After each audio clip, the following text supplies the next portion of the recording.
一符震天地，一文撼乾坤。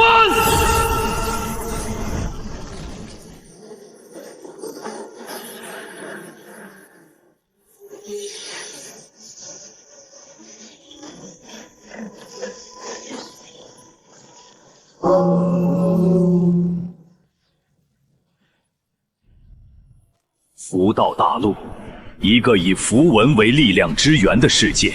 上古时期，符族先贤将天地法则凝练为一道道符文，刻于山川河岳之间。能感悟符文者为符师，一符可裂山岳，一文可断江河。然而数千年过去，符文的真意早已失传。如今的符师不过是照猫画虎，空有其形，不得其神，而这一切的核心便是符。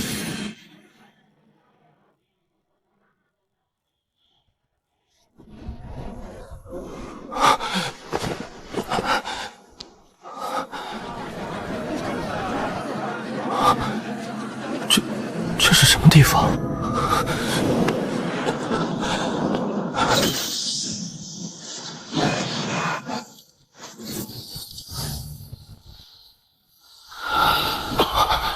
我叫叶晨，一个蓝星21世纪的考古系研究生。符文大陆，符文时代。等等，这具身体的原主也叫叶晨，是清河镇的一个卖鱼孤儿。父母叶浩天和白晨月是符文筑器师。叶晨的父母在其幼年时被一群黑衣人抢走，下落不明。而原主则在清河镇上孤苦伶仃的长大，后来救了一个叫柳青怡的姑娘，两人订了婚约。但几天前，昊天宗长老下山收徒，把柳青怡带走了。原主追上山来找她，结果在路上精神力枯竭昏倒，然后就被我接管了身体。我靠，我这是穿越了！竟然穿越得到了一个用符文当武器的修仙世界。符道通天，以符为尊。凡能感应震天碑上任一道符文，引动符力者，便可入我昊天宗修行。赵公子，你一定能一鸣惊人。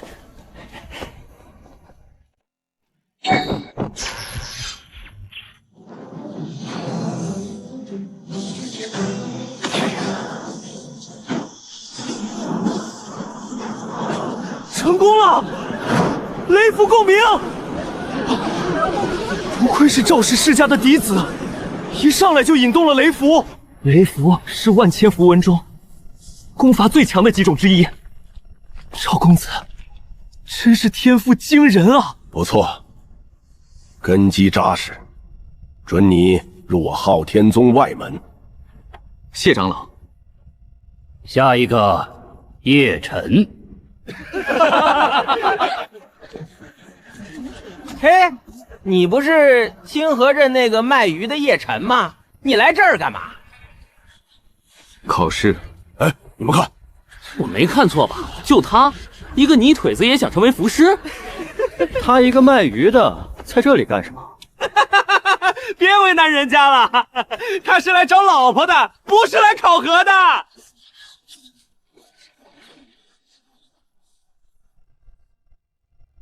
等等，这个是风的甲骨关节法，凤鸟展翅的象形。旁边这个是雨，上面一横代表天穹，下面的点是雨滴。雷，上面是雨，下面是回转的闪电形。火、山、水、剑、盾，他感觉自己的心跳在加速。这特喵的，我全都认识。这整面碑上刻的所谓上古符文，全是汉字，甲骨文、金文篆书的变体。好，那这波我不装了。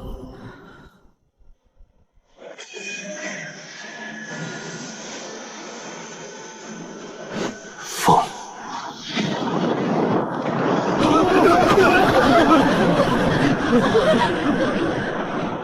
符文共鸣，他引动了震天碑的符文共鸣。雨，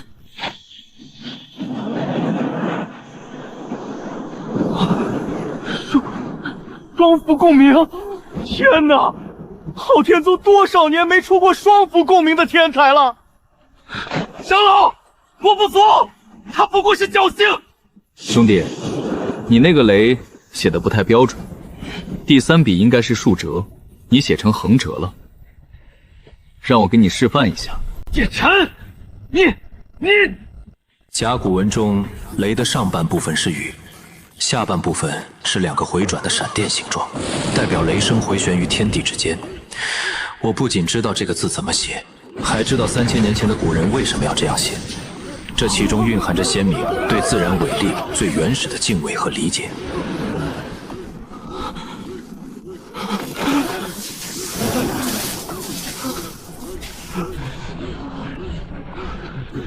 3符共鸣，风与雷3相齐出，100年难遇的天赋。燕儿，从今日起，你便是我昊天宗。等等，谁说我只会3个？火。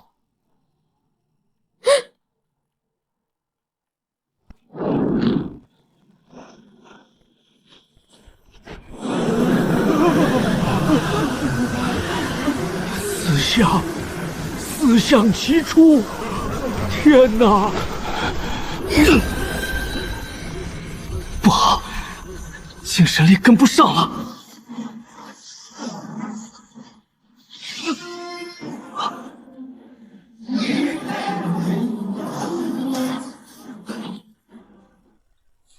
不好，4相失控了，所有人快退！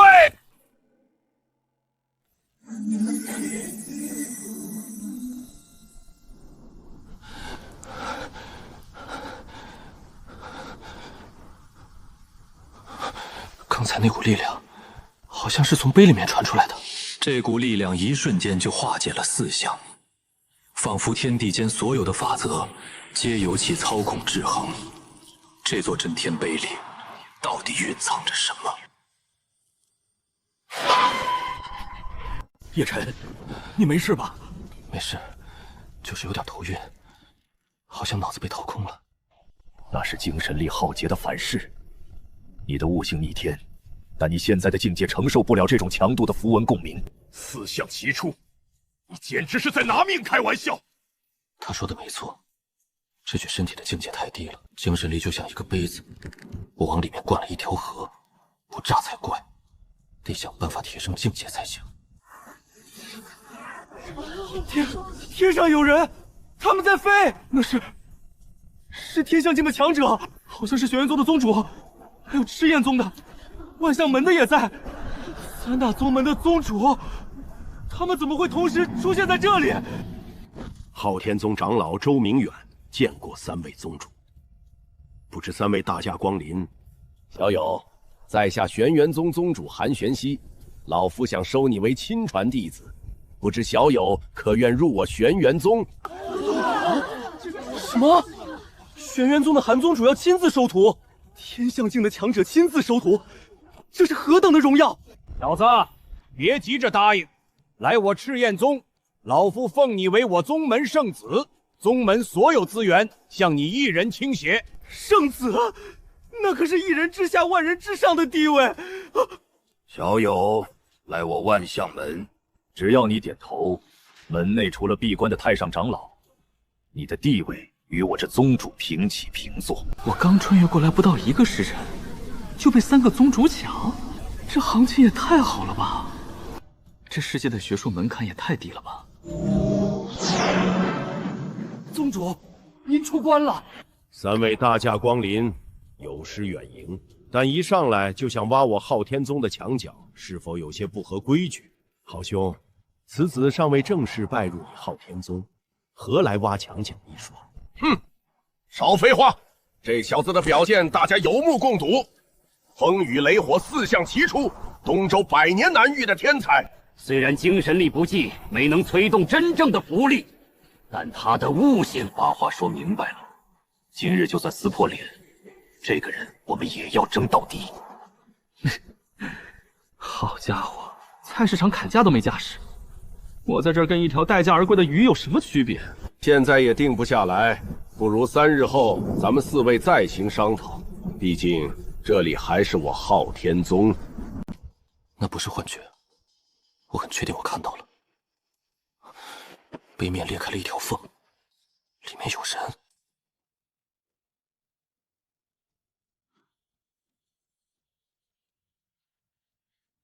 这不是装饰性的符文，这是一段信息。有人故意刻在这里的。无名苏念清，佛祖莫弈，四宗联手灭我全族，封我于碑300年，以我符力养碑，就有缘人结棍。碑里封着一个人，被四大宗门封印了300年，当电池用。你能看懂？你真的能看懂这些字？大姐，这玩意儿我闭着眼都认识，你谁啊？300年，300年了！你到底是谁？为什么被封在碑里？我叫苏念清，300年前四大宗门联手灭了我的族人，我是佛族最后的血脉，他们想夺走我们的传承，但我不肯交出来，于是他们把我封在这震天碑里，用我的符力来供养这块碑。300年了，我的力量在一点一点的被抽走，维持着这块碑的运转。如果不是你今天引动了4项共鸣，震松了封印，我可能再也醒不过来。你是让我放你出来？你身上有佛族的血脉。什么意思？你为什么能看懂这些符文？因为你流着佛族的血。普通人看这些字，只能看到形状，无法理解其意。但佛族后裔天生就能与符文产生共鸣。你今天4项齐出，不只是因为你聪明，是因为你的血在呼应这些字。你的父母叶昊天和白晨月，他们是符文铸器师，对吗？你知道我父母？我不认识他们，但我感应到了你身上的铸器气息，那是佛族独有的手法。佛族被灭之后，少数后裔隐姓埋名，散落民间。你的父母很可能就是佛族后裔。他们被人抓走了，我不知道他们在哪里。是死是活4大宗门一直在暗中搜捕佛族后人，如果你父母被他们抓走了，我也许能帮你找到线索，但前提是我得放你出来。是的。他说的可能是真的，也可能是骗我。被封印300年的人，什么话说不出来。但是原主的记忆告诉我，父母的铸器手法确实和宗门里的完全不同。如果他说的是真的，那他可能就是唯一知道线索的人。好，那就赌一把。封印最薄弱的地方在裂纹处，你需要用2个符文同时攻击同一个点，但不是普通的符文，而是组合符文。破和封2个字合在一起。破封！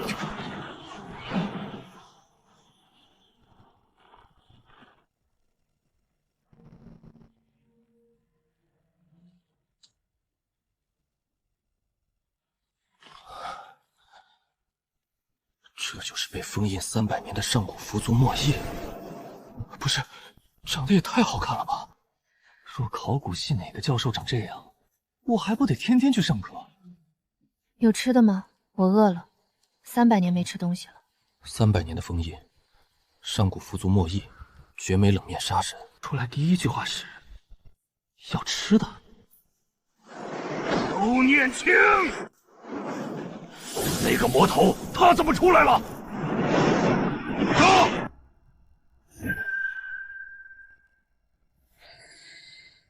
杀！杀！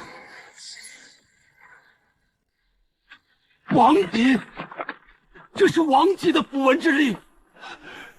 他被封印300年，怎么还有王级的力量？等，你干嘛？放我下来，我恐高！闭嘴，先跑！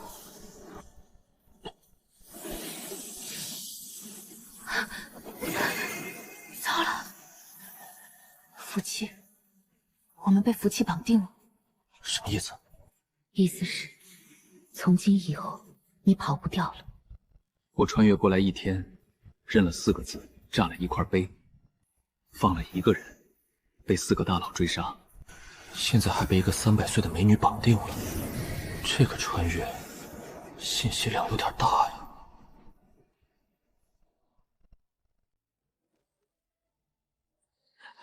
你就不能轻点？我骨头都快被你夹断了。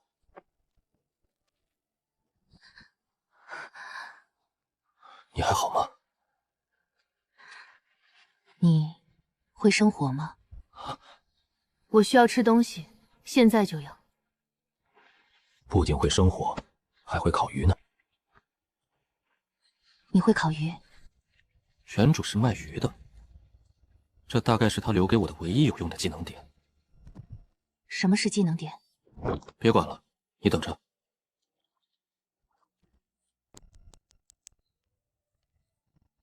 来，先将就吃，没有调料，味道一般。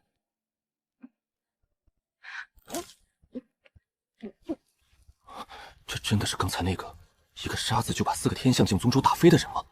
再来条。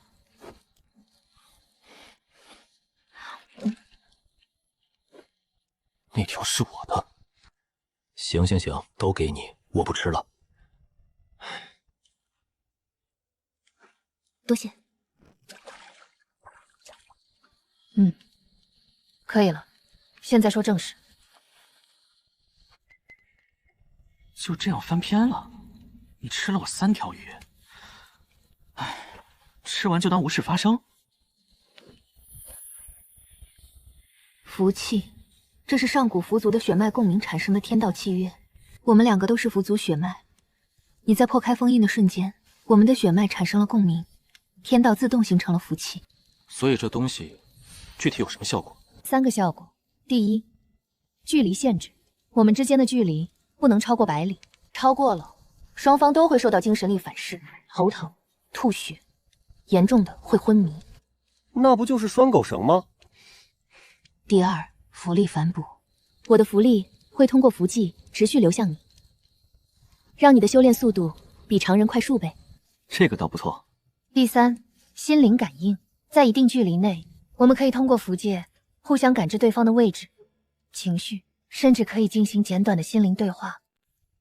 所以总结一下，我救了你，代价是被你用一根无形的绳子拴住了。你的力量反哺我，但我们不能离太远，还能互相感知情绪。这算什么？上古版的？你要是敢说出什么不正经的比喻，我现在就把你扔回昊天宗。我什么都没说。那咱们来聊聊正事。你说你被封印了300年，那你现在实力恢复了多少？300年的封印几乎抽干了我的符力，我巅峰时是圣境，现在跌到了天象境，而且还在继续衰退。圣境？那是什么概念？修炼境界从低到高，炼气、统脉、凝魂、通玄、天象、王境、地境、圣境。圣境之上或许还有更高的层次，但已经不是我能触及的了。今天追杀我们的那4个宗主都是3班天象巅峰，我现在的实力和他们差不多。那我呢？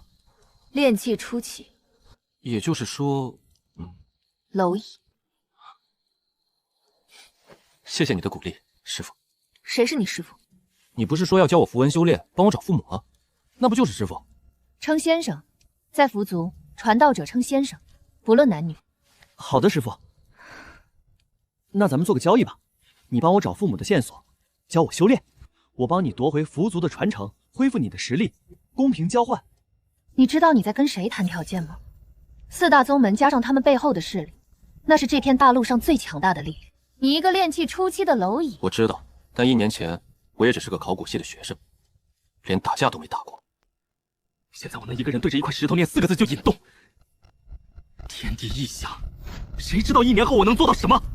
好，我收你为弟子，但你记住，在我面前称先生。好的，师傅。300年了，我终于等到了一个同族。这是蝠族的基础修炼功法，紫渊诀。先修炼这个，打好根基。太慢了，这效率不行。修炼本就不是一朝一夕的事，普通人从炼气突破到统脉，少则半年，多则3、5年。这个世界的符文就是汉字，汉字可以组合成词，词有新的含义。那如果我把加速和修炼组合在一起呢？加速修炼。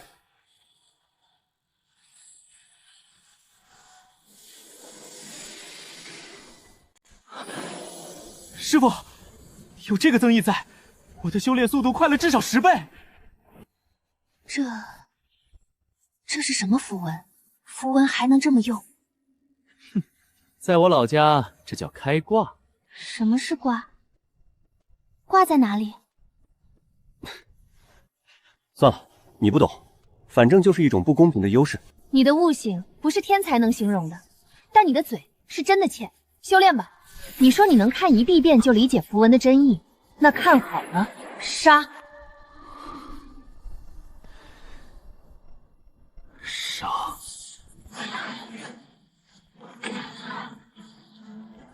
你看一遍就会了？不然呢？这个字我幼儿园就认识。悟性高，了不起。那必须的嘛。滚去修炼。300年了，我终于不是一个人了。虽然这个人确实很欠揍。300年的封印，就这么被一个炼气初期的小子破了。苏念青的气息已经消失了，他用了某种手段遮蔽了追踪。以他对符轮的理解，短时间内我们找不到他。那就慢慢找。他被封印300年，符力所剩无几。只要找到他，一群天象境长老还收拾不了一个半废的符族余孽。立刻调集4宗所有追踪高手，用追踪符配合大范围搜索，就算他躲到地底下，也要把他揪出来。传令，昊天宗执法长老秦奎率队出发，玄元宗、赤焰宗、万象门各派1名长老配合，限期1月，找到苏念羌和那个叫叶晨的小子。活要见人，死要见尸。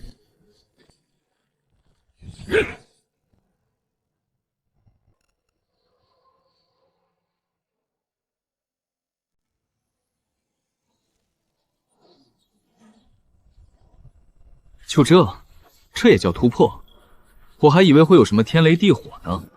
炼气境本就是最基础的境界，突破感觉不明显是正常的。别得意，继续。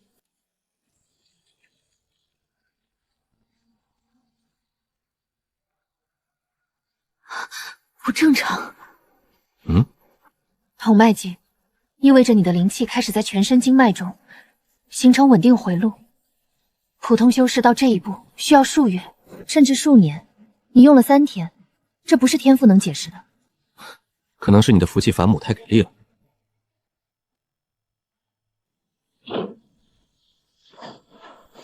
凝魂境，你的精神力凝结成了实质，可以在体外操控符文了。5天，这是好事吧？我在符族活了将近200年，见过无数天才，从炼气到凝魂最快的一个人，用了3个月。他后来成了符族最年轻的圣境。那我这个算变态。我觉得你应该用一个更积极的词。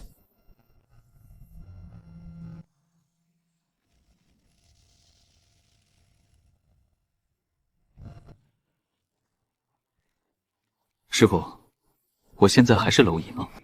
你不是人。谢谢夸奖。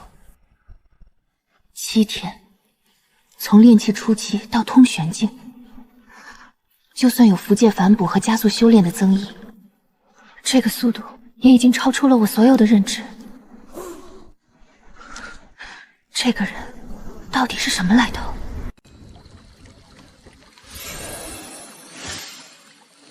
加速。不行，这些符文不接纳我。我能感觉到他们的存在，但无法理解他们的真意，就像看着一扇门，却找不到钥匙。也许是因为你不理解这些字的造字逻辑。加速术这个概念，在你们的认知体系里可能不存在。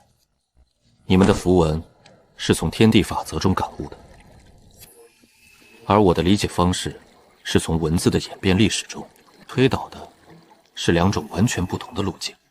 你是说，你的认知方式和这个世界的人根本不一样？对，你们是从天地到符文，我是从文字到符文。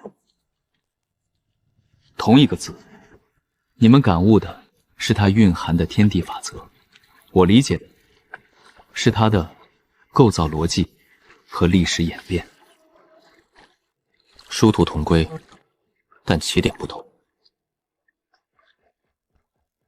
那你能不能教我你的理解方式？我可以试试。来，我教你一个最简单的光。光的甲骨安是一个跪着的人，头顶上顶着一团火，意思是人举着火把，在黑暗中照亮前方。所以光的本质不只是光明，它是人主动创造光明的行为。人主动创造光明。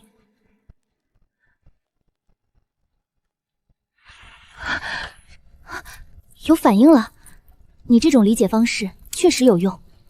那当然，我这可是5000年文明积淀的知识体系。5000年？你的世界有5000年的历史？何止，光文字的历史就有3000多年，从龟甲上的刻痕到今天的……算了，说了你也不懂。你的世界是什么样的？我的世界没有符文，没有修炼，没有飞天遁地，但是我们的文字比你们这里的任何一个符师都要懂得多。在我那儿，人人识字，每个人从小就学认字写字，一直学到长大。人人都识字？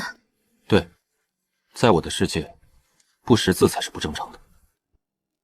如果你世界的人都来到这里，那就人人如龙了。师傅，你说过让我学会用最少的符力打出最大的效果，但我想先试试极限在哪。你想干什么？提升修炼。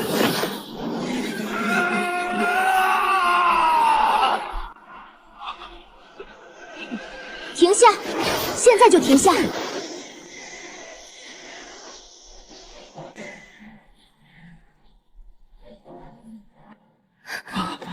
好家伙，差点把自己玩死。你有极限，精神力就是你的天花板。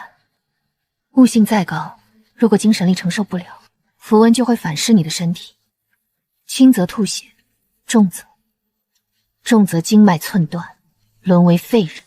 明白了，不是字越多越好。对，符文的真谛不在于多，而在于精。一个字用到极致，胜过10个字的堆砌。你要学会的不是写更多的字，而是用最少的笔画表达最强的意思。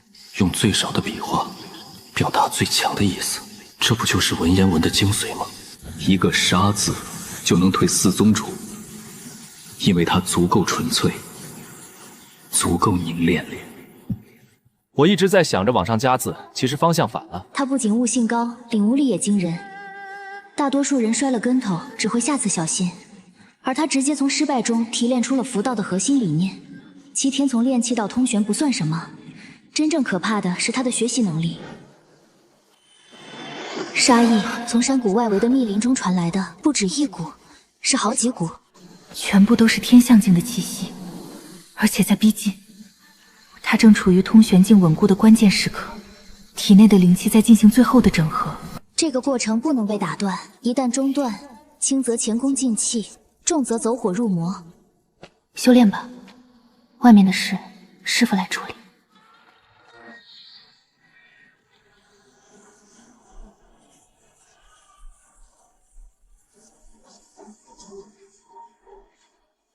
必须把战场拉开，绝不能波及到正在修炼的叶晨。苏念青，你以为躲在深山老林里，我们就找不到你了吗？追踪符一刻在手，你的气息就无处遁形。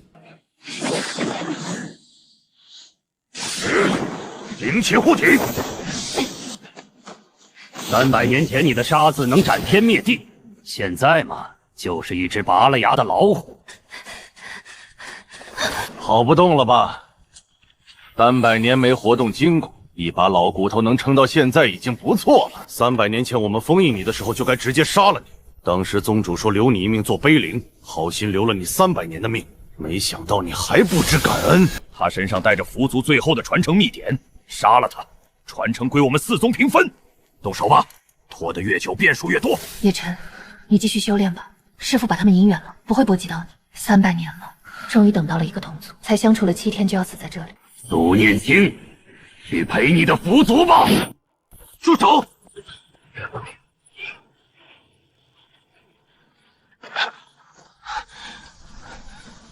叶晨，你的修炼完了。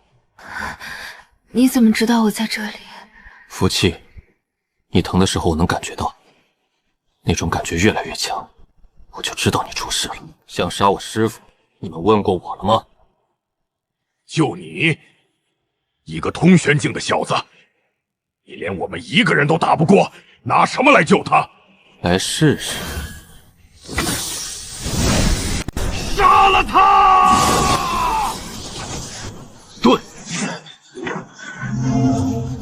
一个通玄境的防御，竟挡住了我们4个人的合击。这小子的符文不对劲，他用的盾字比我们见过的任何防御符文都要精纯。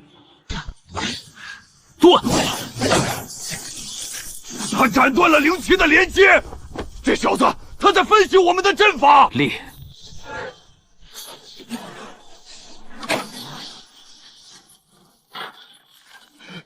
不可能！行，这是什么符文？我从未见过。看清楚了，在我老家，这叫降维打击。你们这帮只会抄作业的学渣，遇到原创作者了，慌不慌？你破！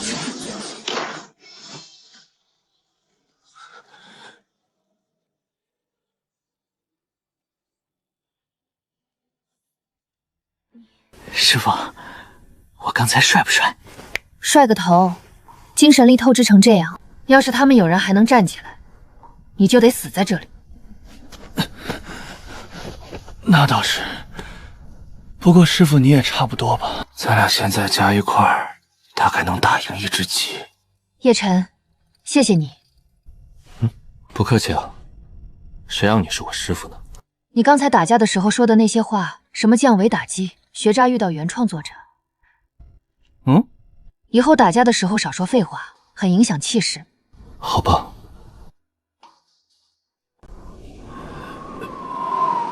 师傅，来看看这些。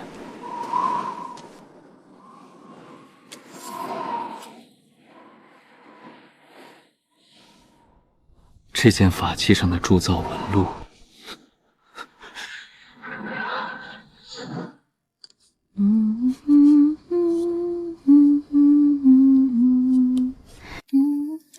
小陈乖，爹在做重要的东西，不能碰哦。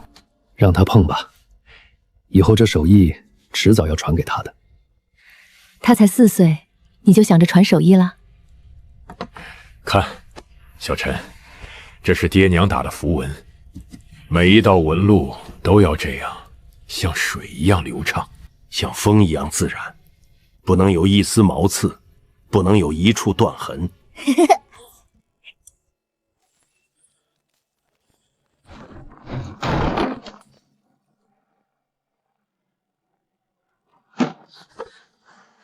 你们是什么人？小陈，快跑！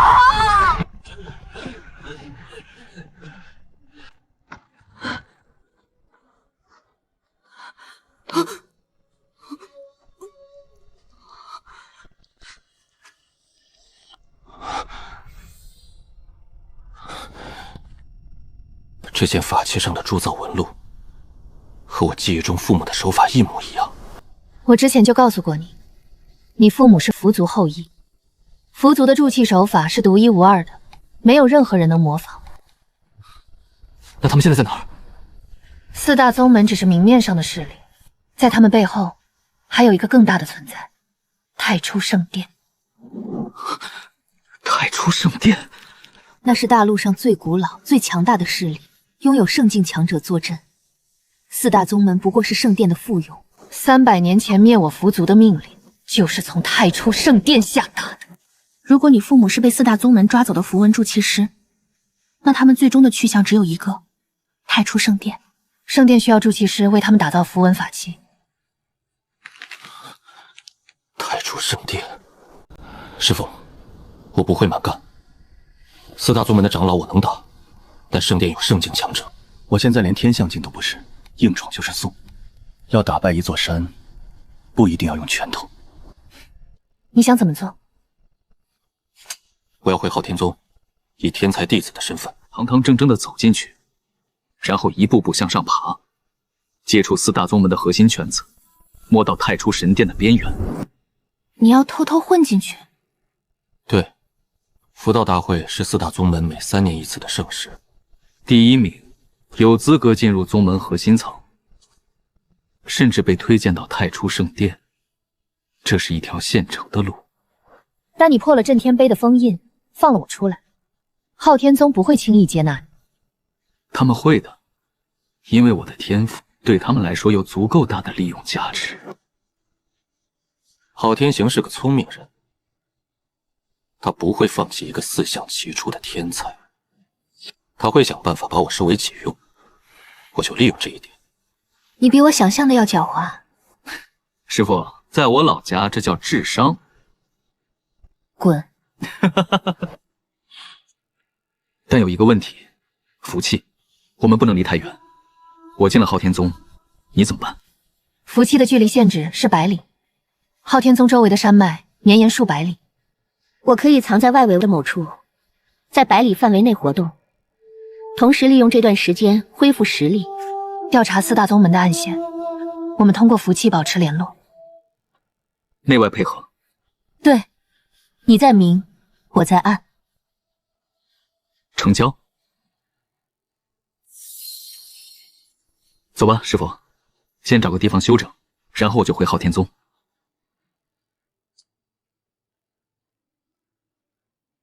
叶晨，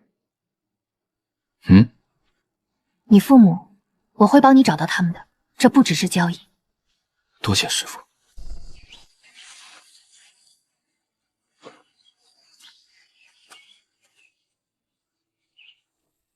麻烦通报一声，就说叶晨回来了。叶晨，你不是和那个魔头一起跑了吗？我没跑，我是被强行带走的。现在我自己回来了。你回来是来自制手的？自首？我犯了什么罪？我不过是在测试的时候，被一个突然出现的陌生女人带着妃子。我也是受害者。别愣着了，我估计你们宗主会很想见我。宗主，此次释放妖女，破坏镇宗之宝，罪不可赦，应当立即拿下，严刑审问。没错，苏念青逃到了哪里？你一定知道。各位长老，容我说2句。第一，我不知道苏念青在哪里，他带我离开后，第2天就消失了。我独自在山里晃了3天才摸回来。第二，如果我真的投靠了苏念青，那么我为什么要回来送死？我知道震天碑的事是我引起的，但说实话，我当时只是在做测试，4项齐出之后失控，碑裂了，那个女人跑出来，带着我就飞走了，我连反抗的机会都没有。胡说！你明明是自己用符文破的封印。叶晨，你回来的真正目的是什么？修炼，我需要资源和传承来提升自己。外面的荒山野岭给不了我这些。就这么简单？就这么简单。我是个实用主义者，宗主大人。你们昊天宗有整个东周最好的修炼资源，我为什么要放着不用？至于苏念青，他对我没有任何恩情，我也不欠他什么。这个年轻人说的是真话还是假话？他的神色毫无变动，要么是真的无所谓，要么就是撒谎的功力极深。但不管怎样，4项齐出的天赋是真的。这种天才300年不出一个，就算他有问题，留在宗内也比放在外面好，至少能看住他。叶晨，你破坏震天碑，本该治你的罪，但念在你天赋惊人，本座给你一个机会。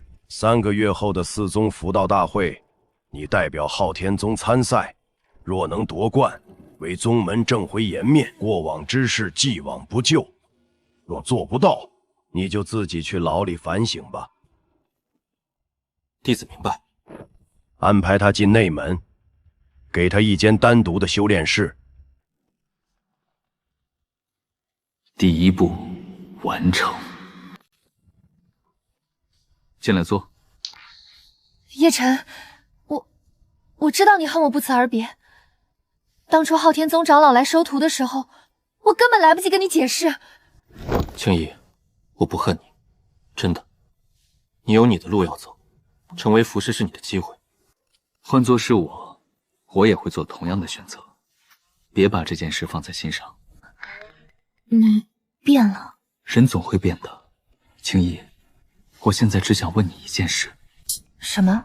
你在宗门里有没有听说过关于符文筑起师被抓走的事？你怎么知道这件事？你知道？我入宗后被分到了典藏阁做杂物。有一次整理密库的时候，我在最深处的架子上发现了一批来历不明的符文法器。我当时觉得奇怪，就多留了个心眼，偷偷记下了法器上的标记。后来我比对了一下宗门的筑器记录，那批法器没有任何来源登记，完全是凭空出现在密库里的。那就是我父母做的。你父母是筑器师？是。他们在我小时候被人抓走了，我一直在找他们的下落。我帮你查。我虽然只是一个在典藏阁做杂物的普通弟子，但我能接触到密库。我会慢慢查那批法器的来源。叶晨，你救过我一命，这份恩情我一直记在心里。青衣，这可能很危险。你在清河镇救我的时候，也没想过危不危险。那你小心点儿，发现任何异常就立刻停手。叶晨，福道大赛你一定能成功，我相信你。叶晨，你回来了。想我了。福道大会我会参加。巧了，我也会。叶晨，测试那天，你用4象齐出赢了全场，风风头，但那不算数。你是悟性碾压，不是实力碾压。真正的比试是旗鼓相当的对手之间的较量。你说的对，不过你的雷符第3笔还是横折，什么时候改成竖折了，再来跟我说这话。你这张嘴是真的欠。很多人都这么说。福道大会见。赵锦，世家天才，骄傲但不蠢，有底线有脊梁。这种人可以是对手，也可以是盟友，关键看他知道真相之后怎么选。你就是那个卖鱼的叶晨，破坏震天碑的罪人。你还有脸回来？你叫什么？我叫……不。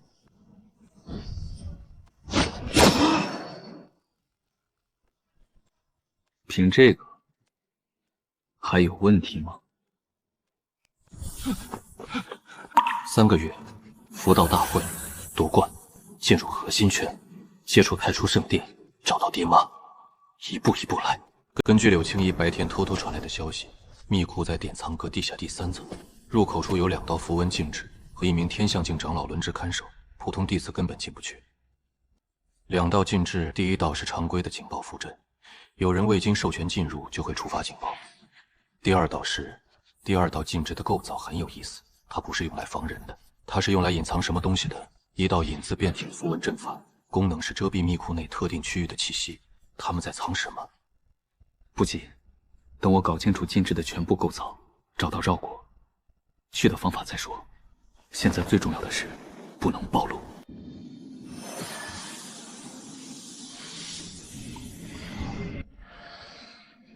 密库的情况怎么样？2道禁制，1道警报，1道隐匿。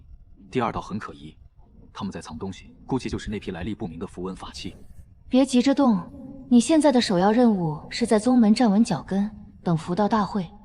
密库的事，让柳青衣慢慢查。知道了，你那边怎么样？我在恢复实力的同时，也在调查4大宗门外围的动向。有一件事，我发现4大宗门最近在秘密转移一批人。那些人被蒙着头，封着嘴，由天象境的护卫押送，走的是一条极其隐蔽的山间小路，方向东北。那些被转移的人，会不会就是筑气师？很有可能。叶晨，你父母的事和这条线一定有关联，但我们现在还不能打草惊蛇。明白，师傅，你自己也小心。好好修炼，好好参赛，别给我丢人。得嘞，师傅。叫先生。好的，师傅，晚安。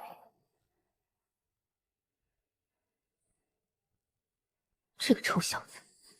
圣殿使者，我宗派出的搜捕队已在外围搜索了半月有余，没有找到苏念清的踪迹。此前派出的秦奎等4名长老，反被那个叫叶晨的小子重创，至今修为未复。他用了某种上古隐匿符文，我们的追踪符完全失效。苏念清不是重点。他一个被封印300年的废人，翻不起大浪。圣主真正关心的是另一件，是那个叫叶晨的年轻人。自向其出，自创组合符文，这种天赋在整个大陆的历史上都极为罕见。更重要的是，他能读懂震天碑上的上古符文。你知道这意味着什么？他可能是佛祖后裔。圣主的意思是不要动他。让他参加符道大会，让他展现实力。如果他真的足够出色，圣殿会亲自来接他。接他去圣殿？圣殿需要这样的人才。另外，那批筑气师的转移不能再拖了，圣主催得紧，尽快安排。是。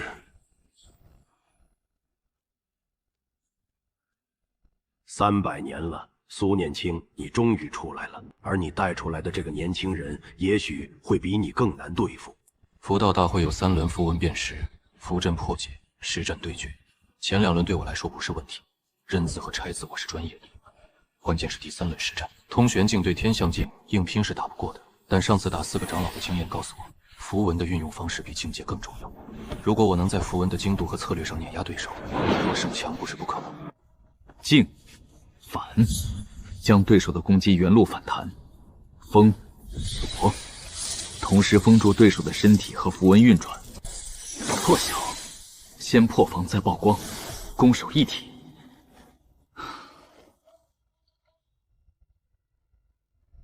别多讲，我只是觉得你的修炼方式很有意思。你在研究组合符文？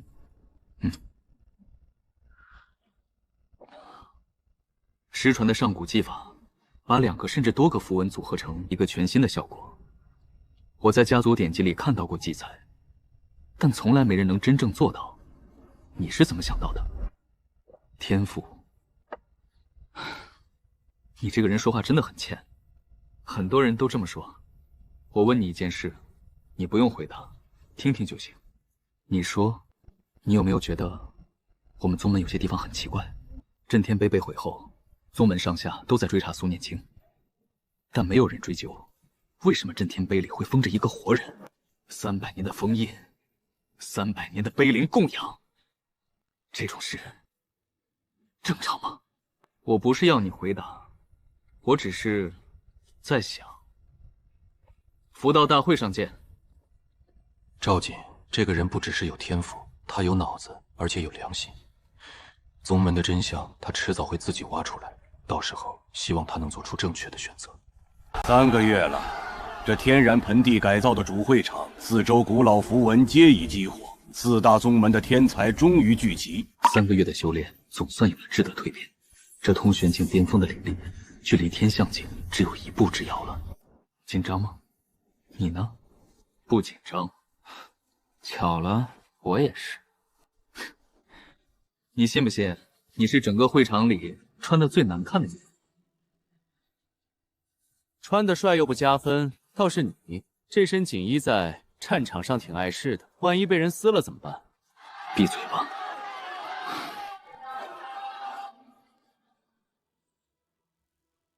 诸位，符道大会自创立以来，已历32届，每一届都诞生了出类拔萃的年轻符师，推动着符道的发展。但老夫想提醒各位年轻人一件事：符道不只是力量，它是理解，是传承，是对天地万物的敬畏。力量可以赢得比赛，但只有理解才能赢得未来。没有杀气，竟对文字有一种天然的亲近，学者气质。符道大会正式开始，第1轮符文编识。第1轮的规则很简单，不是震天碑那种充满力量的古碑，而是一块专门用于测试的试符碑。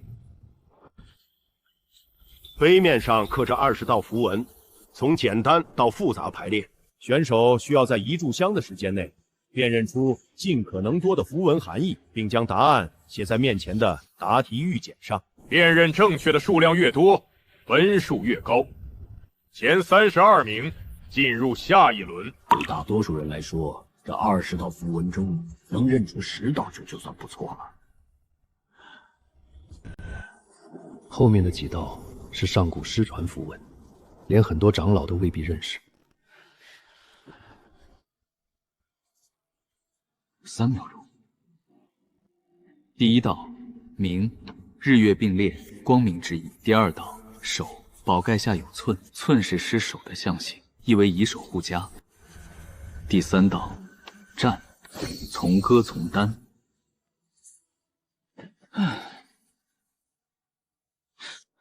装什么？这么快放弃了？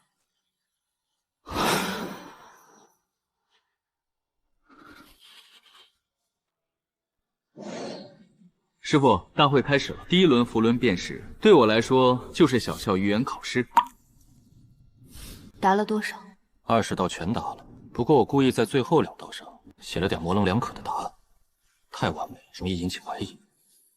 聪明，藏弱但不藏太深，让他们知道你强，但不知道你到底有多强。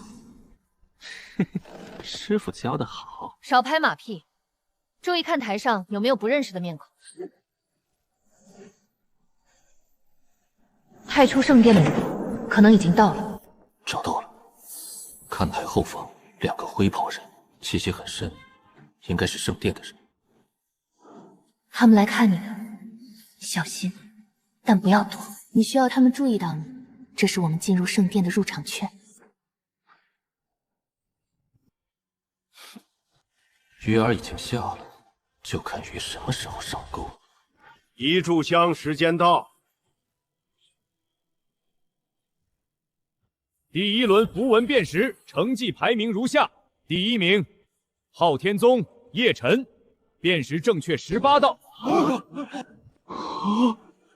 第2名，昊天宗赵景，辨正确14道。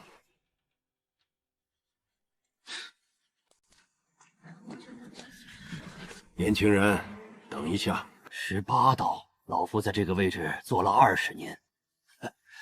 还是第一次见到有人能辨识出那么多，尤其是最后几道，那是连我都要思考良久的上古失传符文。你是怎么做到的？前辈过奖了，那些符文的构造有迹可循，只要理解了造字的逻辑，就不难推导出含义。造字的逻辑？你是说你不是靠感悟天地法则来辨识符文，而是靠分析字形结构？差不多。有意思，非常有意思。年轻人，你叫什么名字？叶晨。叶晨，老夫记住了。年轻人，符道不只是力量，记住这句话。前辈，力量不够的时候，道理有用吗？等你有了力量，就会明白道理的分量。认识他？刚认识。太学院院长陆文渊，他是整个东周最受人尊敬的学者，不属于任何宗门，连四大宗主见到他都要行礼。你小子倒是走运，第一天就被他注意到了。那他的实力呢？不知道，从来没人见他出过手。但你想，一个不属于任何宗门、没有任何势力背景的老头，能让四大宗主都对他客客气气的，你觉得他会弱吗？18道。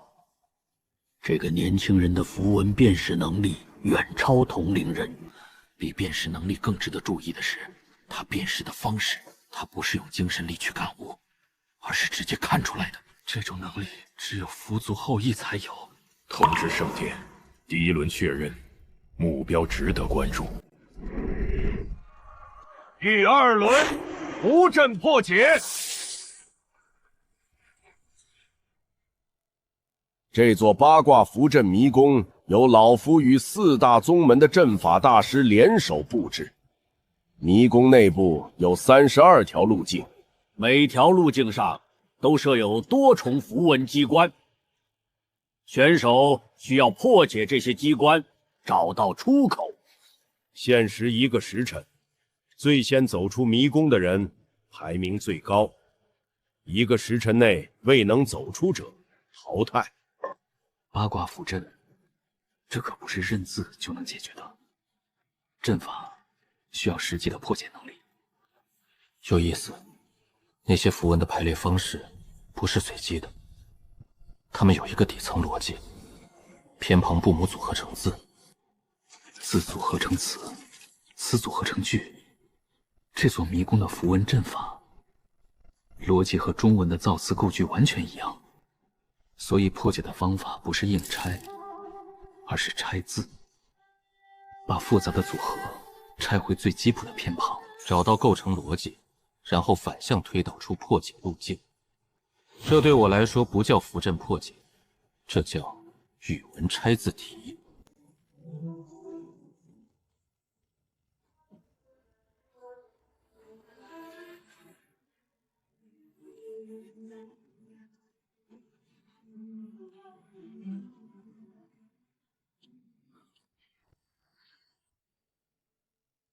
这组符轮的核心结构是困，外面的方框代表围，里面的木代表被围住的对象，所以这条通道是一个陷阱，进去就会被困住。这组的核心是通，走之底代表行走。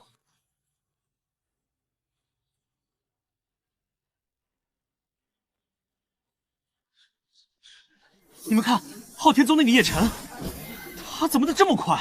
他是不是在乱走？不像乱走，他每次都选择了正确的路径，一次都没走错。他在拆字。院长说什么？他不是在破解符阵，他在阅读符阵。他把每一组符文阵法当成一段文字来读，然后从字义中判断路径。这种方法我从来没见过。这组符轮的结构是一个谜语，谜面是这些符轮的组合，谜底是一个字，找到那个字就是通关密码。最上层是田的变体，不是田地的田，而是人头顶西门的象形，代表脑和思维。下层是心，上面是脑，下面是心，田加心思。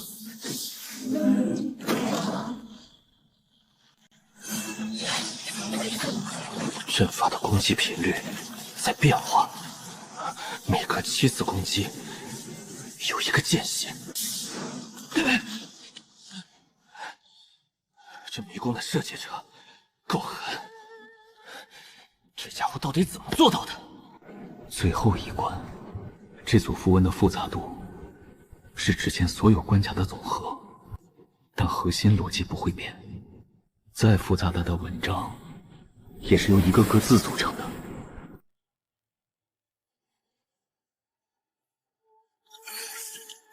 这不是一个字的谜语，是一段话，一段用上古符文写成的短文。天道无常，万物有序，求道者当以心去服，以意通天。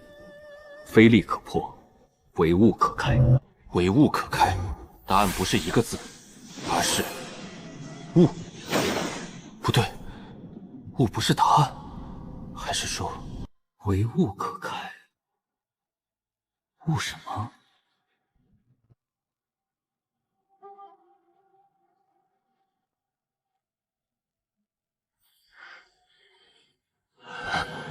答案不是写一个字，而是同时驱动4项之力。这道门需要的不是知识，是能力。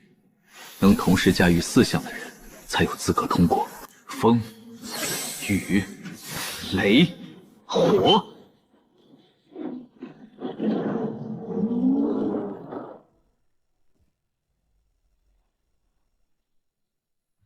昊天宗叶辰用时1刻钟，符道大会历史上第2轮最快纪录。1刻钟，1个时辰的限时，他只用了1/4。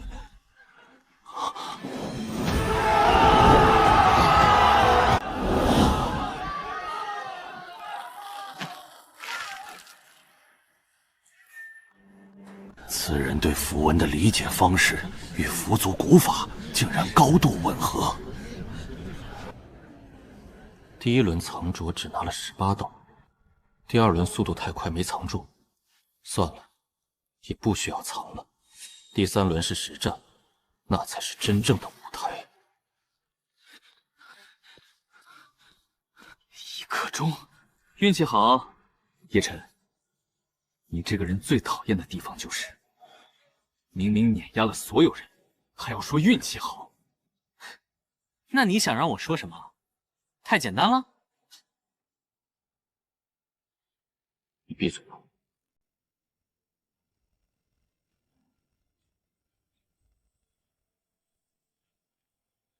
第3轮实战对决，规则很简单，16人捉对厮杀，胜者晋级，败者淘汰。每场比赛没有时间限制，但有一条铁律，不得取对手性命。除此之外，符文、法器、阵法，一切手段皆可使用。抽签决定对阵。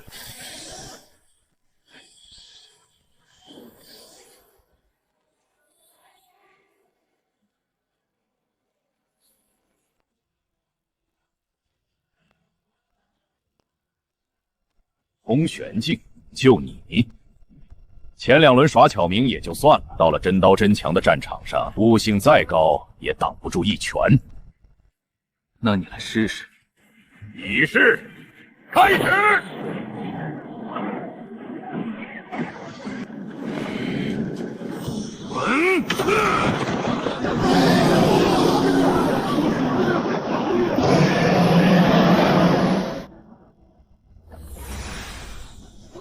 静。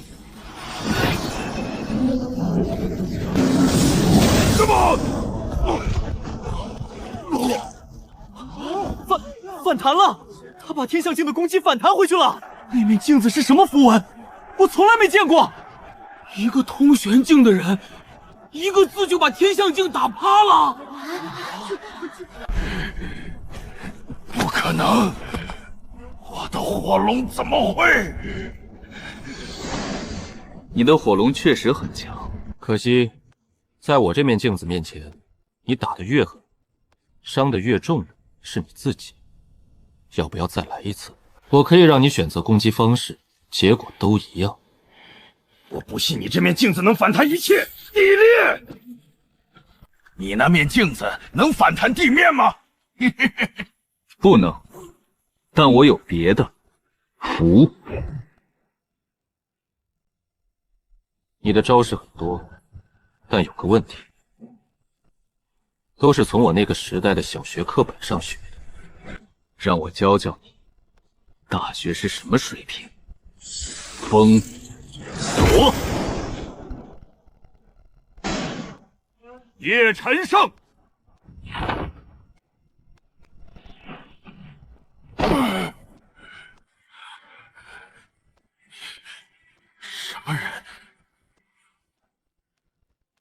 一个考古系的学生。有人在跟踪我，2个，不，3个。气息压得很低，但有一个的杀意未收干净。盾，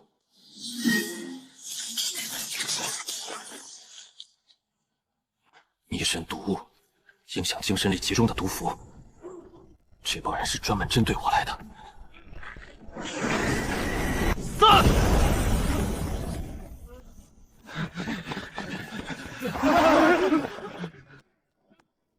杀！我给你们3秒钟时间，告诉我谁派你们来的。3、2，好了。师傅，你怎么来了？福气，你被毒物影响的时候，精神力出现了变动，我感应到。谢了，师傅。少废话，刚才那3个人，你注意到他们的符文风格了吗？不是4大宗门的，他们用的暗杀手法更专业。他看你拿了2轮第1，知道实战轮也拦不住你，于是选择了赛外动手。如果你意外受伤退赛，万象门的选手就能轻松晋级。可惜他低估了我，更低估了你。回去休息吧，明天还有比赛，我在外面看着。师傅，叫先生。好的，师傅，晚安。滚！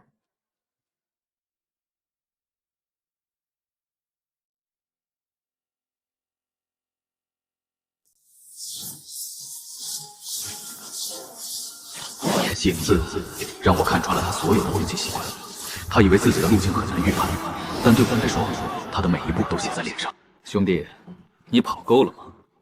我赶时间，下午还有半决赛。疯！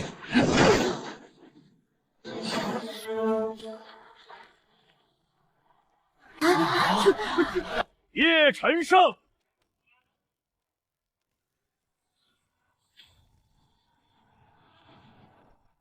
这家伙比孟烈聪明多了，不攻击我，而是改变环境。在他的火域里，我的镜子没有反弹对象，符子在高温中效率降低，他在逼我用更多的精神力来对抗环境。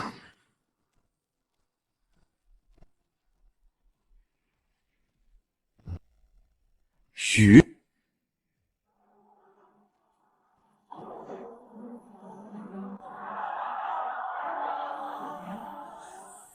风左，叶晨胜晋级决赛。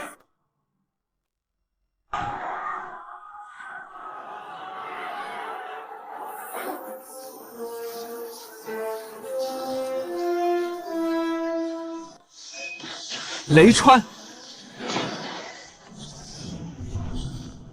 雷父。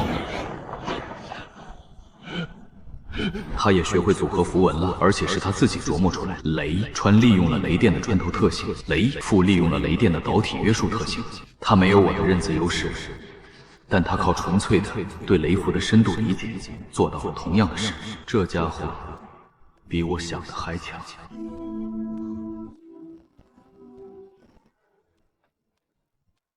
叶晨，这一场我不会留手。我也是。你的符文种类比我多，组合比我灵活，但我对雷符的理解比你对任何一个单字的理解都深。你说的对，这是一场广度对深度的较量。准备好了，随时。决赛开始。静，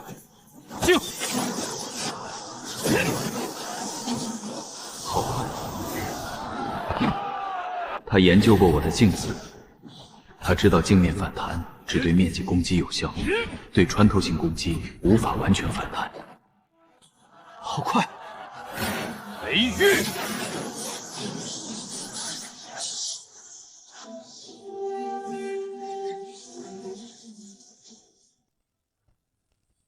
雷玉，他把整个比试台变成了自己的主场，在这个范围内，我无处藏身。他的深度真的不是开玩笑。广度对深度，他只有一个字，但这个字被他打磨到了极致。但是，雷的本质是什么？在甲骨文中，雷是雨下有回转的闪电，雷是天地间的放电现象，它需要正负两极之间的电位差才能产生。如果我消除了电瓦差，君，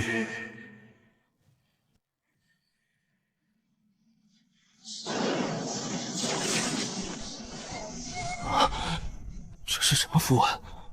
我的雷在消失。你的雷确实强到极致，但再强的雷，本质上也只是电位差产生的放电。而我这个字的意思是，让一切回归平衡。有意思，你不只是悟性高，你是真的理解了每一个字的本质。你也不差，把一个字练到这种程度，我是真心佩服。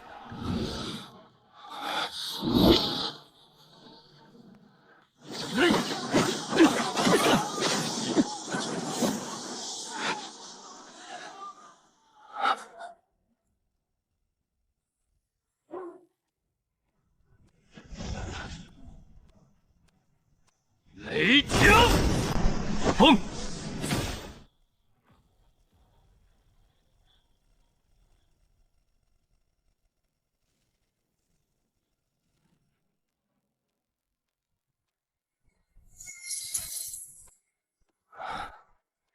我输了，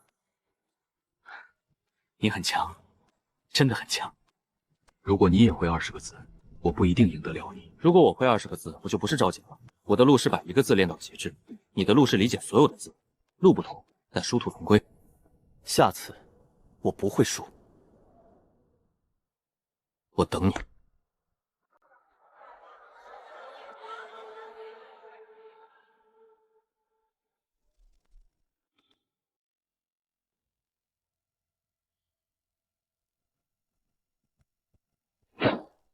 你夺冠之后，圣殿的动作会加快。那2个灰袍人已经离开了会场，应该是回去汇报了。那正好，我需要圣殿主动来找我，这样比我自己闯进去安全得多。但你要做好准备，圣殿来接你的人不会是普通角色，至少是王静。明白。师傅，你那边呢？我又截获了一次筑气师转移的路线，这次我没有跟踪，我做了更重要的事。什么？我救了一个人，一个从转营队伍中逃出来的筑气师，他受了重伤，但还活着。他告诉我，太初圣殿地下的炼器房里至少关着40名筑气师，其中有2个人被单独关押在最深处，因为他们始终不肯配合。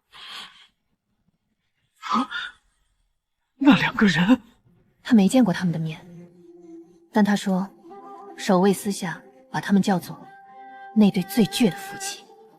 是他们，一定是他们。叶晨、陈筑气，他们还活着，这就是最好的消息。我知道，师傅，谢谢你。不用谢，我说过，这不只是交易。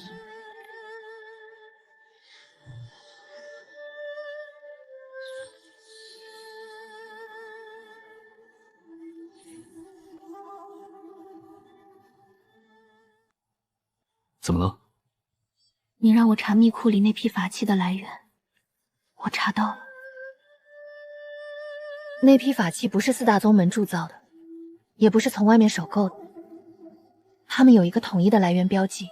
我在密库最深层的一个隐藏暗格里找到了入库记录，记录上写的来源是太初圣殿炼器粉特供。但更可怕的是，我在暗格里还发现了另一份文件，不是法器记录，是命令。什么命令？300年前太初圣殿下达给4大宗门的联合行动令，行动代号禁服，目标彻底灭绝符族，抢夺符族核心传承，将所有符族筑气师押送至太初圣殿。叶晨，灭符族不是4大宗门自发的，是太初圣殿的命令。而且文件上还有一行备注：狐族已掌握圣殿与妖域通联之证据，必须灭口。灭狐族不是为了抢传承，是为了灭口。因为狐族发现了太初圣殿和妖族勾结的证据。静怡，这份文件非常重要，但从现在起，你不要再查了。为什么？因为你已经查到了最核心的东西，再查下去，你会有生命危险。谢谢你，真的，你做的比我预想的多得多。你答应我一件事。什么？活着回来，不管你接下来要做什么，活着回来。我答应你。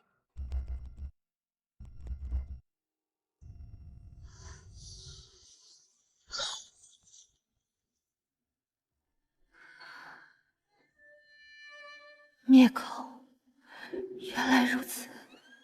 300年了，我终于知道他们为什么要灭我全族，不是为了传承，是因为我们知道了他们见不得人的秘密。师父，这份证据很关键，等时机成熟，我们可以用它来瓦解4大宗门的合法性。但现在，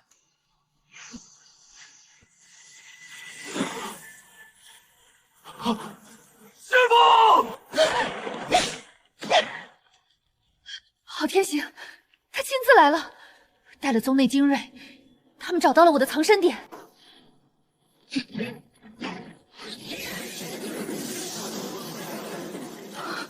来得及，一定来得及。朕，苏念青，300年前你就该死在碑里，今天我来更正这个错误。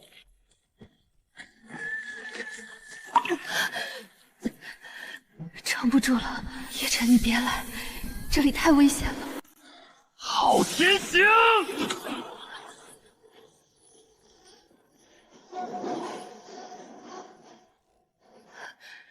你，师父你就不能消停几天吗？我刚夺了个冠，还没来得及庆祝呢。你怎么知道我在？福气，你每次受伤我都能感觉到。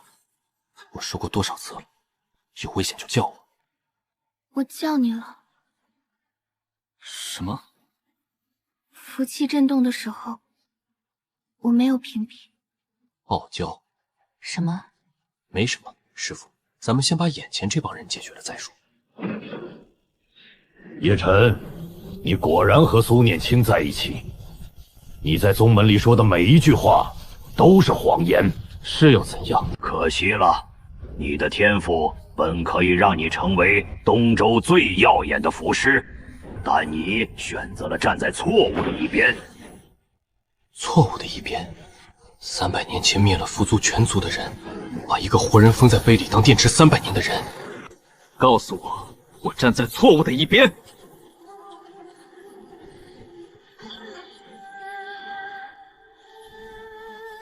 郝天行，300年前你们封印我的时候，有没有想过会有今天？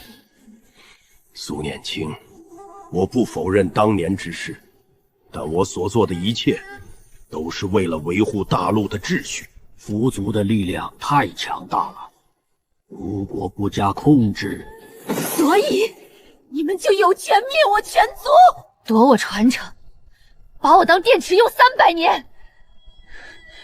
而且，你以为我不知道吗？灭符族的真正原因，不是什么维护秩序，是灭口。因为符族发现了太初圣殿痛结妖族的证据。你知道的太多了，所以你们2个今晚都不能离开。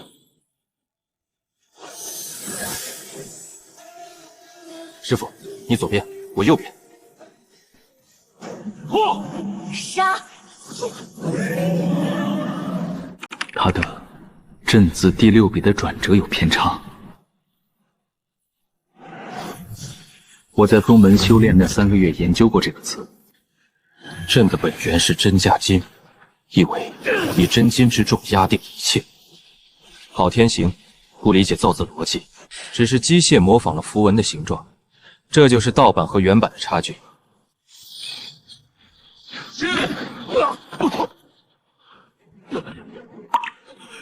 你你怎么可能比我更懂这个字？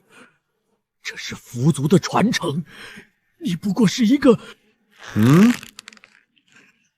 一个符族后裔，你用的是偷来的东西，我用的是血脉里的东西，你说谁更懂？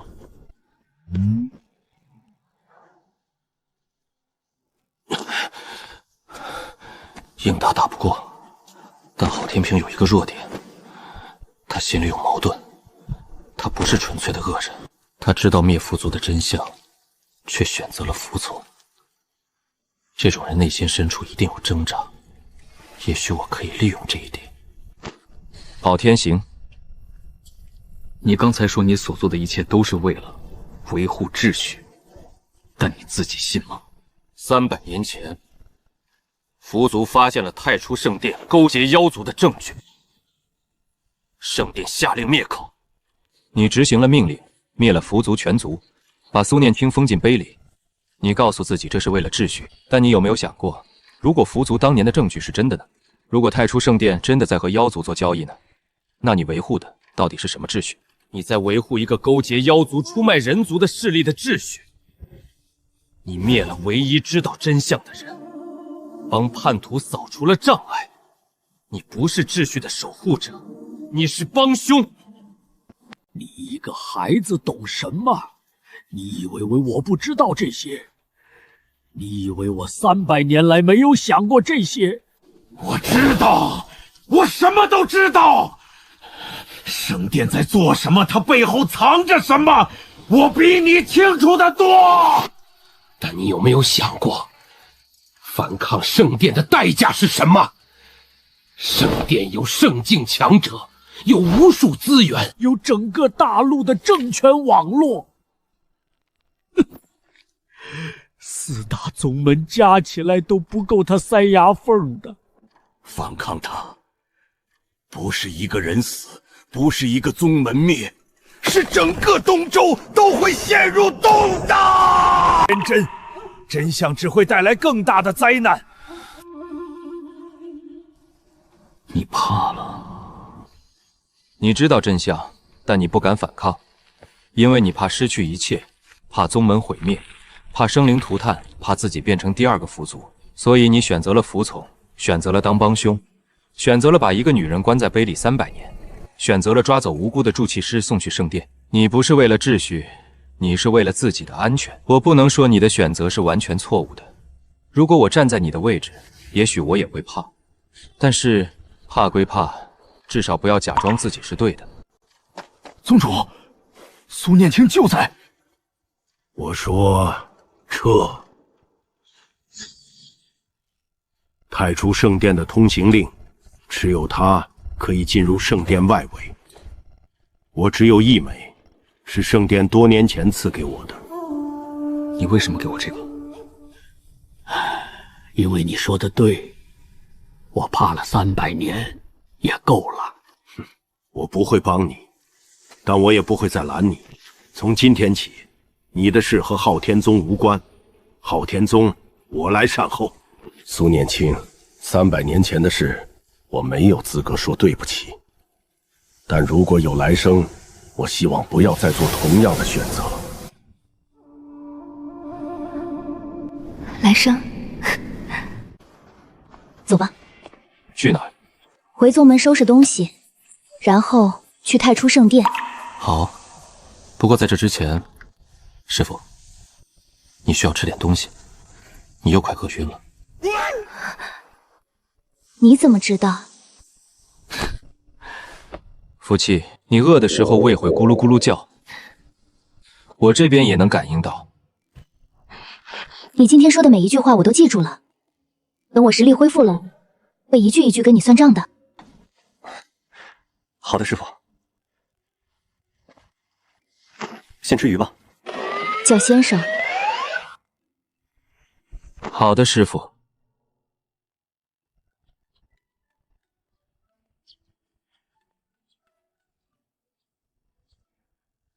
叶晨已经离宗出走，从此和昊天宗再无瓜葛。另外，典藏阁秘库从今以后禁止任何人进入。赵瑾，你曾问过我，为什么震天碑里会封着一个活人？我无法回答你。但如果你真的想知道答案，就去找叶晨，他知道的比我多。另外，叶晨的路可能比你想象的要危险得多，他需要一个靠得住的人。至于你怎么选，随你。昊天行突然放人，一定是叶晨说了什么让他动摇。能让一个天象巅峰的宗主放弃追杀，那信息的分量不会轻。宗主，我们是否需要不要妄动？叶晨夺了福道大会冠军，名满东周，现在动他，等于和整个东周的舆论为敌，而且圣殿已经盯上他了。圣殿要怎么处理，不是我们能插手的。我们要做的是等，看圣殿的态度再行动。昊天行那个软骨头！苏念青是四宗的公敌，他竟然私自放人！我建议联合轩辕宗和万象门，向昊天宗施压。叶晨之事，圣殿自有安排，各宗不得擅自行动。岳宗主的小动作，圣主已经知晓，念在初犯，不予追究。但若再有下次，万象门可以不用存在了。这枚令牌只能进入圣殿的外围区域，要深入核心，还需要更高权限的令牌。那就先进外围，然后再想办法，总比从外面硬闯好。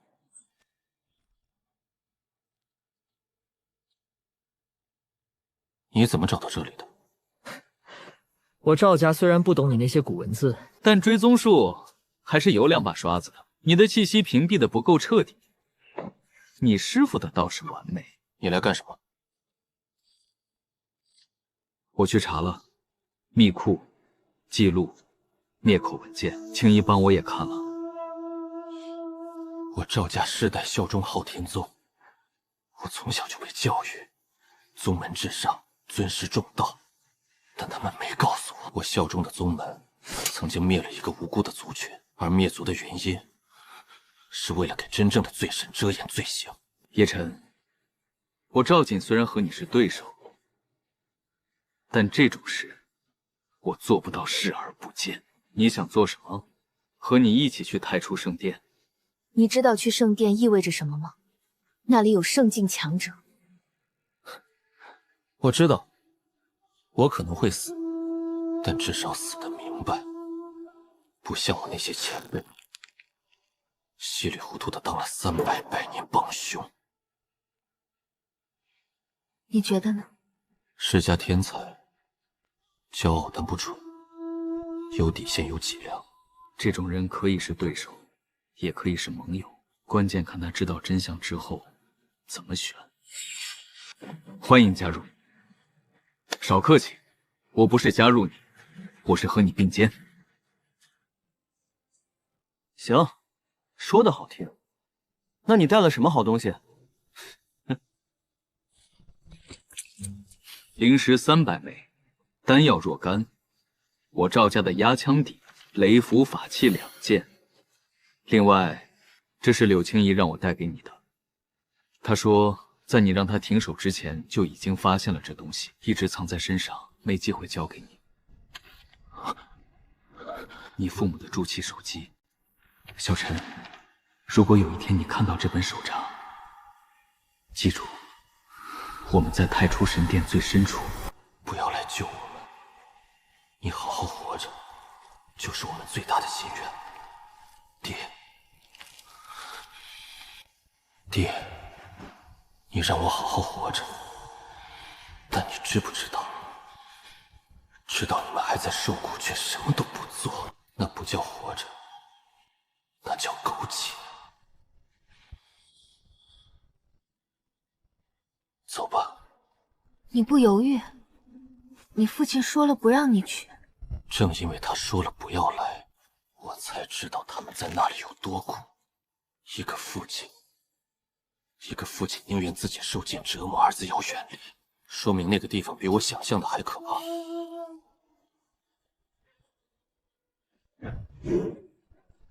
圣殿在背后操控整个大陆的势力格局，这比我想象的严重的多。是，这不是一个宗门的问题，是整个大陆的问题。但现在我们能做的有限，先救人，再图后继。这便是云顶天宫吗？我曾以为云顶天宫是天上的仙境，可后来我才知道。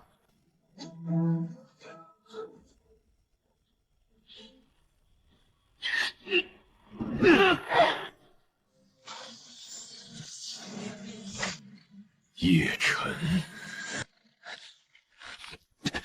是我。圣殿对你的才华非常欣赏，圣主亲自下令邀请你前往圣殿修行。至于苏念清，服足余孽，通缉犯，按理应该就地处决。他是我的人，动他，我不去。圣主说了，只要你去，一切好商量。跟上。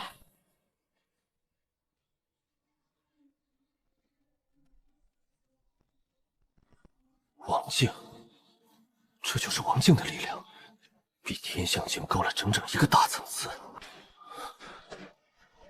那种压迫感，光是站在他面前就快喘不过气来。圣殿里还有更强的圣境。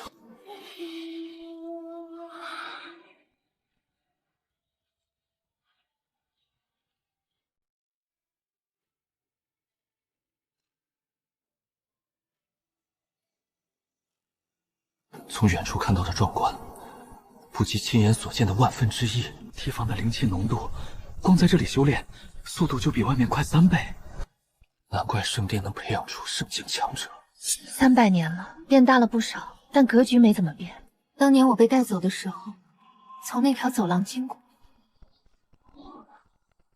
别看了，这里越漂亮，藏的东西越脏。圣殿规矩，新入者先到弟子堂登记，领取身份令牌。至于你们2个，暂时以叶晨随从的身份入内，但你们的行动范围仅限外围区域，未经许可擅入核心区者，格杀勿练。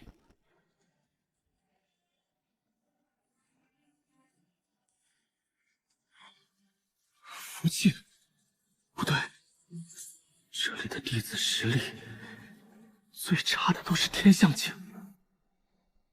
资源碾压，在这种灵气浓度下修炼，进度快是理所当然的，但实力高不代表符文理解深。大部分人的符文运用方式还是老一套，死记硬背。确实，虽然威力不弱，但在精度和灵活性上，远不如我的理解式运用。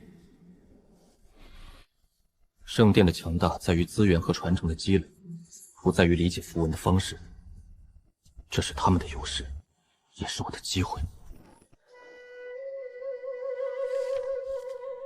姓名：叶晨，来自何处宗门？是何身份？昊天宗符道大会冠军。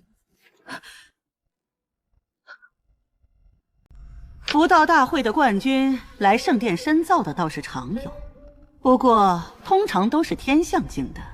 哼，你怎么只有通玄境？是啊，所以我才来学习的嘛。这是外门弟子令，持此令可进入圣殿外围区域、弟子堂、外门修炼场、公共典藏阁、核心区域、内门、圣主殿、地下层，均不在权限范围内。这2位是你的随从？没错，他们是我的师姐和师兄。这是随从令，你们只能在外门区域活动，不得单独行动，必须跟随令牌持有者。叶晨，你刚叫什么什么师姐？那我总不能说你是我师傅吧？你看起来也就最多25岁，说你是我师傅，谁信？我都300多岁了。但你看起来就是个含苞待放大闺女，所以你现在暂时是我的好师姐。接下来的3天，我按照计划进行了仔细的侦查。表面上，我像一个认真的新弟子一样，在外门修炼场修炼。圣殿的修炼资源确实远超4大宗门，灵石阵法的品级、功法典籍的深度、符文传承的广度，都不是同一个层次。我利用修炼的间隙，用精神力悄悄探查圣殿的布局。我发现圣殿大致分为4个区域，外围区域、弟子堂、修炼场、典藏阁向所有弟子开放；内门区域、高级修炼室、长老殿、武器库需要内门令牌；核心区域、圣主殿、议事殿、秘法殿，只有核心弟子和长老才能进入。地下区域位置不明，入口隐蔽，我用精神力扫描了多次，都无法确定确切位置。那里布满了极其强大的屏蔽符文。地下区域一定就是炼器坊、关押住骑士和父母的地方，但屏蔽符文太强了，至少是王境级别的手笔，我的精神力穿不透。圣殿分4层，我们现在能活动的只有最外面1层。地下区域是目标，但入口被重重屏蔽封锁，我找了3天都没找到。入口我知道在哪里。300年前，我被关在碑里之前，在圣殿住了将近50年。我知道地下区域的3个秘密入口，它们不在任何建筑内部，而是藏在圣殿悬浮基座的符文结构中。你确定300年后还在？入口是和圣殿的悬浮阵法为一体的，如果改动入口，整座圣殿可能会掉下去。他们不敢动。那我们直接从秘密入口潜入？没那么简单。入口虽然还在，但300年来他们一定加了新的防护，而且入口在基座的底部。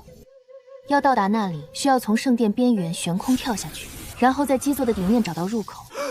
我靠！悬空跳下去，这么说我们是在万丈高空？行吧，都听你的。我们什么时候动手？不急，你现在需要做另一件事。什么事？见圣主。什么？你是符道大会冠军，圣殿亲自邀请来的人才。按照惯例，圣主会在你到达后的7天内亲自召见你。你需要利用这次见面，摸清圣主的底牌，以及他的实力、他的性格、他对你的态度。这些信息决定了我们后续的所有计划。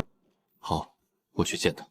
你们2个在我见圣主的时候，去确认一下那3个秘密入口还在不在。收到。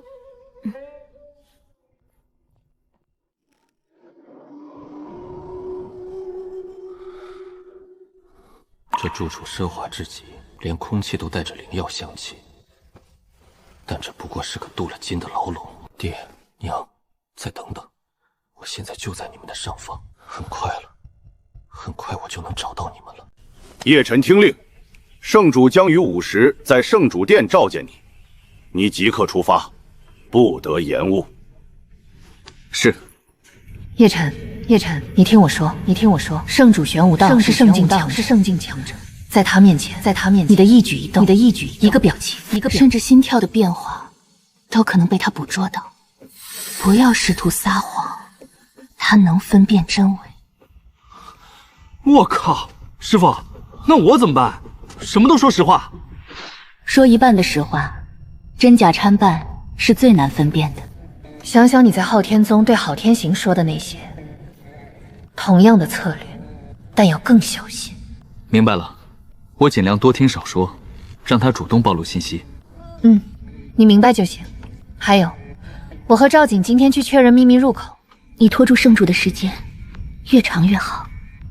你就放心吧，师傅，聊天忽悠人这一块是我的强项。那你算了，你小心一点。叶城，来，坐。路途辛苦了，来，先喝口茶。好茶，自己种的，在圣主殿后面有一小片茶园，300年了，也就这么点爱好。年轻人，你对符文的理解令我惊叹。符道大会的记录我都看了，符文辨识18道。迷宫破解1刻钟，实战中以通玄境击败天象境，这些成绩放在整个大陆的历史上都极为罕见。圣主过奖。叶晨，你有没有想过，符文的本质是什么？来了，这老家伙的试探终于开始了。晚辈愚钝，还请圣主前辈指教。大多数符师认为，符文是天地法则的载体。悟透一道符文，就等于掌握了一条天地法则。这个理解不能做错，但太浅了。符文的真正本质是意战。上古时期，第一个创造符文的人，不是在模仿天地法则，他是在用自己的意志重新定义天地法则。风这个符文不是风的记录，是某个人对风的理解。雷不是雷的复刻，是某个人对雷的意志投射。符文是人的意志加注于天地的印记。掌握了符文，就掌握了改写天地法则的权利。而掌握了这种权利的人，有义务引导这个世界走向正确的方向。圣主前辈所说的正确的方向，具体是什么？你很敏锐。大多数年轻人听到这番话，只会忙着表示赞同，你却在追问。下一盘。这老小子真特么的鸡贼，这是想再用下棋来观察我的思维方式，同时也避开了我的追问。好，那晚辈献丑了，就跟圣主前辈下一盘。你对符文的理解方式很特别，不是从天地法则中感悟，而是从字形本身推导。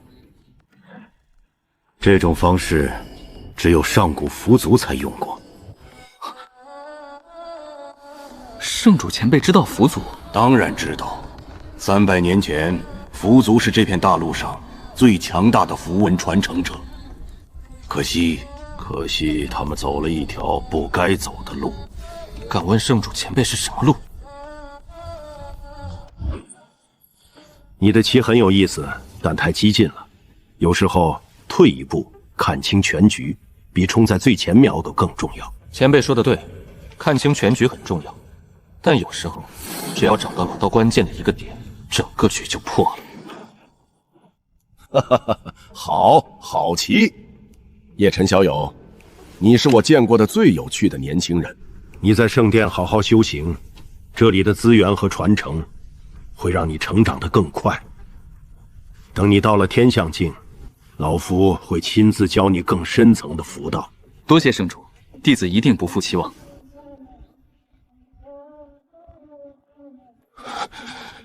好狡猾的老贼！如果老子不知道真相的话，几乎就要相信你了。但我知道，师父，我出来了。圣主的情况摸到了一些，他很强，强到我完全看不透他的实力上限。但他对符文的理解方式有局限，而且他避开了所有敏感话题，说明他在防备我。情况就是这样。秘密入口那边也有收获，3个入口还在，但加了新的禁制。给我2天时间，我能破解其中一个。好，2天后我们行动。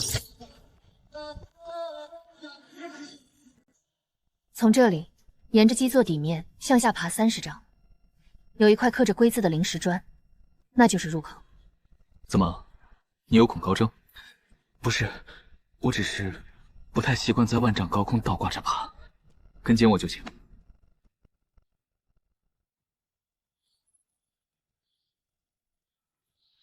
找到了，就是这里。果然加了新的禁制，不过进去，快！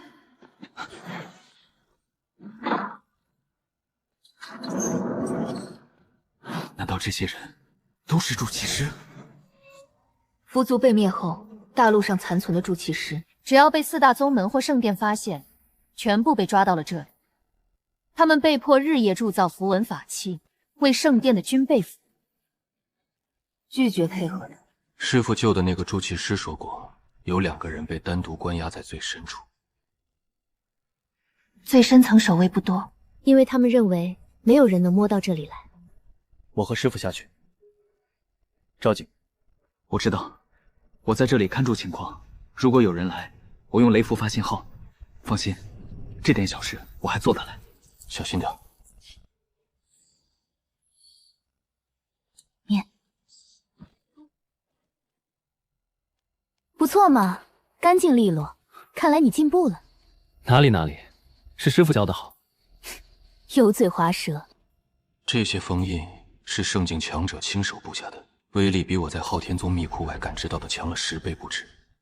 正面破解的话，至少需要王境的精神力。这些封印的结构我认识，是300年前圣殿封印我时用的同一套体系，但强化了好几层。你能破吗？如果我恢复到巅峰状态可以，但现在差得远。爹，娘，你们在里面吗？谁？爹，是我，叶晨。小晨，你怎么在这里？你不是我在手柱上写了，我让你不要来。爹，我看到了，你让我不要来，但你应该了解你儿子，越不让做的事，我越要做。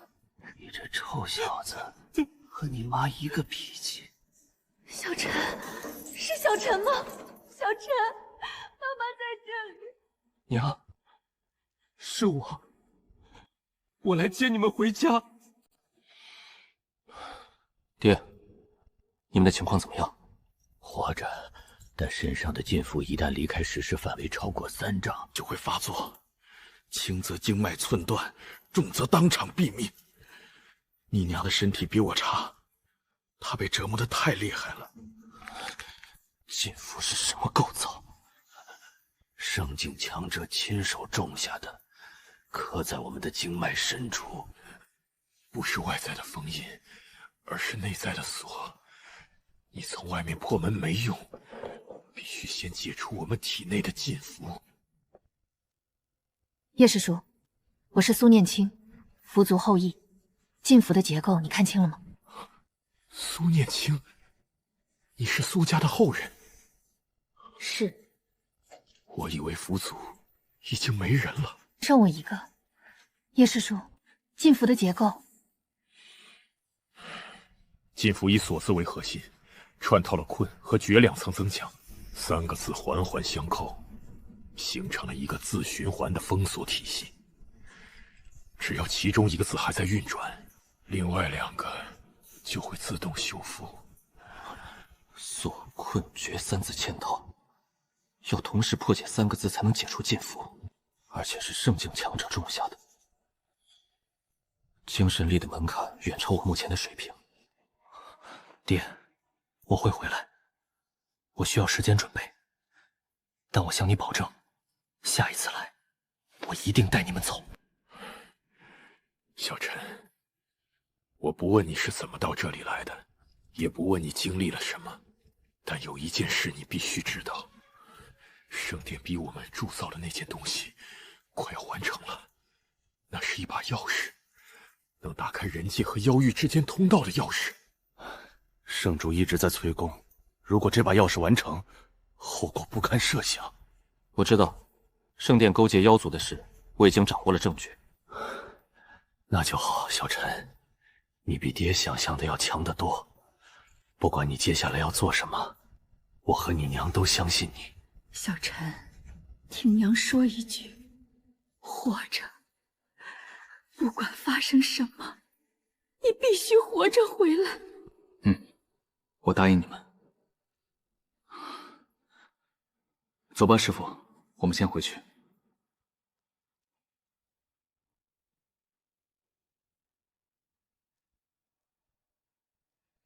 不只是爹娘，这里的每一个人，我都要带出去。总结一下：第一，我父母还活着，但身上有圣境级别的禁符，我们目前无力破解。第二，炼器房里至少关着40名筑器师，全部被奴役。第三，最紧迫的，圣殿在逼筑器师铸造一把妖域通道钥匙，而且快要完成了。钥匙完成之后呢？完成之后，圣殿就可以随时打开人界和妖域之间的通道，到时候妖族大军可以长驱直入人界。那不是灭世吗？圣主他疯了！他不是疯了，他是怕了。300年前，狐族发现了圣殿和妖族的秘密交易，妖族背后有一个更强大的存在。圣主发现了那个存在的恐怖后，选择了投降。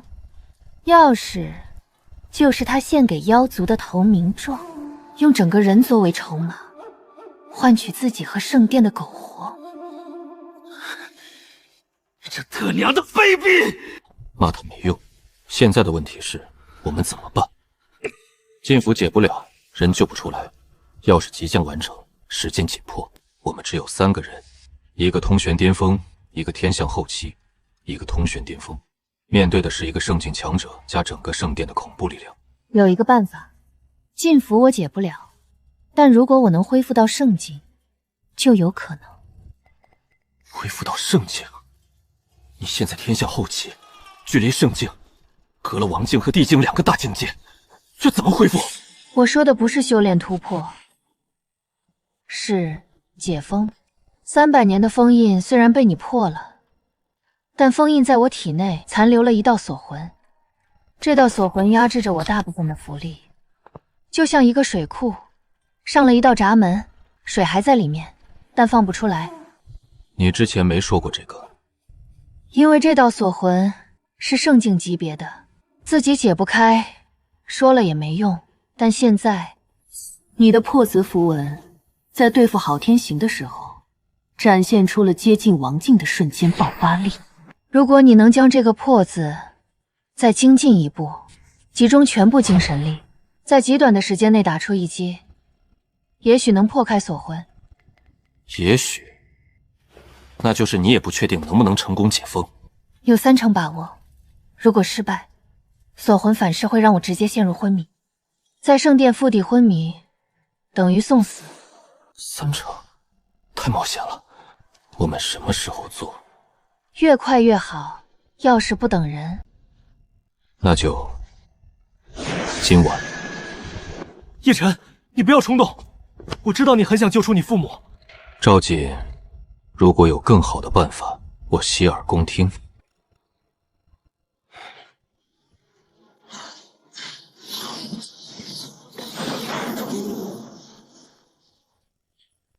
准备好了就开始，瞄准暗红色纹路的中心节点，那是锁魂的核心，一击必中，不要犹豫。如果你疼，我300年前被封印的时候，疼得比这厉害1万倍。别废话了，开始吧，老娘受得了。3成把握不够，但如果我把破子的精度再提高一个层次，不是破面，不是破线，而是破点，精确到一个点的极限穿透，也许可以提高到5成。所有的精神力不是扩散的面，不是锋利的刃，而是一根针，一根由破子真意凝聚成的极致精纯的金色针。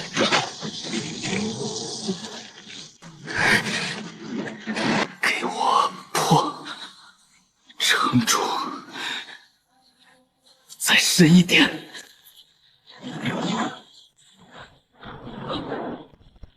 这气息，这不是天象，这是他原本的力量回来了。成了。师父，你的实力……地境后期，离巅峰还差一步，但这就是地境的沙子，和之前天象境时候的版本比，就像水枪和加特林的区别。现在禁符，我有把握解了。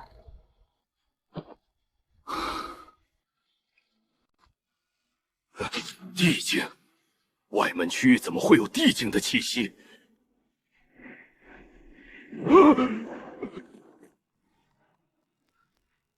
外面有5股天象境的气息，还有1股王境。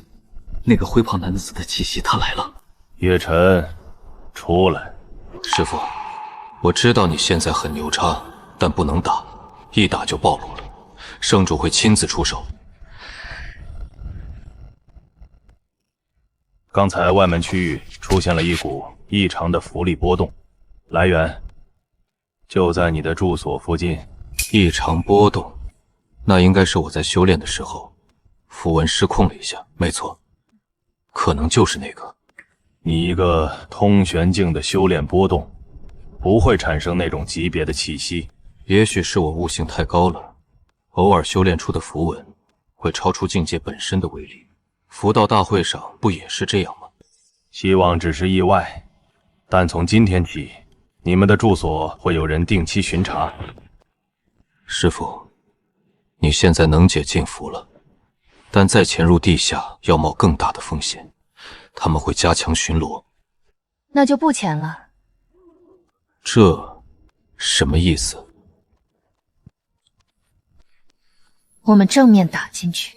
我现在是地境后期，这座圣殿里除了圣主本人，没有人能拦我。与其偷偷摸摸被他们一步步逼入死角，不如主动出击，趁地境气势还没完全搞清危险状况，直接杀进地下，救人走人。那圣主呢？圣主的事到时候再说。什么时候？明天天亮之前。那就明天。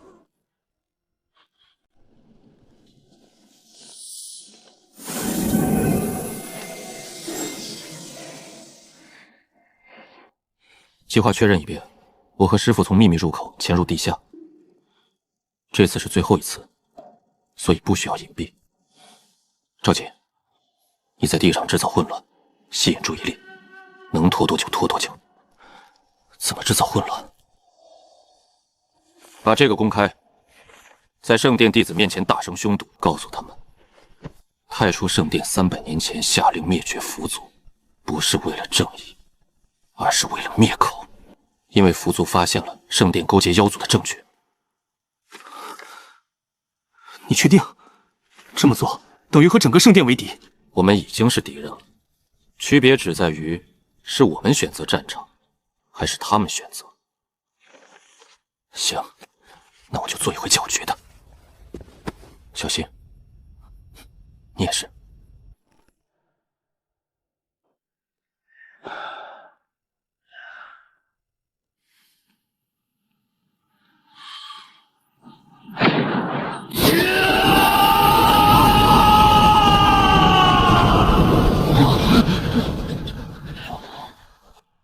300年前，太初圣殿向4大宗门下达密令，代号净符，命令内容：彻底灭绝符族全族。有，不是什么符族勾结魔族，而是因为符族发现了一个惊天秘密，那个秘密就是太初圣殿的玄武道在和妖族做交易。他要打开妖域通道，将整个人族出卖给妖族，换取自己和圣殿的苟活。这不是谣言，这是从昊天宗密库中找到的，圣殿亲笔命令，白纸黑字。300年来，你们效忠的圣殿一直在欺骗你们，你心给吗？boss，抓住他！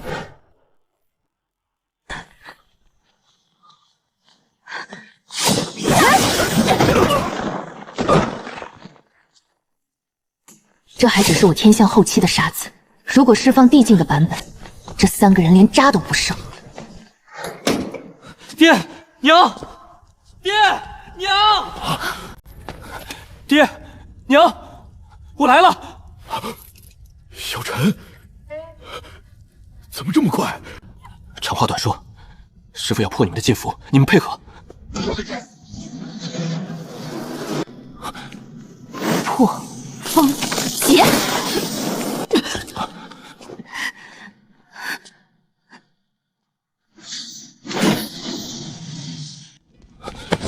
他快撑不住了。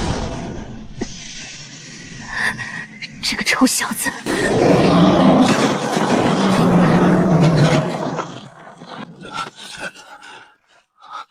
小陈，小陈，爹娘先走，回头再续。师父，其他助骑士呢？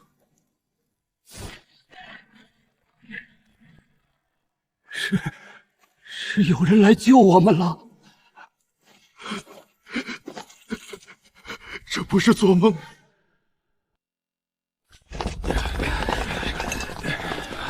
叶晨，我给了你机会，我给了你圣殿最好的资源，给了你亲自指点的待遇，给了你一条光明的前路。你本可以成为这个大陆最伟大的符师，与我并肩，引导这个世界走向正确的方向。但你选择了最愚蠢的路。你说的正确的方向，是把整个人族卖给妖族吗？你不懂。我不懂什么？不懂你为了活命可以出卖所有人？不懂你把筑气师关在地下当奴隶，逼他们造钥匙？不懂你灭了符族全族，只因为他们发现了你的秘密？你出卖整个人族，你配当圣主吗？那些人真的被关在地下？圣大人，这是真的，圣主他真的做了这些事。你们不会明白的。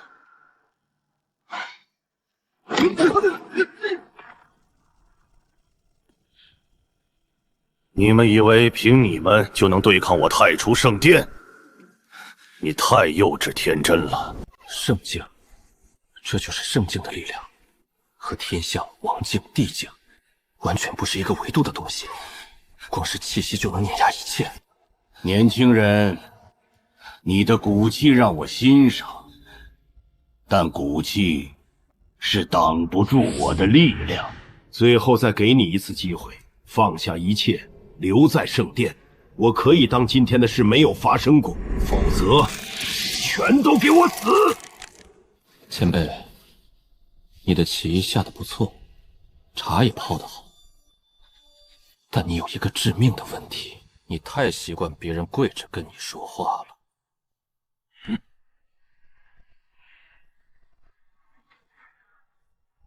玄武道老贼，你可还记得我？300年前，你下令灭我符族，371口人一夜之间化为白骨。你把我封进碑里，用了我300年的能量。今天，我来收这笔债。地境，你怎么可能？锁魂应该压制了你所有的力量。你的锁魂已经被我的弟子破了。感谢你300年前留了我一命，否则今天我也不可能站在你面前。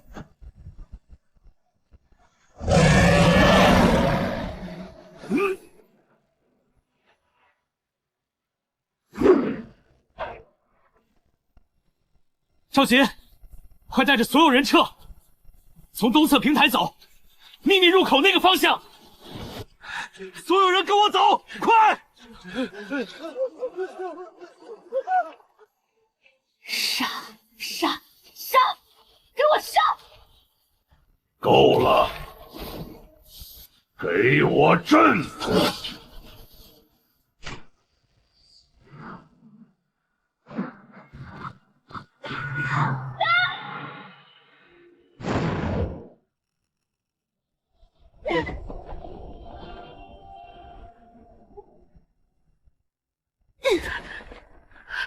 圣境果然不是地境能正面抗衡的，他的一个阵子就压得我喘不过气来。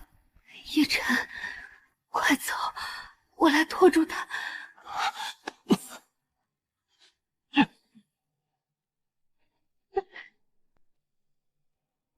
你干什么？我说了让你走。给我老子闭嘴！你说什么？圣境和地境的差距不是单纯的符力差距，而是对符文真意理解的深度差距。玄武道对阵字的理解比我，比郝天行，甚至比300年前的苏念青都深。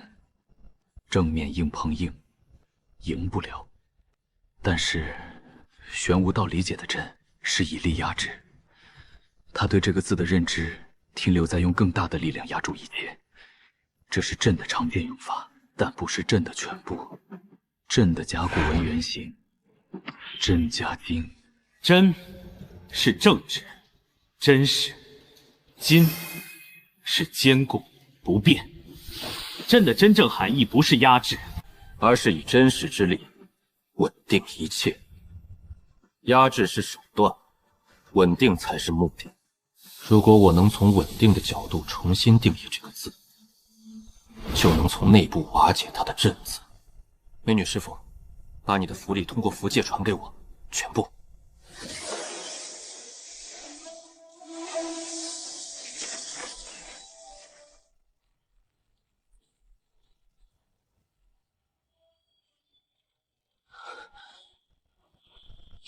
外一剑，天外一剑，超越一切框架的，回归本源的，以意念为刃的终极一击。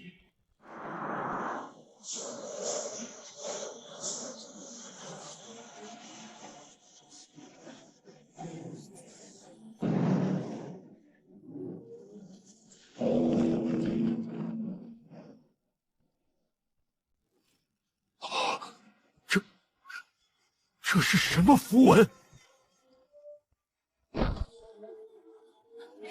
美女师傅，这次我帅不帅？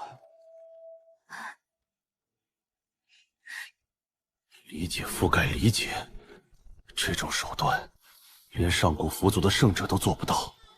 这个孩子，他到底是什么逆天的人？叶晨，走了，人都到了。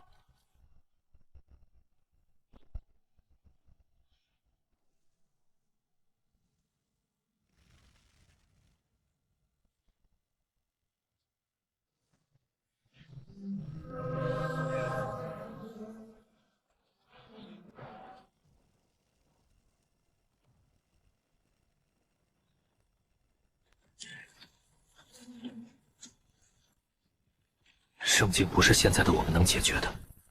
虽然没有杀死这个老贼，但我们救出了所有人，爹娘也在身边。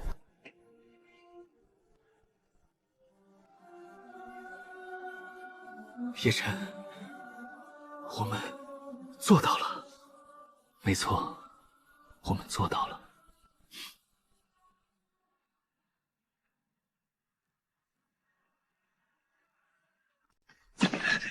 撑不了多久了。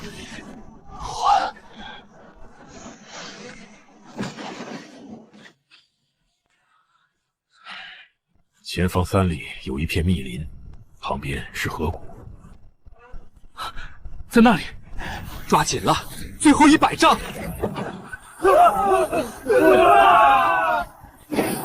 落。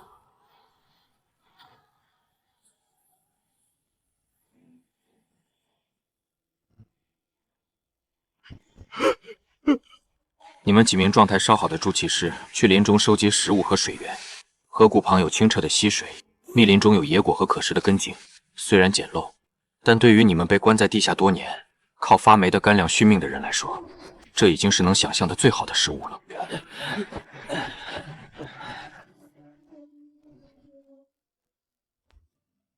老天！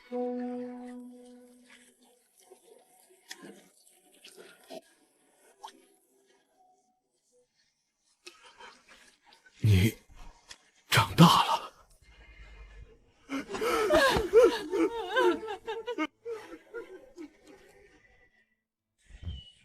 师傅。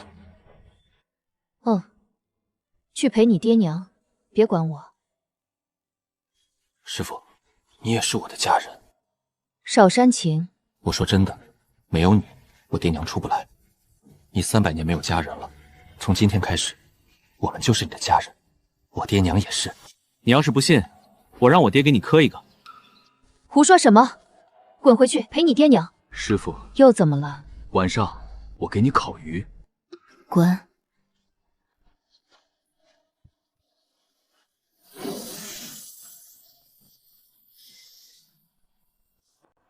小陈，你想知道什么？问吧。钥匙，妖域通道钥匙，你们铸造到什么程度了？完成了9成，核心结构已经成型，只差最后一步，注入圣境级别的符力激活。整把钥匙需要1名圣境强者以全部符力灌注，才能与妖域的空间壁障产生共振。而且以玄无道的能力，他不需要筑气师来完成最后一步，他自己就能做。那他之前为什么不做？因为激活钥匙需要消耗圣境修为的3成，他在忌惮一旦消耗了3成修为，他在短时间内无法恢复巅峰状态。在没有外敌危险的时候，他可以从容选择时机。但现在你们闹了这么大动静，圣殿内部人心防冻，筑气师全部被救走，他的秘密被公之于众，他被逼到了墙角。一个被逼到墙角的人会做什么？他会不顾一切的激活钥匙，没错，因为对他来说，人族的力量他已经不信任了。四大宗门分崩离析，圣殿信誉崩塌，他经营了300年的秩序正在瓦解。他会认为，只有打开妖域通道，让妖族介入，才能重新掌控局面。疯了，他真的疯了。不是疯了，是怕了。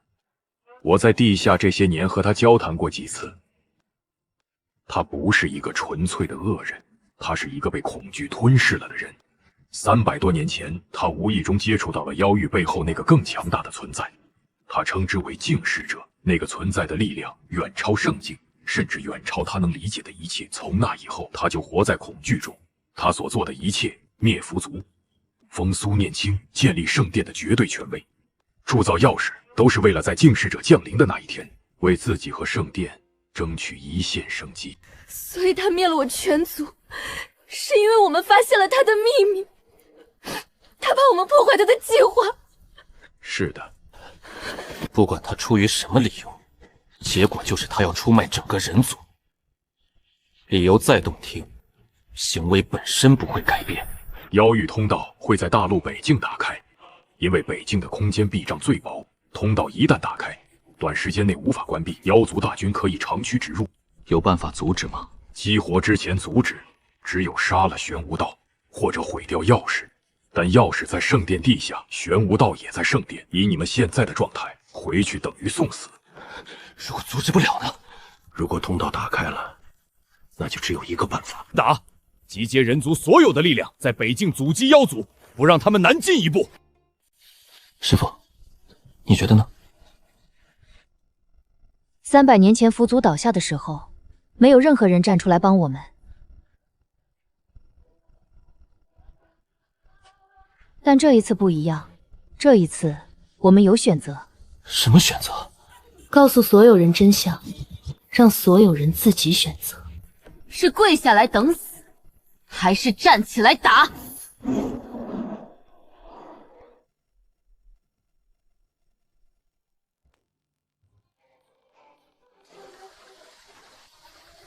去。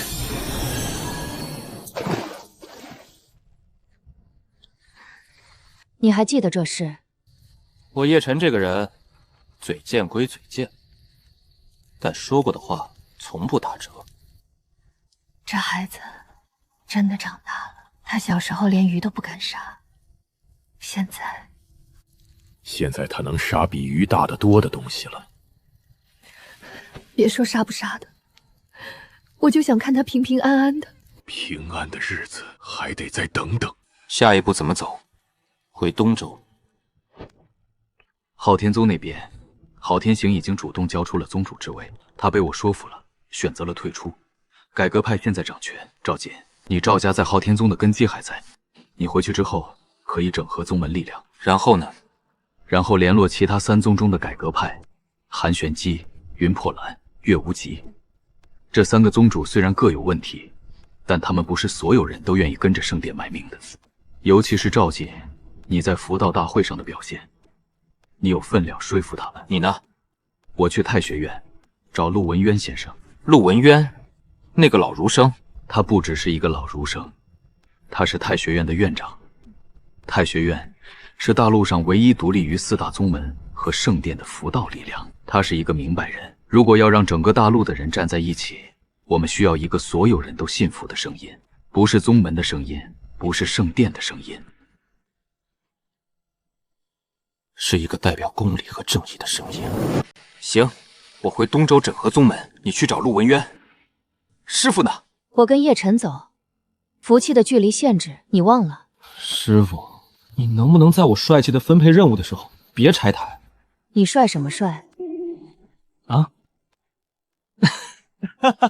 钥匙完成了90%，玄无道随时可能激活。一旦妖域通道打开，我们的时间不多了。圣主，外门弟子流失了30%，内门弟子目前还在控制中，但人心浮动。筑气师被带走了，但钥匙还在。最后的激活步骤不需要筑气师，只需要您的圣境符力，是否？你知道吗？我曾经也想过走另一条路。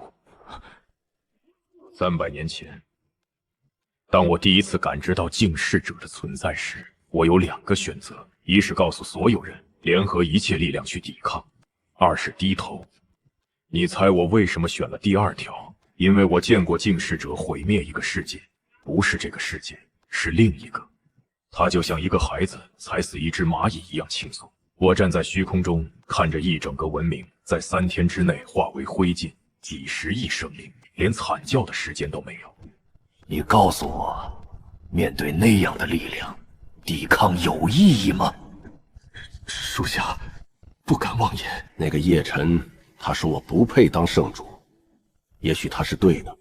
一个因为恐惧而出卖同族的人确实不配，但我没有选择了。传令下去，圣殿所有残余力量，即日起向北境转移。圣主，您要3天之内，妖域通道打开。东周的事交给我。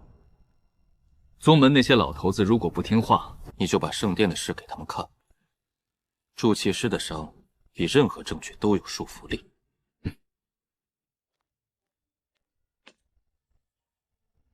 叶晨，赵兄，你这是何意？叶晨，佛道大会的时候，我说下次不会输给你，现在我改一下，下次见面的时候，我要带着一支军队来收拾你小子。那我等你。我们该走了。太学院在西南方向，有2天路程，我们没有2天的时间。我知道。这个人不错，他是我见过最硬的对手，硬到让人放心把后背交给他。娘，能走吗？你娘还没老到走不动路，少废话，出发。放我下来。娘，你儿子现在通玄境巅峰，背你跟背个小鸡仔似的，你就安心当一回公主吧。小陈，有件事我昨天没说，钥匙。我说钥匙完成了9成，这是真的，但我没说的是，最后那1成，是我故意没完成的。你做了手脚。钥匙的核心是一枚通字符文，通达2界之意。我在铸造这枚符文的时候，偷偷将通字的第7笔改了。你改了笔画？通字的金文写法，第7笔是一个向右的弯折，代表畅通无阻。我把它改成了向左的弯折。向左弯折，那就不是通了。改完之后，这个字变成了一个古体的祖字，从外观上看几乎没有区别。即便是圣境强者，也不一定能分辨出来。但当他注入符力，激活钥匙的时候，钥匙不会完全打开通道。对，通道会打开，但不稳定。它会像一扇半开的门，时开时合，无法让大规模的军队通过，最多只能过来一些先遣部队。爹，你比我想的要鸡贼的多了。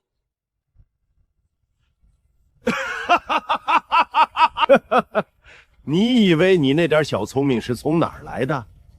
你爹我当年在铸器行堂里也是出了名的。他当年是出了名的不靠谱，别听他瞎吹。陈月，你醒着呢？我一直醒着。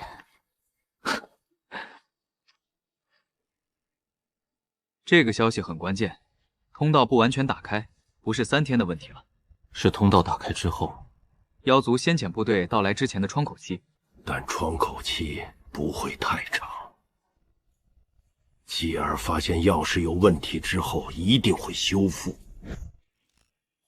太学，太取广大之意，学取求知之意。广大的求知，这2个字本身就是一种态度。我们进去。直接进，不敲门？太学院的门从来不关，谁都可以进。陆先生，4个杯子，您是掐指一算，还是外卖提前点好的？外卖这个词颇有新意。天裂于北，地动于东，太初圣殿的悬浮阵法出了故障，半座宫殿歪了。这些消息传到太学院，不需要太聪明也能猜到发生了什么。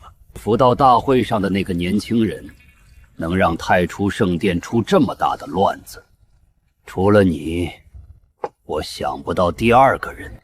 坐。谢谢。苏家的后人，您认识我？300年前，太学院的典籍中有一幅佛族最后一位圣者的画像，你和他长得一模一样。那是你的母亲。好茶。说吧，你来找我不是为了喝茶的。从震天碑破封到圣主的真实目的，所有的事情我都会如实相告。佛道大会上，我问过你一个问题。前辈，你问我力量不够的时候，道理有用吗？你当时反问了我，那么现在你有了力量，你告诉我，道理的分量，你感受到了吗？就算他们再不甘心，也不敢在太学院里动手。我一直觉得这话有道理。拳头大就是硬道理吗？但我错了。我有力量打败很多人，但我打不败恐惧。玄武道不是没有力量，他是圣境强者，大陆最强的人，但他还是输了。输给了恐惧，力量没有帮他做出正确的选择。所以我来找您，不是因为太学院有多少战力。说实话，打战这件事，太学院不如4大宗门，但我需要一个能站出来告诉所有人为什么要打这一仗的人。不是为了我叶晨，而是为了他们自己。这些人被关在地下10几年，他们需要有人告诉他们，你们受的苦不是白受的。这个世界还有人在乎公理。太学院建院600年，600年来，我们不参与宗门争斗，不介入皇权更替，不依附任何势力，因为太学院只做一件事：守住道理。但道理不是摆在书架上供人瞻仰的，道理是要有人去践行的。第4杯茶是给你父亲的，叫他进来吧，我要当面听听。一个在地狱里待了10几年，还没有屈服的筑起师，有什么话要对这个世界说？陆先生，去叫人，别在这里煽情。你父亲让我看了他手臂上的伤疤，圣殿的人在他骨头上刻了禁符。这是600年以来太学第1次对外发布集结令。这是太学院的文令，凭此令，大黎境内所有太学分院、所有文人符师、挂名学者和教员，全部集结。7天之内发往所有分辨，告诉他们，太初圣殿叛人族，妖域通道将开，太学院不会袖手旁观。太学院有符师3600人，不多，但我们的符文造诣是大陆最强的，结界增幅，价值不比公鸡差。我知道，这也是我来找您的原因。还有一件事，里面有传承防御体系，据说有一套可以封锁空间裂缝的古阵。你应该比我更懂，那套阵法叫什么？归元阵。归元阵可以将空间裂缝强行闭合，但需要庞大符力支撑，且布阵者必须深入理解。佛族的后人只剩你一个了，这套阵法能不能用，取决于你。我需要看那些典籍。明天一早，典藏阁为你开放。看来，钥匙已经被激活了。玄武道动手了，爹的手脚起作用了，通变成了阻，通道打不完全，但这只是暂时的，玄武道迟早会发现问题。他动手了，比预想的快。他比我们更急。叶晨，关于归元阵，我看过母亲留下的手札，知道大概的原理，但要完整布阵，需要至少20名通晓符族传承的符师。我们只有你一个符族后裔，所以，我需要教人。300年来，我一直是符族最后的守墓人，所有的传承都在我一个人身上。我从来没有想过要传给别人，因为我不信任这个世界。灭了我全族的就是这个世界上的人。但今天，陆文渊让我看到了一件事。什么事？300年前，太学院冒着灭门的风险，替符族保存了那批典籍。他们不认识我的任何一个族人，他们只是觉得这些东西不应该被毁掉。我要打开符族的传承，不只传给你，传给所有愿意学的人。师父，371条命换来的传承，不应该跟着我一起埋进坟里，它应该继续传承下去，发扬光大。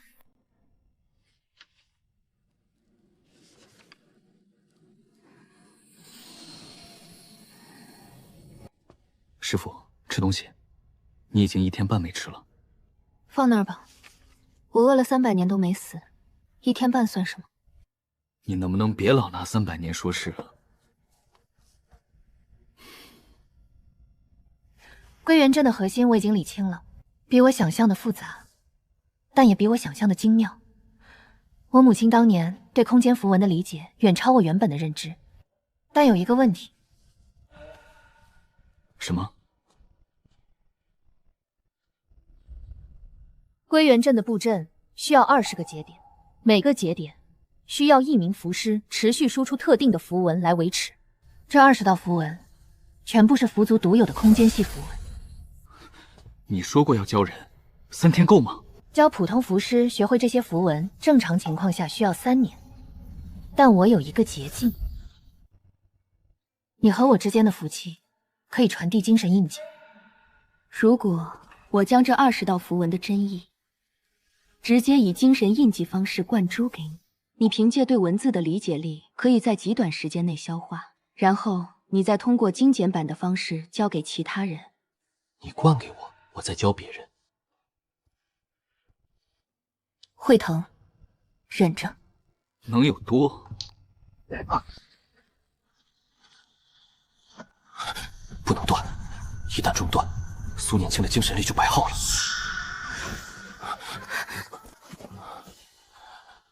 师父，你这不是传承，你这是往我脑子里塞了一个图书馆，然后放了把火。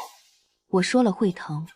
你说会疼和实际的疼之间的差距，大概相当于有点辣和四川火锅锅底的差距。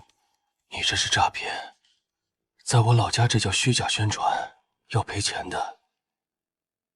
你不是985研究生吗？这点信息量也承受不了。你们985的含金量就这。你是不是跟我待久了学坏了？以前你就会说滚，现在你会阴阳怪气了。看来我培养出了一个怪物。圣殿叛戎族妖域将开，太学院600年不涉世事，今日破例，凡太学门人速归。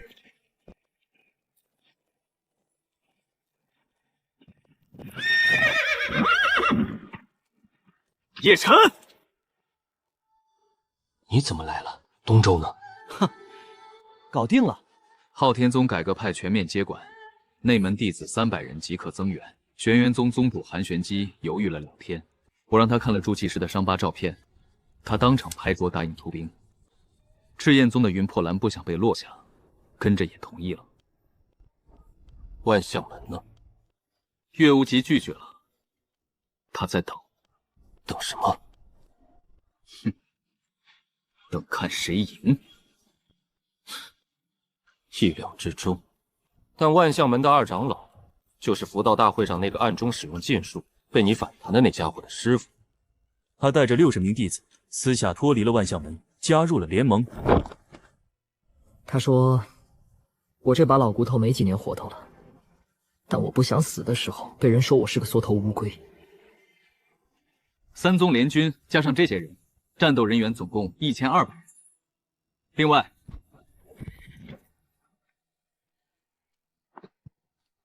这是昊天宗秘库中剩余的所有关于圣殿的秘密文件。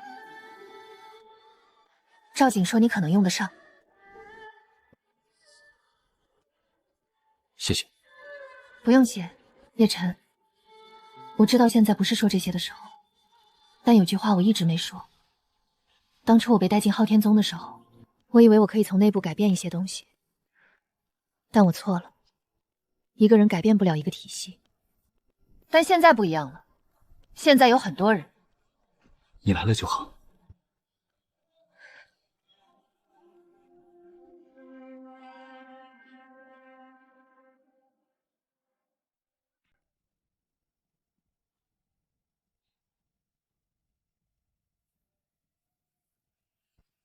叶师兄，这些材料，太学院已经拿出了最好的库存，但要铸造能对抗妖族的法器，恐怕够了。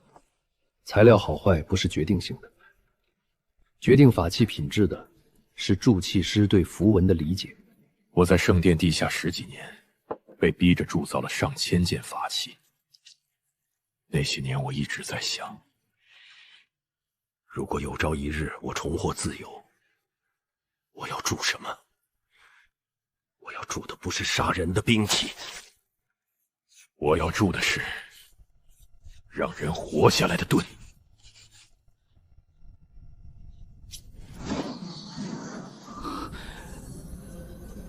这枚符文核心的防御密度，比圣殿的标准值号高了30%。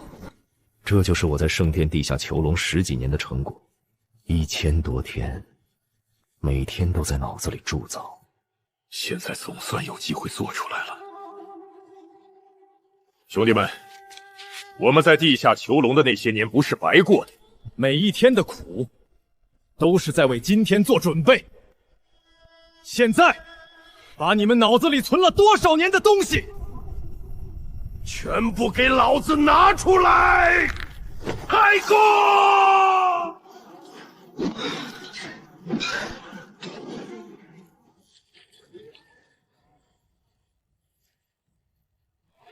太学院已经彻底变了。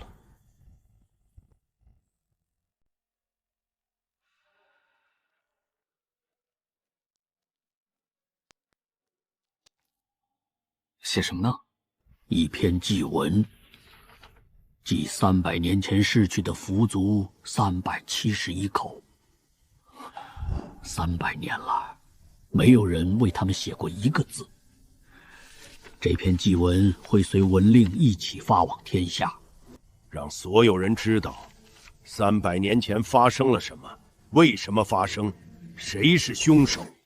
你的师傅不需要同情，但他的族人需要一个公道。谢谢你，陆先生。不用谢我，这是太原院签了300年的字儿。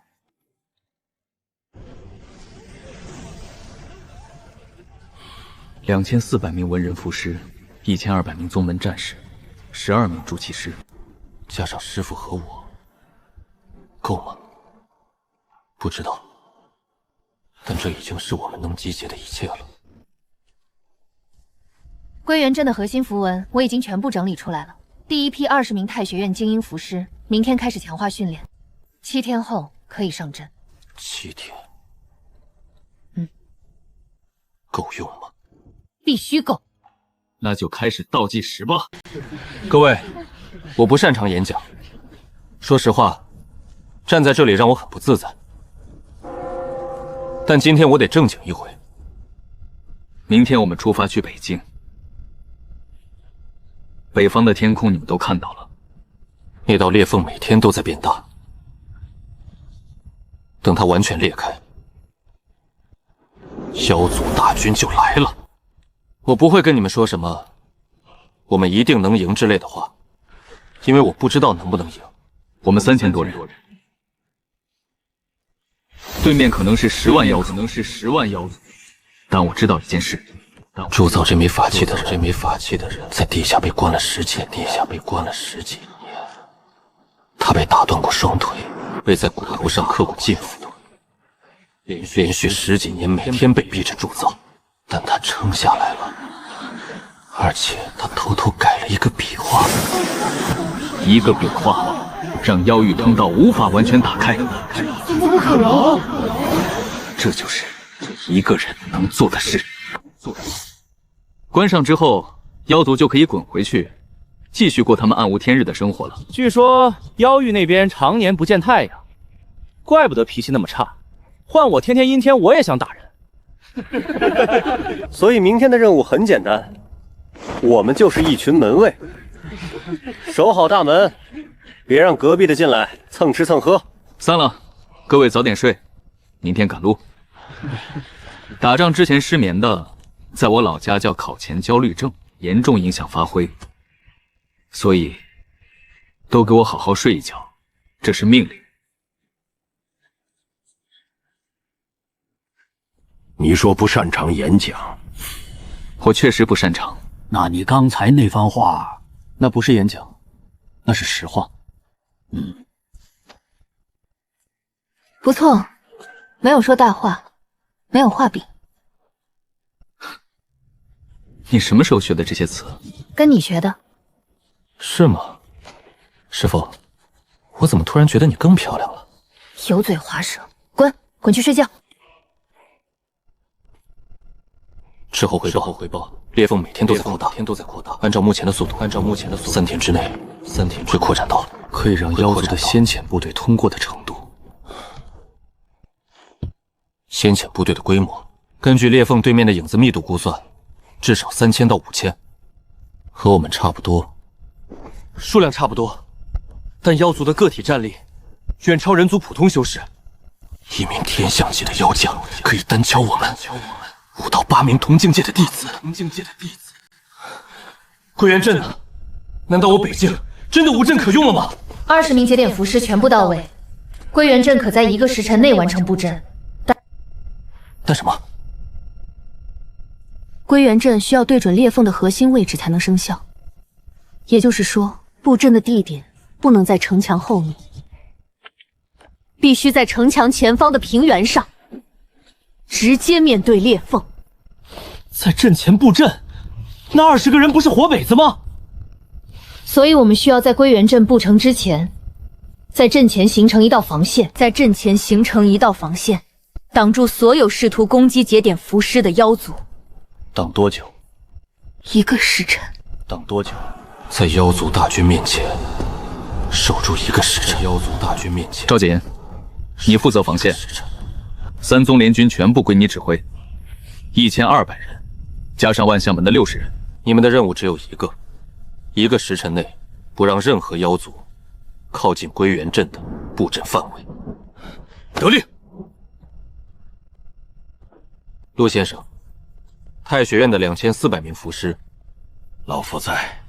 抽出20人给归元阵，剩下的人全部布防御阵法和增幅结界，给赵瑾的防线加一层保险。明白。师傅，你带20名节点符师在防线后方布阵，布阵期间你自己也是目标，保护好自己。你不用操心我。我知道，但我还是得说，我呢，你干什么？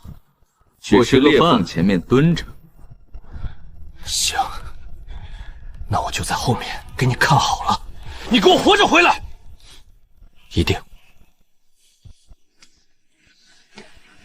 师傅，我真的死不了。闭嘴。爹，你在做什么？带上。这是我能做的最好的东西，材料有限，只能做这么大，挡不住圣境的攻击。但天象以下的致命一击，可以帮你扛一次，只有一次。谢了，老爹。别跟我客气，你娘让我跟你说，活着回来。我知道，我不说那种话，我只说一句：你是我叶昊天的儿子，你不会输。不会。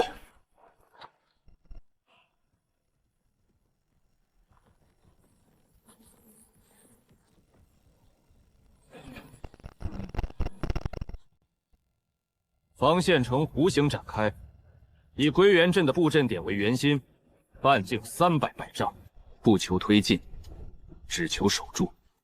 任何妖族靠近300丈以内，格杀。是。叶晨，裂缝的扩张速度在加快，最迟5时就会完全打开。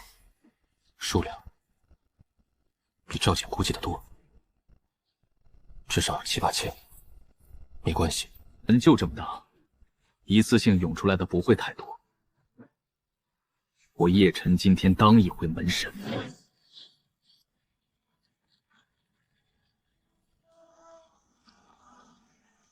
燃！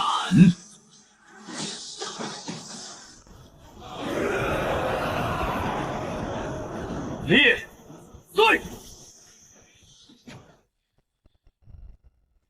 精神力换1000多名妖族，这性价比在我老家能拿经济学奖，但不能持续太久。精神力恢复速度远不及消耗速度。行，你们人多是吧？没关系，我叶晨最擅长的就是考试，考场上人越多，衬托我越强。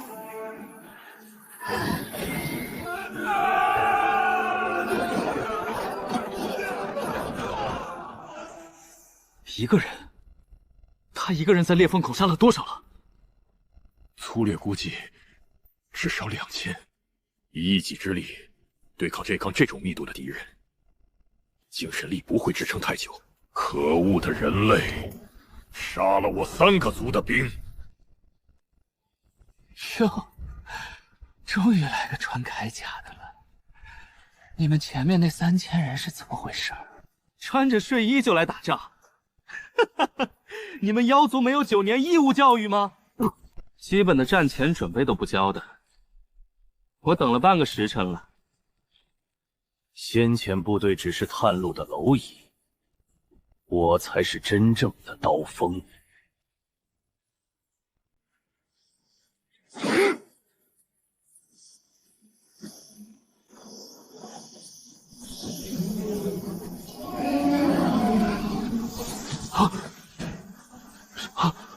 什么符术？哎呀，不好意思，在我老家这叫退货。你发出去的东西质量不行，我原路给你退回来了，不用谢，包邮的。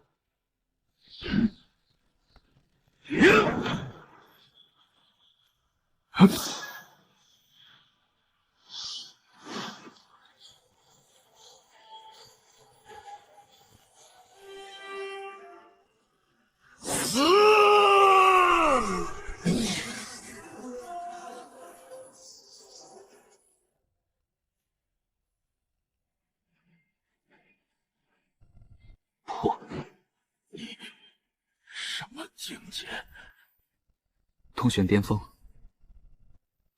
你没听错，你一个天象巅峰，被一个通玄巅峰的小子一根针戳死了。你说你丢不丢人？回去怎么跟你祖宗交代？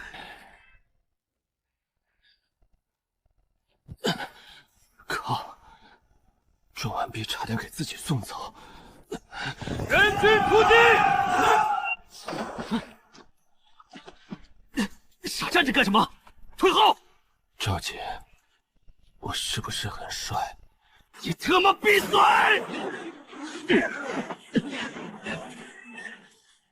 半个时辰，够不够？第一梯队接防线，第二梯队2翼包抄，太学院结界组升阵。够了，做的够了，你等，剩下的交给我。雷玉，撑住了，再撑半个时辰。归元阵，起！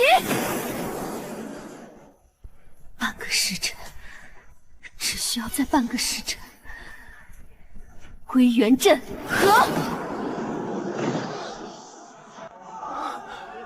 赢了。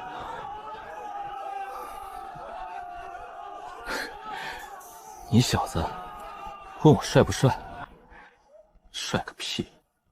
满脸鼻血的样子丑死了。我活着吗？废话。师傅，我昏了多久？3天。3天？那我是不是错过了很多事？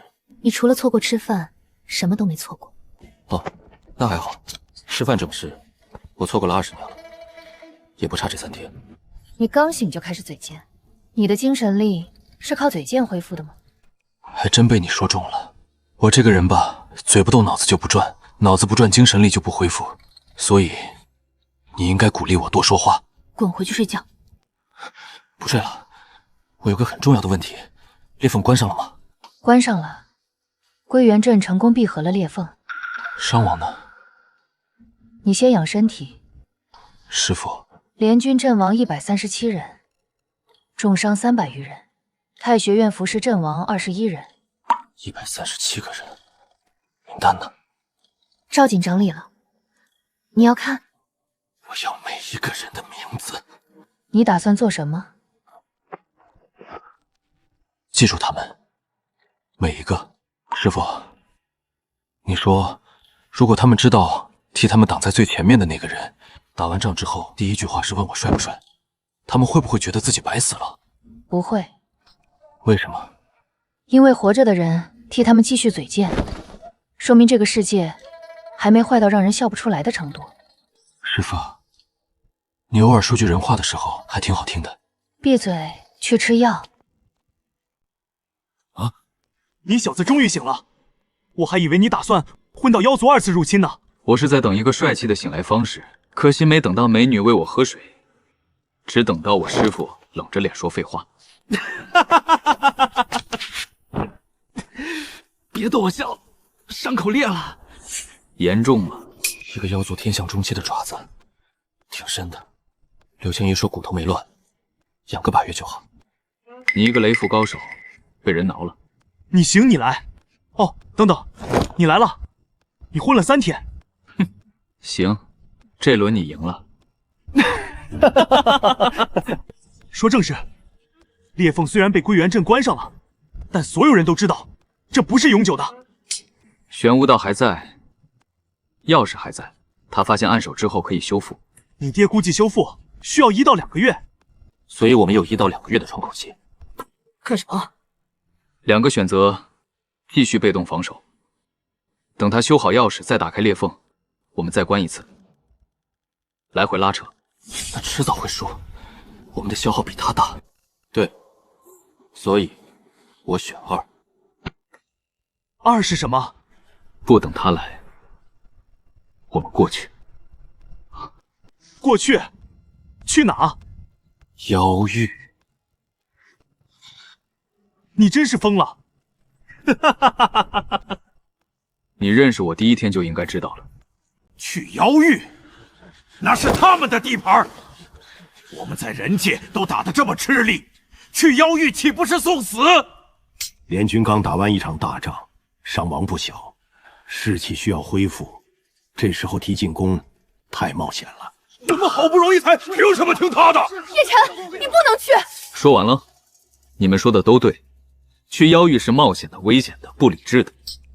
但我问你们一个问题：你们打算在这里守多久？1个月、2个月、1年、10年？裂缝关了又开，开了又关，每次开会都会有人死，你们愿意这样耗下去吗？但主动去妖域，我不是让你们全去，全军进妖域是找死，我又没疯到那个程度。我的计划是，精锐小队5到10人，从裂缝的疤痕处潜入妖域。潜入？你的归元阵不是把裂缝关上了吗？怎么潜入？归元阵闭合了裂缝，但没有消除裂缝，它像一道缝合的伤口，表面愈合了，但深层的空间结构仍然是脆弱的。如果有人掌握符族的空间符文，可以在缝合处打开一个极小的临时的通道。小到1次只能过几个人的那种。对，而且只能维持很短的时间，进去之后通道就会自动关闭，回来的时候需要从妖域那边重新打开。所以这是一次单程票，进去了不一定回得来。我不要求任何人跟我去，这是我的决定。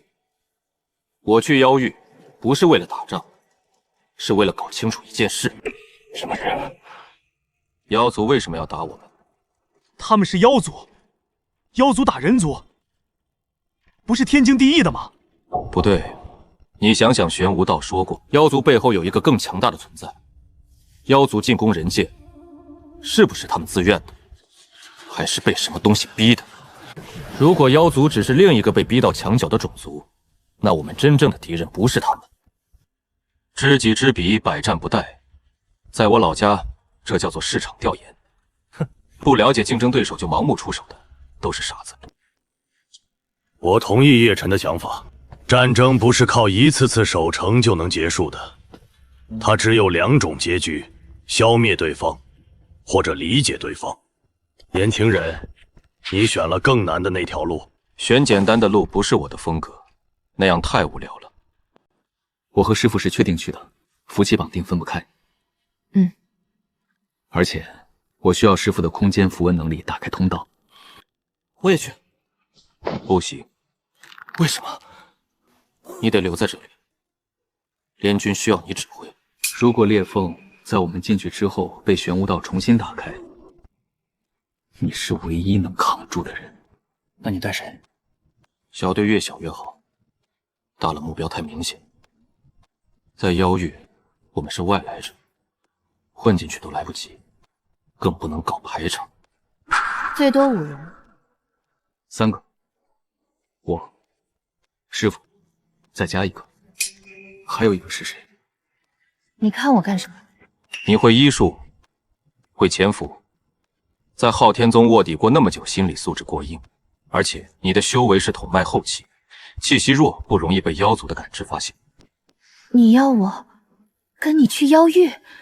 你可以拒绝，先把药喝了再说。这是答应了还是没答应？我说先喝药。这药是柳青衣你自己配的，你确定这不是毒药？苦成这样，妖族闻了都得绕道走。有这么苦吗？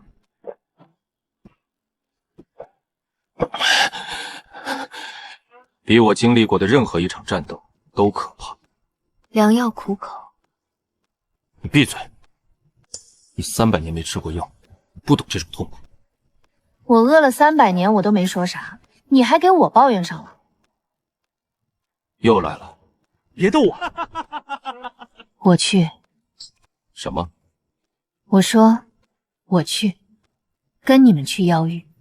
你说的对，我在昊天宗卧底了那么久，潜伏是我的强项，去妖域不过是换个地方卧底而已。欢迎加入叶晨妖域1日游旅行团，不保证安全，不包食宿，不提供回程票。我后悔了。晚了。准备好了吗？准备好了。准备好了。通道只能维持10秒，进去之后不要停，直接冲到对面。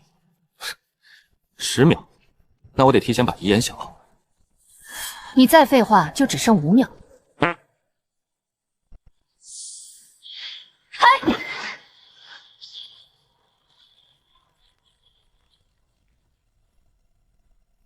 走！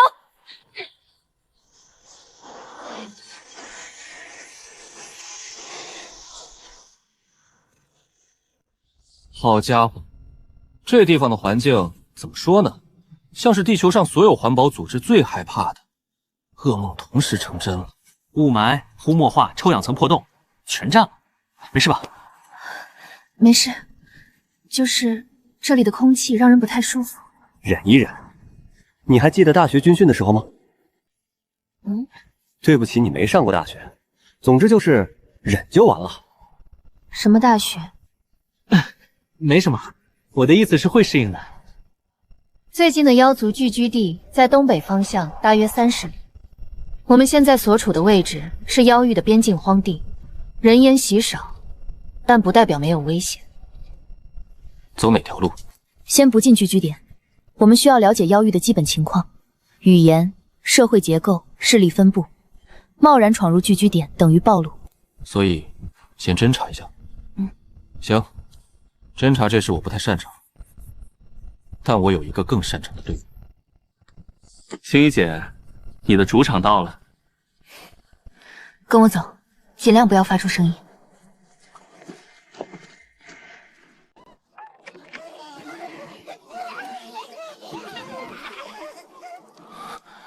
这些不是士兵。当然不是，妖族不是一支军队，他们也是一个有老有少、有男有女的种族。你在战场上看到的只是他们的战士，那些缺胳膊少腿的，不像是战伤，伤口的位置和形状不对。你说的对，那不是外伤，而是一种侵蚀。侵蚀？你没注意到吗？这个世界在腐烂。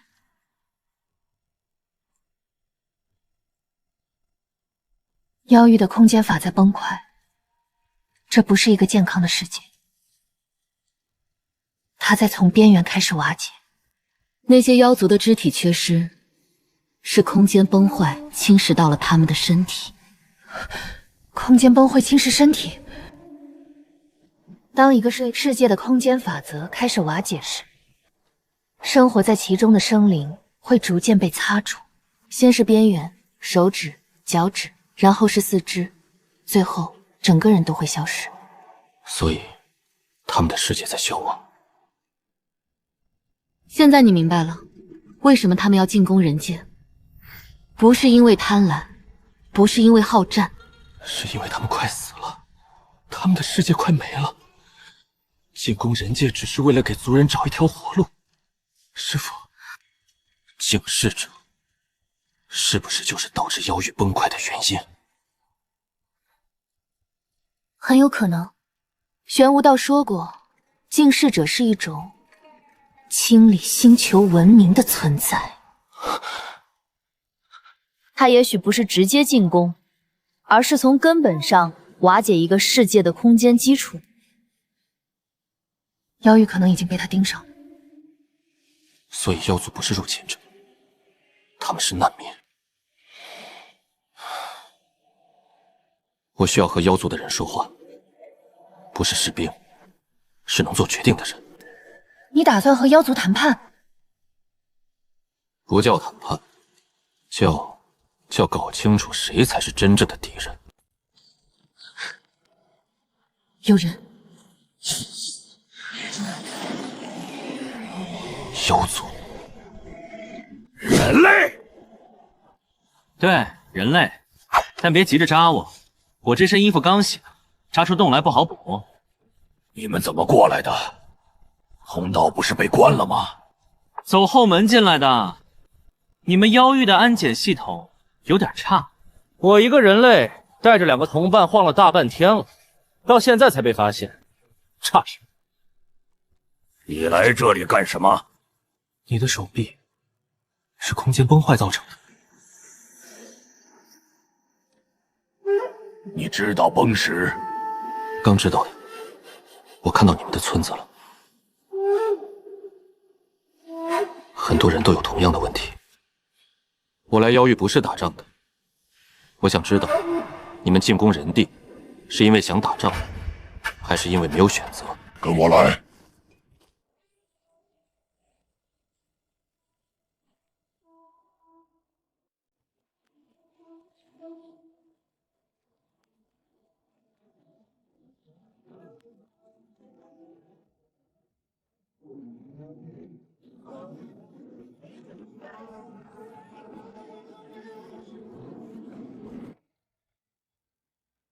这里的崩石比外面轻。蓝晶矿石有稳定空间的作用，这座山里有大量蓝晶，所以洞穴内部的空间法则比外面稳定得多。我们在这里躲了3年。3年？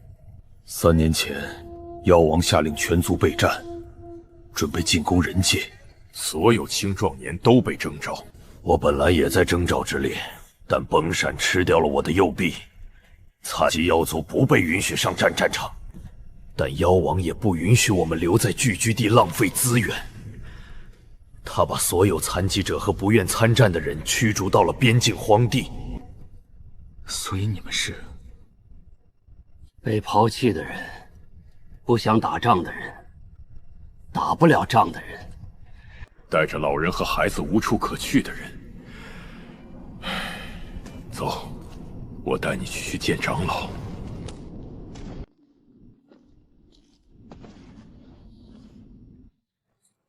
灰牙长老，我带了几个特殊的客人来。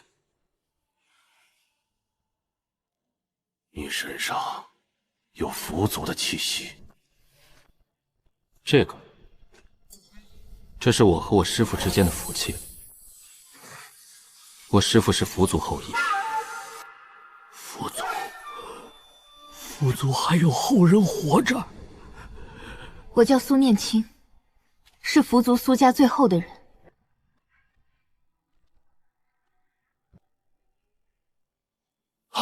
长老不可！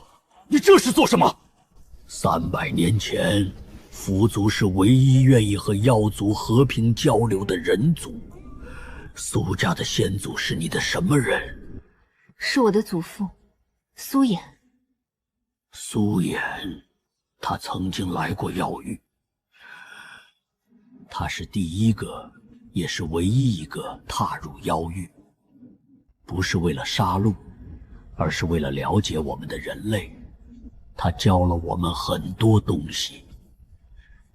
他说，文字是所有智慧生灵共通的语言，只要能交流，妖族和人奴就不必为敌。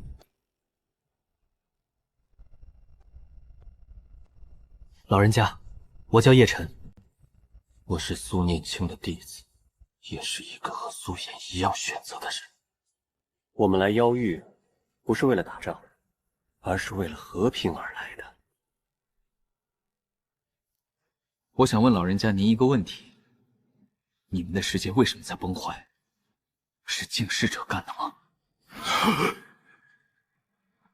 你想知道的一切都在这里。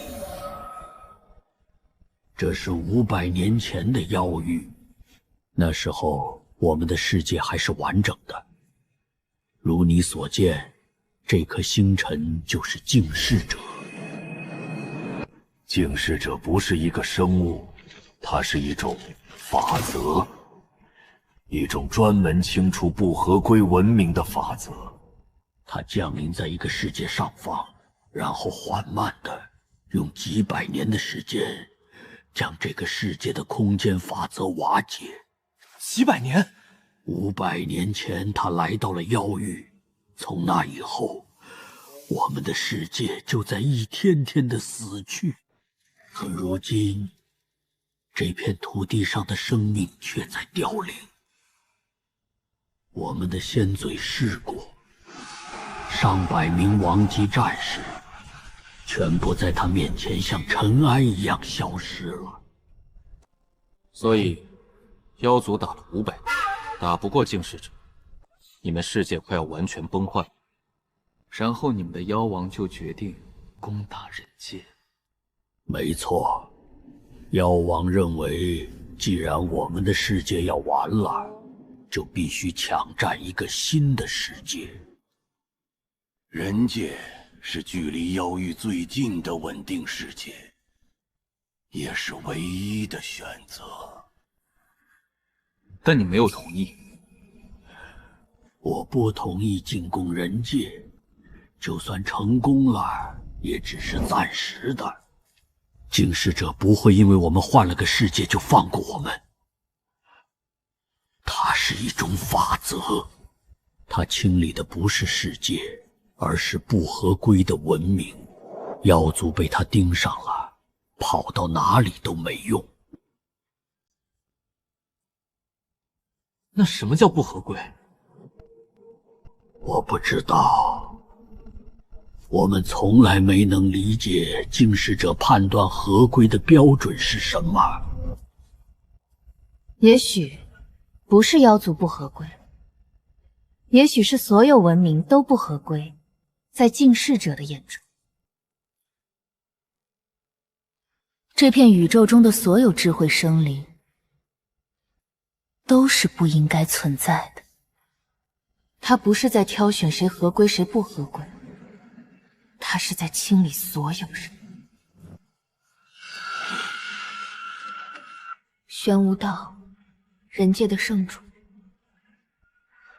说他在虚空中亲眼见过净世者毁灭另一个世界，不是妖域，是另一个完全不同的世界。如果净世者只针对妖族，为什么要毁灭其他世界？因为他针对的不是妖族，是所有人。他在清理这片宇宙中所有的智慧文明。妖域先被盯上了，人界迟早也会。如果真是这样，那不管我们打不打，结局都一样啊。不一样。如果你们和我们打得两败俱伤，见识者坐收渔翁之利。如果你们和我们联手，至少还有一线希望。联手？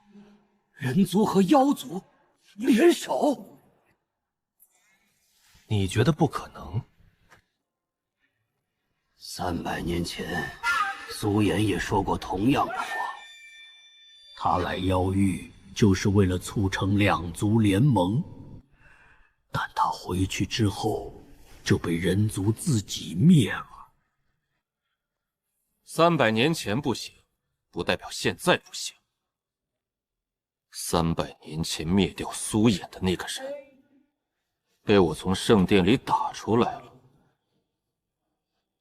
300年前被蒙在鼓里的4大宗门，现在有3个站在了我这边。300年前被封印在镇魂碑里的符族唯一幸存者，他现在站在你面前。我叶晨这个人吧，狂妄，不知天高地厚，但我有一个优点，我说到做到。我说要救我爹娘，我从圣殿里把他们带出来了。我说要关裂缝，我关上了。现在我说人族和妖族可以联手。现在的我，不是300年前的苏颜，你信不信我能做到？我信，但我一个人的信没有用。你需要说服的不是我，是妖王。妖王在哪儿？王城，距此200里。妖王绝尘统帅妖域全部军事力量的存在，战力等同于你们人界的圣境巅峰。哦。又一个圣境，行吧。打圣殿的圣境我已经有经验了。第2次应该会好点，毕竟是复习嘛。妖王，我会搞定。你上次打完昏了3天。那是第1次，考试都是第1次最紧张。第2次就从容了。从容个你头！你们2个能不能先别拌嘴？把怎么见到妖王这个问题解决了。我可以帮你们进入王城，但我有一个条件。老先生，你讲。我希望你们如果和妖王谈崩了，请不要动手。我会带着你们离开妖域，不要把战火烧到这些无辜的人身上。没问题，我答应你。好，岩谷，你带着这位少侠和他的朋友即刻出发，现在就前往王城。是，长老。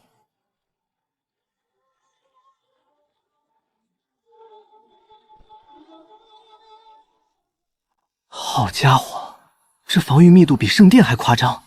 我数了一下，光外围巡逻的就有至少2000，天象境以上的不少于200。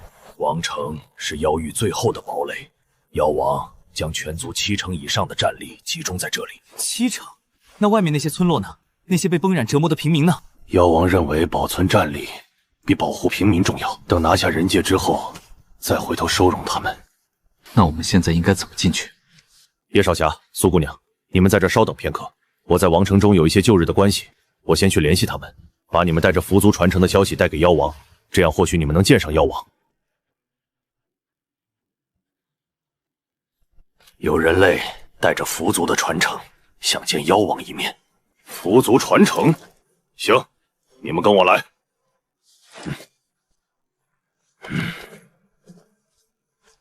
我以为传说中的妖王会更丑一点，没想到比我想象的要帅那么一点点。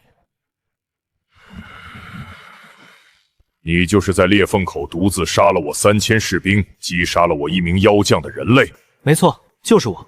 3000这个数字我没数，但应该是差不多。那你知道吗？你的同伴关闭了裂缝，让我的先遣部队损失殆尽。那是归元镇的功劳，但确实是我策划的。不好意思啊，打仗嘛，总归是要有损伤的。你杀了我的人，然后又跑到我的王城里来，你们觉得我不会杀了你吗？你不会。哦，是吗？因为如果你想杀我，我一进大门你就应该动手了。但你非但没有动手，还让我走到了你面前，这就说明了你很想知道我问什么感谢。说吧，希望不要让我失望，否则死。你的世界在崩塌，崩石每天都在扩大，你的族人，不管是战士还是平民，都在一天天被擦除。你打人界是为了给你的族人找一条活路，但其实你也知道，打赢了人族也是没用的。净世者不会因为你换了个地方就停手，他盯上的不是妖域，是你们这个文明。你跑到人界，他就来人界找你，到时候2个世界一起完蛋。我说的没错吧？不过今天我来到你面前了，不是来打架的。虽然我打架也还行，我来是想告诉你一件事。第一，你不是我的敌人，我也不是你的敌人，我们都是净世者的猎物。猎物和猎物之间互相撕咬，猎人在旁边看笑话，这不是挺傻的吗？年轻人，你很有意思。谢谢，很多人都这么夸过我，但大部分人说完这句话之后就想揍我。300年前，有一个人类来过我的王城，他也说了类似的话。他叫苏颜，你和他长得一样。他是我的祖父，他是我见过的最有智慧的人类，不是因为他的实力，而是因为他的眼界。可惜他回去之后就死了，死在了自己人手里。所以我有一个问题，你怎么保证你不会和苏衍一样？不能，我不能代表所有人，但我能代表愿意站出来的那些人。3宗联军、太学院还有很多人，他们选择了相信我，不是因为我有多厉害，是因为我做了正确的事。你呢？你能代表所有妖族吗？我是妖王。那你能代表你城外那些被崩染折磨、被你驱逐到边境的残疾者和老人吗？你知道的不少。我来的路上看到的。我驱逐他们，不是因为我不想保护他们，是因为王城的资源只够维持战力，我必须做出选择。我知道。你知道？我在人界也见过做同样选择的人。圣殿的圣主，为了保存自己和圣殿的力量，牺牲了佛祖，牺牲了铸器师，牺牲了所有人的资源。他的理由和你一样，我必须做出选择，但他错了，不是因为他做了选择，而是因为他只看到了保存力量这一条路，他没有想过也许还有别的路。你现在也是，你把所有赌注都压在打下人界上，但你有没有想过，如果2族联手，不是打彼此，而是一起对付净世者呢？联手？用什么联手？就凭你们人族的实力，连我的先遣部队都不一定能全歼。你的先遣部队被我一个人在裂缝口堵了半个时辰。我不是说人族的战力能和你正面硬碰，但我们有你没有的东西。什么？符文，你的世界在崩坏，因为空间法则在瓦解，但符文是操控法则的工具。如果符的传承能用来修复空间法则呢？你打人界，最好的结果是抢到一块地，但你的世界还是在崩，你的族人还是在被擦除。换个地方，问题不变。但如果我们能找到修复空间法则的方法，你们就不需要离开自己的家。人族，你知道你在说什么吗？我当然知道，我也知道妖王你不相信我们能做到。但有一件事我确定，如果我们互相打， 100%完的。如果我们联手试一试，至少还有一线希望。你要选100%完的，还是选也许？3天，我给你3天时间，向我证明你的符文能修复空间崩溃，哪怕是一小块，我就和你谈。成交。师傅，怎么样？空间法则的崩坏程度，比上次通道里的严重10倍。临时修补行不通，就算搭上去，也会在几分钟内再次崩溃。临时糊一糊行吗？糊上去也撑不过几分钟。所以要永久修复。那我们怎么干？永久修复需要做2件事。第一，找到这片区域空间法则的原始结构，就像修复一件古董，你得先知道它原来长什么样。第二，用足够的符力将原始结构重新刻写进崩坏的空间中。第一步怎么做？崩坏的空间并不是完全消失了，它的残影还留在边缘，就像被擦掉的字。如果你仔细观察，上面还能看到一些凹痕。我可以用空间系符文读取这些残影，还原原始结构。那第2步呢？第2步需要的是一种极特殊的符文，不是攻击，不是防御，不是控制，而是创造。创造性符文在空白的空间中重新书写法则。这种符文，符族的典籍中有记载，但符族灭族之后，没有人成功使用过，因为创造性符文对施术者的要求高。你必须真正理解你要创造的东西是什么，不是知道，是理解，从骨子里的理解那种。理解，这是我从穿越到这个世界之后一直在做的事。理解文字，理解符文，理解它们背后的逻辑和含义。创造是理解的终极形态，只有真正理解一个东西，才有资格创造它。空间法则，空间是什么？在我前世的物理学中，空间是物质存在的框架，是坐标系，是容纳一切的容器。在这个世界，空间是被符文定义的法则。师傅，第1步你来，读取残影；第2步我来。那我们开始。拿到了这片区域的原始空间结构，我已经完整阅读了。好，我知道目标了。现在用符文把它重新写出来。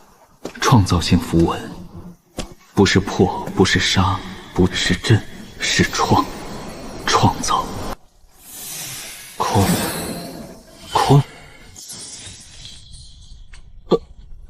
什么鬼？失败了。为什么？空字的真意我理解得很深。从洞穴到天空，从有限到无限，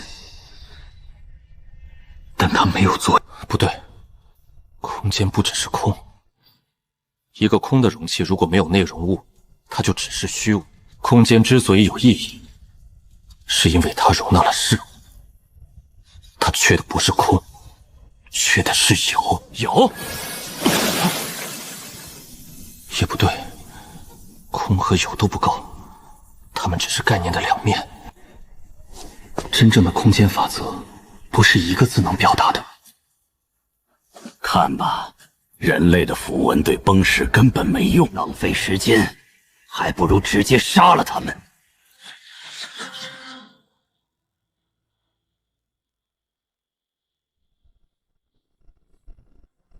3天，他还有3天。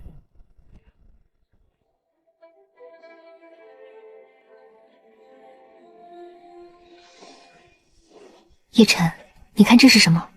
这是什么？蓝晶洞穴里那种发光菌类，岩谷说可以吃，对精神力恢复有帮助。哦，太空食品。没什么，在我老家宇航员吃的东西就是这种口感。还是想不通吗？想不通。第一次吗？好像是。以前不管遇到什么符文辨识也好，组合符文也好，破封印也好，我都能很快找到答案。因为那些东西归根颠底都是认字，我前世的积累足够应付，但这次不一样，这次不是认字，是造字。造字？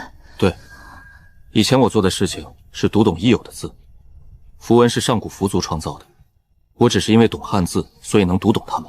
但现在，我需要写一个从来没有人写过的字，一个能定义空间的字。在我的家乡，字是一个叫仓颉的人创造的。传说仓颉造字的时候，天雨粟，鬼夜哭，天降粮食，鬼怪哭泣。为什么？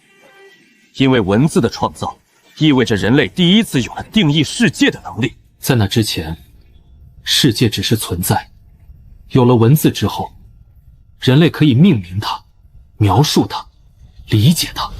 我现在要做的，和仓颉一样，不是认字，是造字。用一个字定义一片空间。那你需要什么？我明白了，我终于明白了，我需要的不是一个字。什么？你明白了什么？创造空间，不能用一个字义，因为空间不是一个概念，它是一个关系。空和有不是独立存在的，它们必须同时存在才有意义。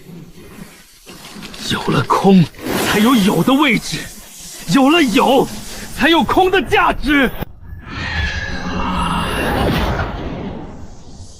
不是一个字，是两个字，组合符文，但不是普通的组合，而是两个字互相定义、互相支撑，合在一起才有意义的组合。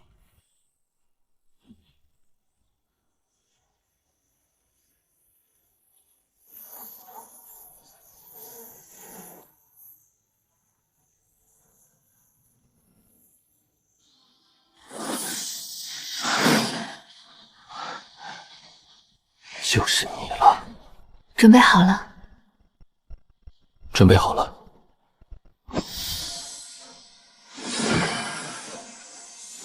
空，有，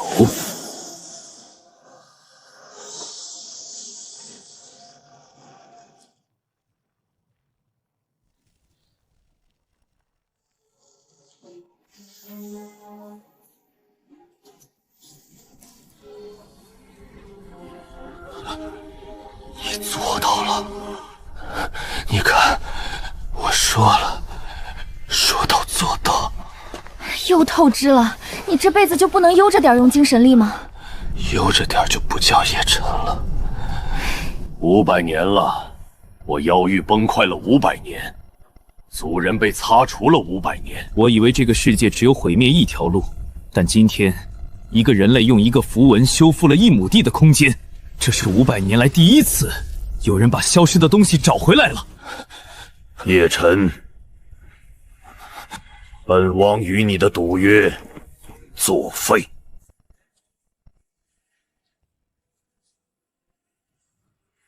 我愿意和你谈。500年来，没有任何力量能逆转崩石。妖族的王者是我，祭司是我，甚至有人以命为代价尝试过，全部失败。而一个通玄境人类，用一个符文做到了。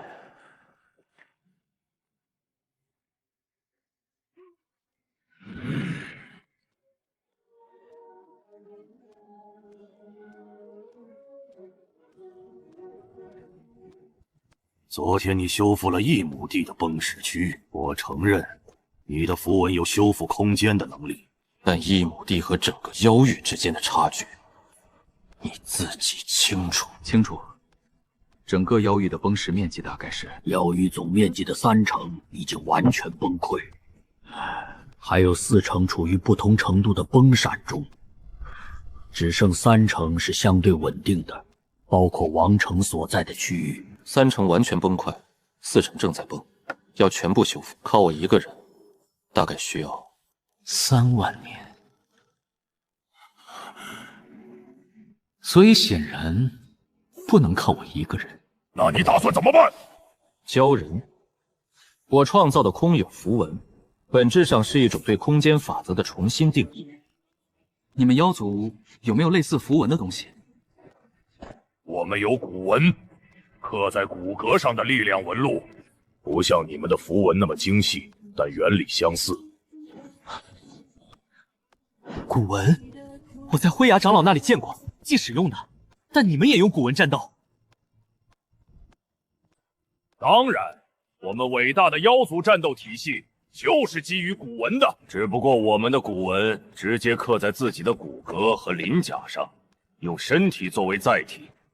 古文和符文同源不同流，符文是用精神力外放，古文是刻在身体上内化，两种不同的技术路线，但底层逻辑应该是相通的。如果能把空有的概念翻译成古文的形式，妖族就可以自己修复崩石。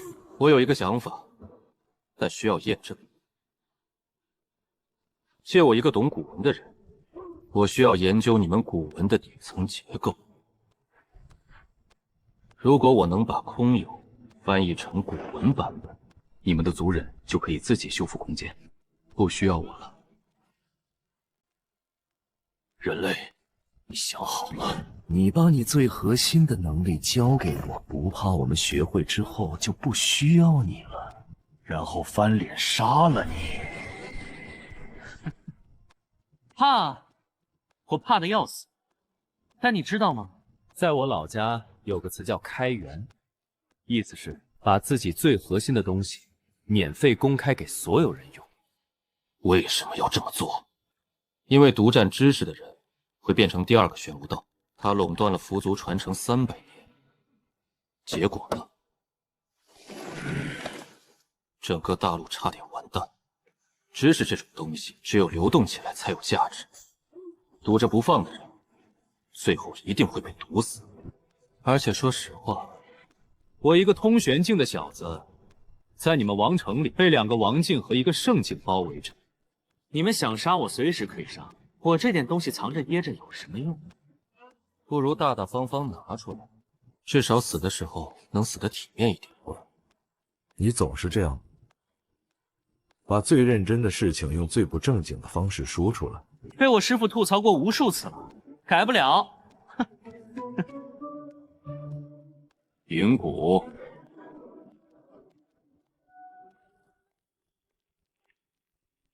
这是银骨，妖域最年轻的古文大师，也是我的女儿。你女儿有问题？没问题，只是您看起来不太像有女儿的人。你就是那个修复了崩石区的人类。是我。你看起来很弱。我也这么觉得，但弱者也有弱者的强项，比如认字就是我的强项。认字，可以看看你的古文吗？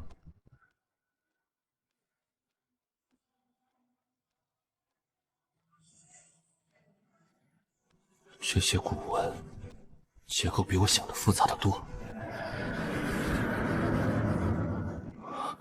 它们不是简单的线条，每一道纹路都有深浅、粗细、走向的变化。这些变化组合在一起，形成了特定的含义。等等，这个弯折，这不是，这是甲骨文生字的第3笔的变体。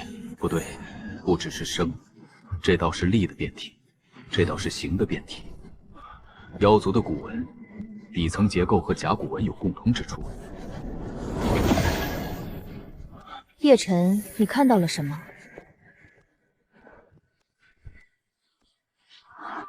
师父，古文和符文不是同源不同流，它们是同一棵树上的2根枝。上古时代，在符族和妖族分化之前，也许存在过一种共同的原始文字。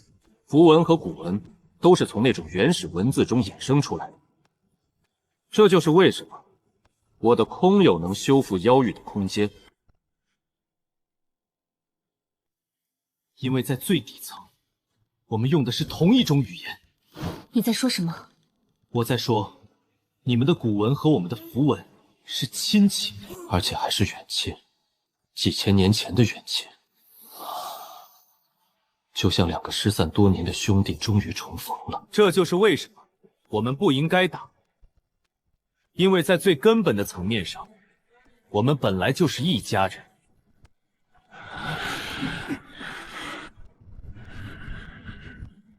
叶晨说的可能是真的，但从来没有人把这两者联系在一起，直到今天。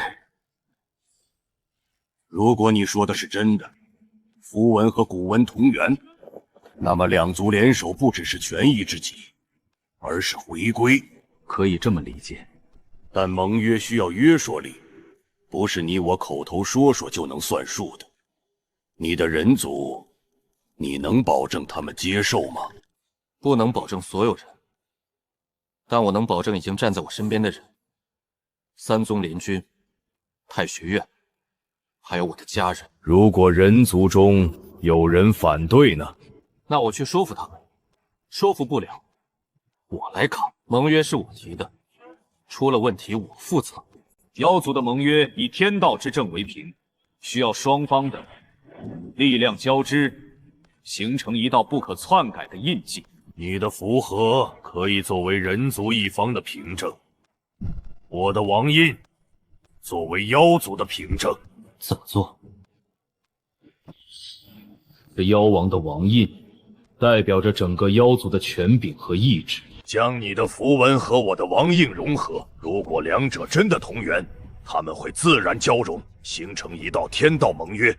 如果不同源，力量会互相排斥，说明你说的是谎话。叶晨，符文和古文融合从来没有人做过。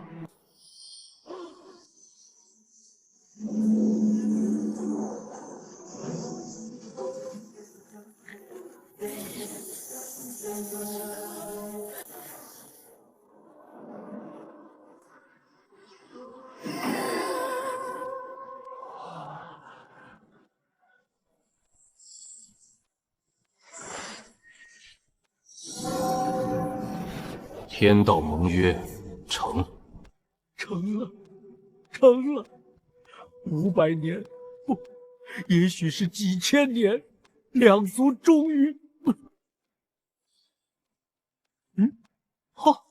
我的符器升级了，以前是金色单色的，现在变成金银双色限量版了。你能不能有1秒钟是正经的？刚才立盟约那3秒钟，我就是正经的。现在正经额度用完了。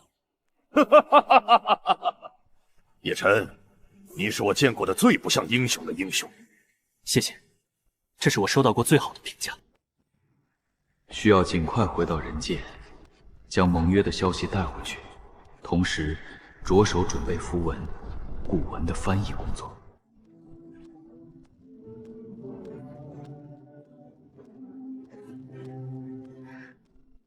父王让我跟你走，但我不信任你。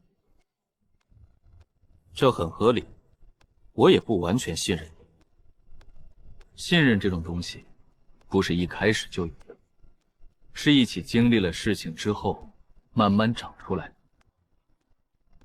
你们人类都这么啰嗦吗？不是所有人类，只有我。他说的是实话，他特别啰嗦。师傅，你能不能在外人面前给我留点面子啊？这是人界的干粮，味道可能不太合你们的口味，但至少比蓝鲸曲类有营养。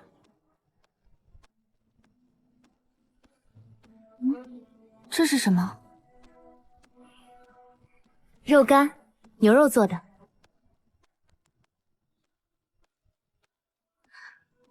好吃吧？一般。你刚才的表情出卖了你。闭嘴！哟，闭嘴这个词，他倒是学得很快。叶晨先生，回到人界之后，你真的有把握让人族接受这个盟约吗？有把握让大部分人接受，少数人总会有反对的。但只要大多数人站在正确的一边，少数人翻不了天。如果翻了天呢？那就再翻回来。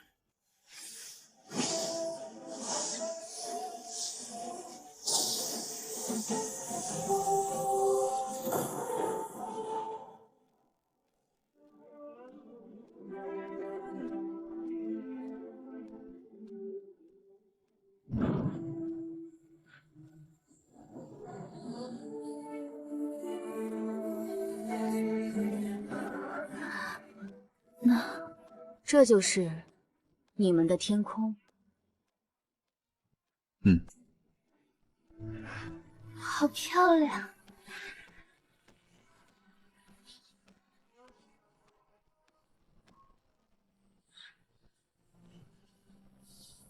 走吧，回家了。别打，别打，别打，是自己人。叶晨，你从妖域带了个妖族回来，不只是妖族，是妖王的女儿。妖王的什么？女儿、公主、嫡女，你们这里怎么教来着？千金，反正就是那个意思。你去妖域10多天，带回来一个妖族公主，你能干出来的事真是永远超出我的想象。这还不是最离谱的，最离谱的是，我和妖王立了盟约，人妖联盟，天道为证。你不是在开玩笑？你觉得天道之证像是开玩笑？行，进去说。你做了苏衍300年前没做成的事，天道为证，不是你或妖王能伪造的。这个盟约是真的。和妖族结盟，妖族前脚刚杀了我们137人，后脚你就和他们称兄道弟。阵亡将士的在天之灵怎么想？你说的对，137人，我记得每一个名字。他们的死不是白死的，他们守住了防线，给了归元镇关闭炼性的时间，他们是英雄。但你有没有想过，他们为什么要死？因为妖族入侵？错，因为妖族的世界在崩坏，他们的天空在裂，地面在消失，族人在一天天被擦除。他们打我们，不是因为恨我们，是因为他们快死了。现在有2条路，第一条，继续打，妖族再来一次，我们再死一批人，再关一次裂缝，再死一批，来回拉扯，直到两边都死光了。净世者在旁边鼓掌。第二条，停止内耗，2族联手，修复妖域的空间崩溃。你想说，凭什么相信妖族，对吧？她是妖王的亲生女儿，妖王把她送到我们这里，这是人质。如果妖族违约，她的命就在我们手里。你觉得一个父亲会拿自己女儿的命开玩笑吗？我来人界的身份，确实有一半是人质，但另一半是使者。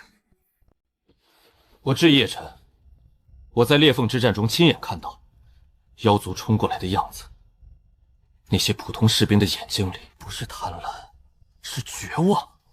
一群快要灭族的人拼了命往前冲，你告诉我这叫入侵，这叫求生？我们可以杀他们1次、2次、10次，但杀到最后，我们也剩不下几个人了。这种仗不该打。联盟的决定，以太学院院长、3宗代表和总指挥叶晨的共同署名为准。人妖盟约即日起生效。至于不同意的，我不强迫。但请记住，300年前，4大宗门因为恐惧选择了灭族。今天，我们有机会做不一样的选择。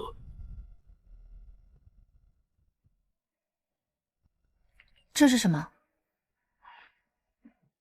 面。为什么这么多？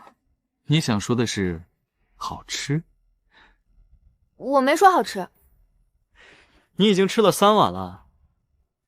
妖域没有这种食物。妖域也没有阳光，没有蓝天，没有白云。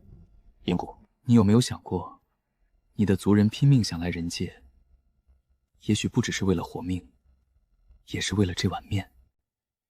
你们的符文效率很低。怎么说？你们的符文需要先在体外成型，然后再作用于目标。这个过程中至少损失了30%的能量。如果像我们的古文一样，直接刻在身体上，能量传导几乎是零损耗的。你是说，古文的能量传导效率比符文高？至少高30%。但古文的缺点是灵活性差，刻在身上之后很难修改。你们的符文虽然损耗大，但胜在灵活，随时可以变化组合。符文灵活但损耗大，古文高效但不灵活。如果两者结合，用符文的灵活性加古文的高效传导，好看吗？你们每天都能看到这个，好奢侈。父王说过，妖域以前也有星星。以后会有的。等我们把崩石修好。先说再做，因为说出口了就不好意思不做了。奇怪的人类，300年前祖父没做成的事，两族和平，也许真的要在这个臭小子手里实现。祖父，你看到了吗？叶晨，这是陆先生从太学院送来的加急信函，你看看。圣殿动了，玄武道修复钥匙，天裂重现。3处裂缝，我们只有1个归元阵，一个归元阵只能关1道门，3道门同时打开，我们最多关1道，另外2道怎么办？英果，如果我现在教你空有，你能把它翻译成古文版本吗？理论上可以，但我需要时间。如果你的教学方式足够好，最少7天。没有7天，3天，我给你3天。不可能，这根本无法实现。必须够，3天之内你翻译成古文版本，然后人族1道，妖族1道，我自己关第3道。你自己？你上次关1道就昏了3天。那是归元阵，这次不用归元阵，这次我直接写。好，第一课，空间是什么？空间就是万物存在的地方。对，但不够。你说的是空间的功能，容纳万物，但空间的本质是什么？我换个问法，你们妖域的空间为什么会崩溃？因为近视者在瓦解空间的法则。空间有法则，这意味着空间不是自然而然存在的，而是被一套规则维持着。打个比方，这个杯子，它之所以是杯子，不只是因为它存在，而是因为它有形状、有材质、有结构。如果我把它的形状打碎，材质分解，结构瓦解，杯子就不存在了。空间也一样，空间之所以存在，是因为有一套法则在定义它的形状、密度和结构。竟视者瓦解的不是空间本身，而是这套法则。法则没了，空间就碎了。所以，修复空间不是填补空洞，而是重写法则。我的空和有符文做的事情就是这个，用一个全新定义的法则替代被瓦解的旧法则。但你用的是符文，我不会符文，我会的是古文。这就是关键。昨天我看你的古文时，发现了甲骨文的变体结构，这说明符文和古文的底层语言是相通的，就像方言，就是同一种话，不同的说法。你说食，我说吃，意思一样，发音不同。我理解了，你的空和有是用符文的方言说的，你要我用古文的方言再说一遍。对，就是这个意思。你学东西很快。当然，我是妖域最年轻的古文大师。行，那我现在把空有的核心概念拆给你看。这2个字是甲空心，空最早的写法是一个洞穴的形状，代表容纳。它和有并不是矛盾对立的，有最早的写法是一只手抓着肉，代表拥有、存在。两者合在一起，就是能容纳事物的空间中有东西存在。这就是空间法则的最本源定义。这些纹路的交织方式，和我们的古文中根字有相似之处。根，在我们的古文语言中，根代表扎入大地的力量，稳定，不可动摇。它是所有空间类古文的基础。这个根字的古文纹路，完整方式和甲骨金本字几乎完全一致。本木字下面加一横，指树木的根部，根本事物的基础和本源。银谷，你们的根就是我们的本，同一个概念，两种表达方式。你看，空对应你们古文里的哪个？应该是虚或者动。这个渊代表深不可测的空间。甲骨文渊，水流旋转的深潭，深不可测，和你们的概念完全对得上。再来，有呢。这个石代表充盈的力量。这个转折方式和金文冲字的结构相似，充是充满，实是充实，从有到实到充，概念链完全对得上。师傅，你祖父苏衍300年前来妖域，他是不是也发现了这些？也许在他留下的手札中，有一些未完成的笔记，关于万文同源的设想。他认为所有智慧生灵使用的文字或纹路，在最底层都有一个共同的祖先，但他的研究还没完成就被灭族了。苏衍没完成的研究，我来完成。试试。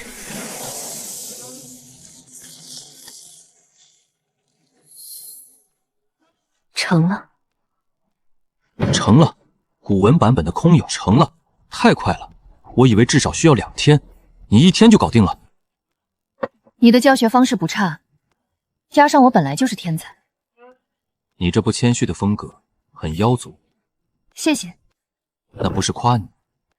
我知道，但我选择当成夸奖。师傅，你笑什么？我没笑。你笑了，我听到了。你幻听了，去休息，明天还要测试。3道裂缝，3个方向。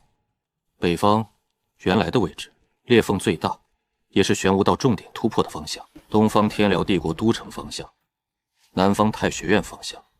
他选了3个我们最在乎的地方。北方由苏念秋率归元镇20名节点符师关闭，这是我们最成熟的方案，成功率最高。南方由影谷率50名妖族古文师，从妖域一侧关闭，古文版空有符文已经测试通过。从妖域内部关闭裂缝，比从人界外部更省力，因为裂缝的缝口在妖域一侧更脆弱。妖族古文师已经在妖域集结，我通讯链路指挥。东方我自己来。你又来？叶晨，你疯了吗？别急，这次不一样，我不是用归元阵，也不是拿命硬扛。3天礼教引古过程中，我发现了一件事：符文和古文融合后的空有，效率比纯符文版高出至少30%。如果我把这个融合版本用在自己身上，一个人的输出就够关闭1道裂缝。你要把古文刻在自己身上？是临时融合，通过符气将古文的传导方式和符文的灵活性结合，在体内形成一套临时的混合系统，持续时间不长，大概1刻钟，但够了。代价呢？经脉会受损，不是永久性的，但可能需要一段时间恢复。多久？不确定。好吧，最坏的情况，1-2个月不能用符文。1-2个月？那你1-2个月不能用符文又不会死。我还可以嘴剑，嘴剑不需要经脉。叶晨，这已经是第几次你用透支自己的方式去做事？天外一剑，裂缝口独占，现在又是这个。你的身体不是用不坏的，我知道，但师傅，如果我不做，谁做？在这个世界上，能做这件事的人只有叶晨一个。你是唯一一个同时理解符文和古文的人，是唯一一个能将两者融合的人，所以就是没有其他人可以做。你最好活着回来。我每次都活着回来了，不是吗？你每次回来都少一块，迟早有一天你把自己用完了。那到时候师傅你给我捡回来就行。你以为我每次都能捡得回来吗？师傅，放心。好了，部署确认，北方归元镇，南方古文师，东方叶晨，联军分3路增援。陆文渊先生坐镇太学院，居中协调。你在北方，保护归元镇的防线，还是需要你。行，天亮出发。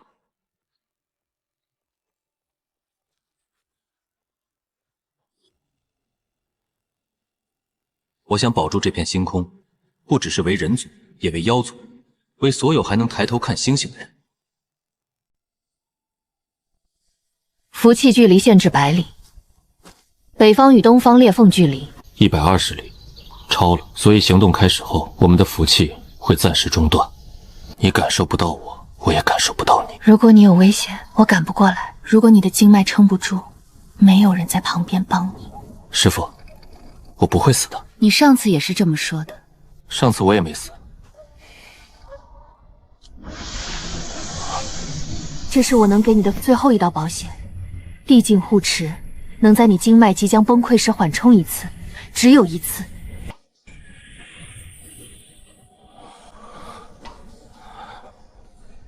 师傅，少废话，活着回来。一定。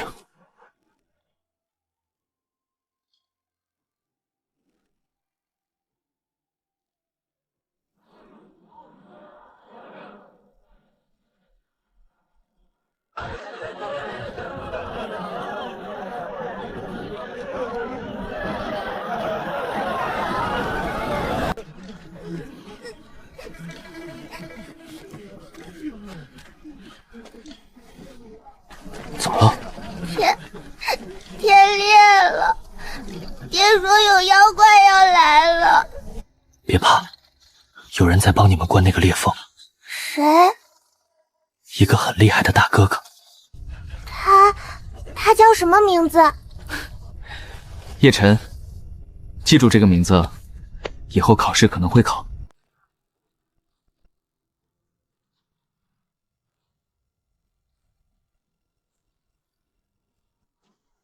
以后考试可能会考，我在说什么？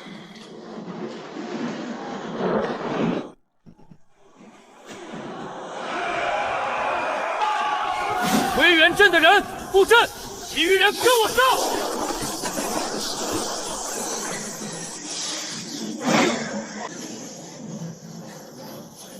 一个时辰，和上次一样，一个时辰。开始。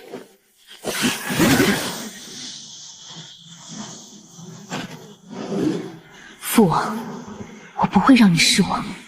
东方裂缝不出兵，那里有我们的盟友。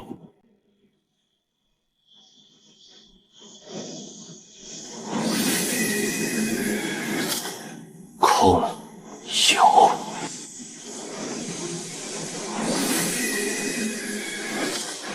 归元镇，和。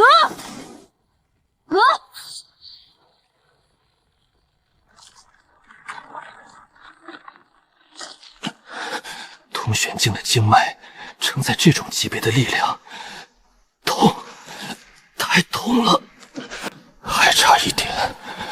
裂缝的核心还没被完全重新定义，玄武道的力量太强了。他是圣境，我是通玄，差了4个大境界。不够，我的力量不够。虽然距离超过了100里，和苏念琪之间的符界传输已经中断了，但蒙月留下的那丝银色不是苏念晴的，那是绝尘的。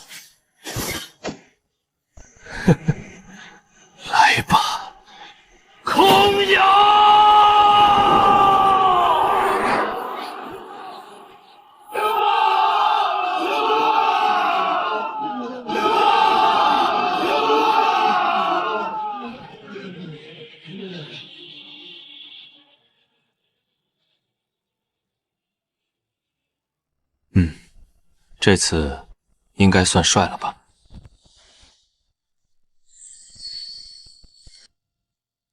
叶晨，那个臭小子又把我用到了极限，而这一次不确定还能不能捡回来。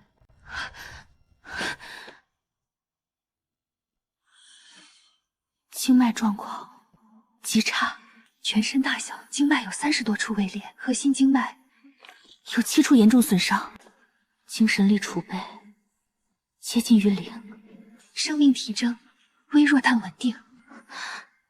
如果不及时修复，可能留下永久性的损伤，他以后可能再也无法使用高级组合符文。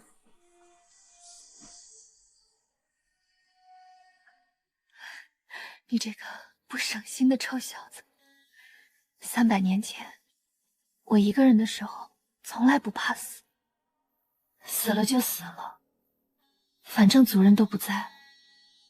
但现在，我怕了。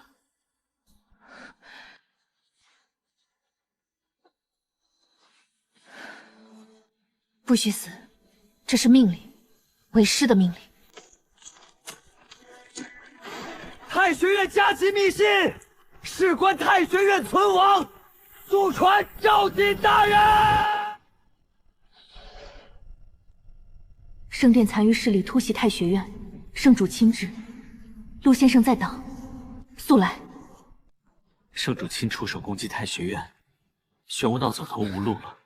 一个走投无路的圣境强者，比任何时候都危险。毁掉太学院，就是毁掉联盟的凝聚力。联军主力向太学院方向速速增援。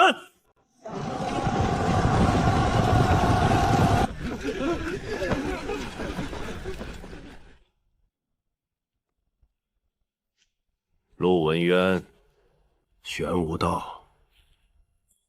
你知道我为什么来？你输了，裂缝关了，钥匙没用了，圣殿分崩离析。你来太学院，是因为你没有别的地方可以去了。你说的对，我确实输了。但在我输之前，我要做最后一件事。什么事？毁掉你。陆文渊，你是这个联盟的支柱。叶晨是行动力，赵景是战力，但你是信念。只要你在，这群人就不会散。你不在了，他们会在内部矛盾中自我瓦解。所以你来杀我？是的。这篇文章我写了3天，还差最后一段。如果可以的话，我想写完它再和你过招。什么文章？一篇关于文道的文章，论述文字和文明的关系。为什么文字不只是工具，而是文明的灵魂？叶晨那个年轻人，他让我看到了一件事。他用汉字的真意来理解符文，用符文来修复空间，用空间的修复来连接2个世界。文字从一个符号变成了一种力量，从一种力量变成了一座桥梁。我这辈子研究了60年的符道，一直以为符道是一种术，但叶晨想告诉我，符道是一种道，文字之道。写完了，现在我们可以开始了。你挡不住我，你连天象境都没有。你是一个纯粹的学者，你没有战斗力。你说的对，但太学院600年不是只有战斗力。陆文渊，你的文字让我敬佩，但它救不了你。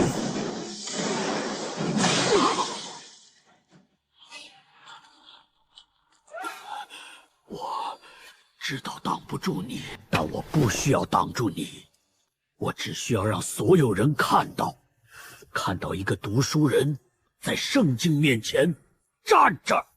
你会死的。我活了63年，这63年里，我教了3600名学生，写了47本书，研究了一辈子的符道。如果今天死在这里，我的学生会记住我，我的书会留下来。我研究的东西，叶晨那个年轻人会继续做下去。你呢？你死了之后，谁会记住你？你活了300多年，你做的最大的事，灭了一个族，封了一个人，出卖了一个种族。300年后，人们提起你的名字，会说什么？我大理读书人，上无愧于天地，下无愧于黎民。谁会记住我？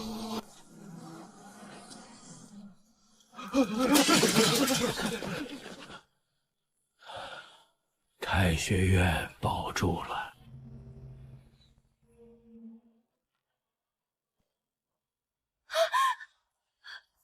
陆先生，陆先生，替我告诉叶晨。你说，你说，告诉他，道理的分量很重。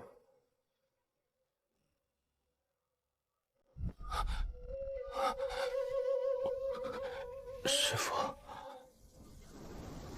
醒了。昏了几天？5天。打破个人记录了，上次3天，这次5天。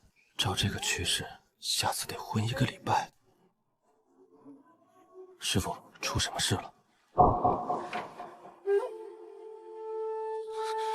是谁？陆文渊，你昏迷期间，圣殿突袭太学院，玄武道亲自出手。陆先生以一个没有天象境修为的文人之身，挡了圣境一击。他用文辞符文照亮了整座太学院，文住了400名弟子，逼退了圣殿200精锐，甚至用一个问题让玄武道自己转身离开了。但他的身体承受不了和圣境对抗的代价。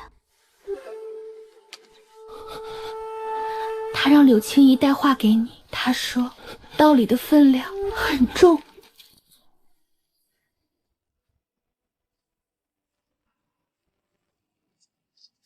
余生63年，问道一生，终悟一理。文道之极，非在于识多少字会多少符，在于以文载道，以道化人。叶晨此子以前世之文，今生之符，万文同源之理，贯通人妖两界，此非术，乃道也，于信之。后来者当记之。陆先生，你说道理的分量很重，我现在知道有多重了。突破了，他突破了，而且不是天象，直接跳到了王境。金色的纹路在流动，那是王境强者特有的法则之眼。陆先生，您的道理我收到了。师父，我要去太学院。走吧。叶晨，陆先生他……我知道了。陆先生，第4杯茶您一直没喝，这杯我替您喝了。以后这棵树下茶我来泡。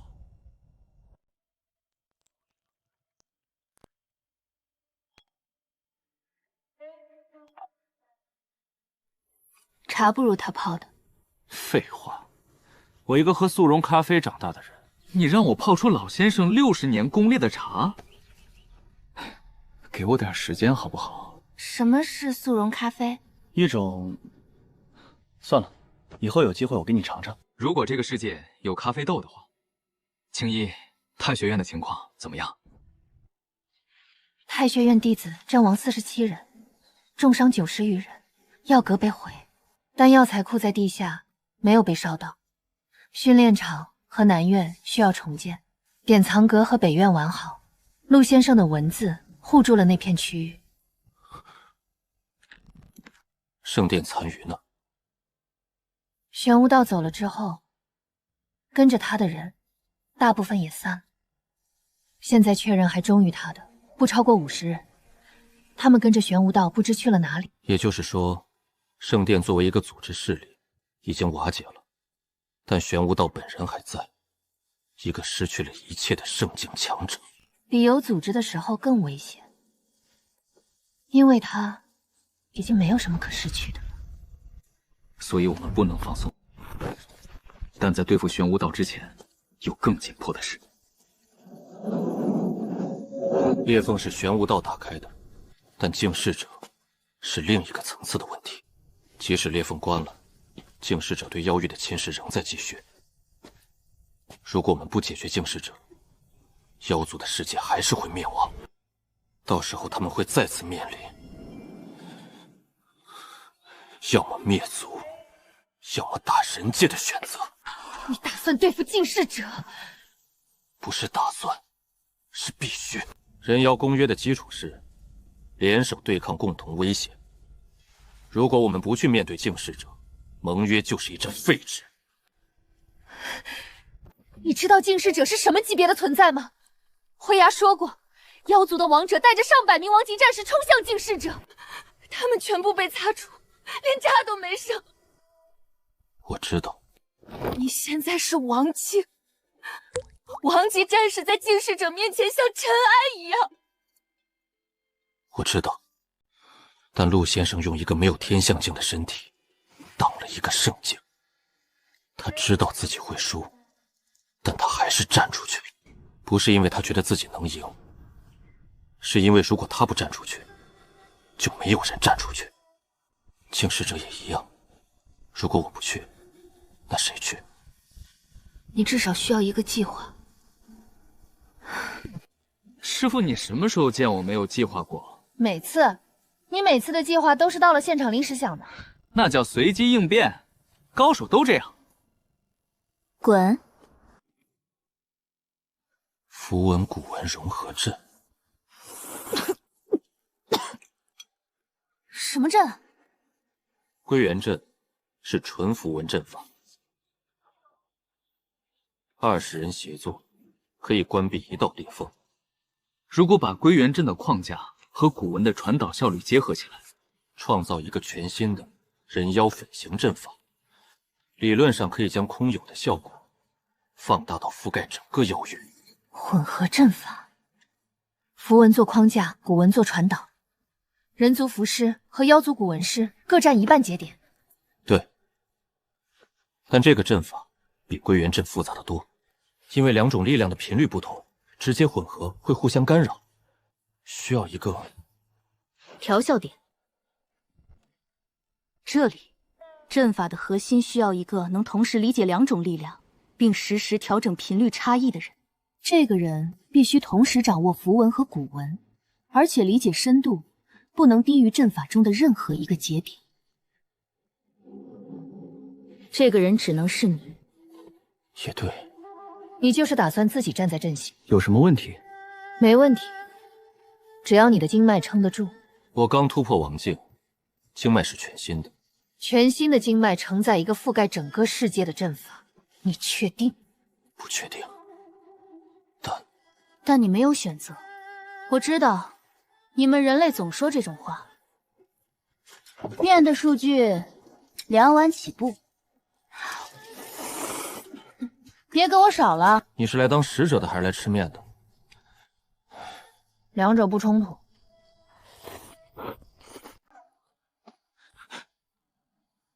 你突破了，王静，你的眼睛。金文，对，王静附送的法则之眼，能看到符文和法则的底层结构，送的，不花钱。你就是在这种时候也能扯淡？扯淡是维持精神健康的重要手段，你应该学学。陆先生的事，我知道，净世者不解决，一切都是暂时的。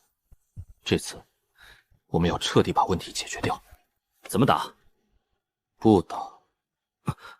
净世者不是一个敌人，它是一种法则。你不能打败一条法则，但你可以用另一条法则覆盖它。我听不懂。简单来说，就是我要在妖域里布一个巨大的、覆盖整个世界的阵法。这个阵法会将妖域的空间法则重新定义，从正在崩溃变成稳定存在。净世者的擦除是建立在崩坏基础上的，如果空间不再崩坏，它的擦除就失去了作用，就像给一栋摇摇欲坠的房子重新打地基。对，就是这个意思。赵姐，你进步了，这个比喻我给满分。少来，那你需要什么？人。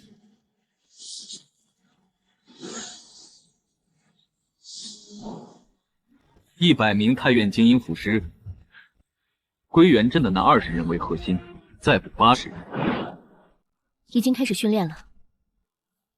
100名妖族古文师，由影谷负责从妖域挑选和训练。已经调好了。阵法的布设地点在妖域中心，净世者的星辰悬浮在妖域天空的中心上方。阵法必须直接对着它。也就是说，我们所有人，无论是人族还是妖族，要一起进入妖域，在净世者的眼皮底下布一个覆盖整个世界的阵法。风险呢？净世者如果发现我们在布阵，一定会反击。他的反击方式就是擦除，直接抹杀靠近他的一切。所以，我们需要有人在布阵期间顶住净世者的攻击。你和联军就是那面盾，在净世者面前当盾。你知道这意味着什么？我知道，这意味着我不能保证所有人活着回来。叶晨，福道大会的时候我说，下次不会输给你。现在我改一下，我不是来和你比的，我是来和你一起扛的。生死一起。小陈，上次那枚只能挡1次天象境的攻击，爹，这枚能扛1次王境的。爹，我知道你要说什么，你要说谢了爹，对吧？你怎么知道？废话，你是我儿子。你那点出息我还不了解。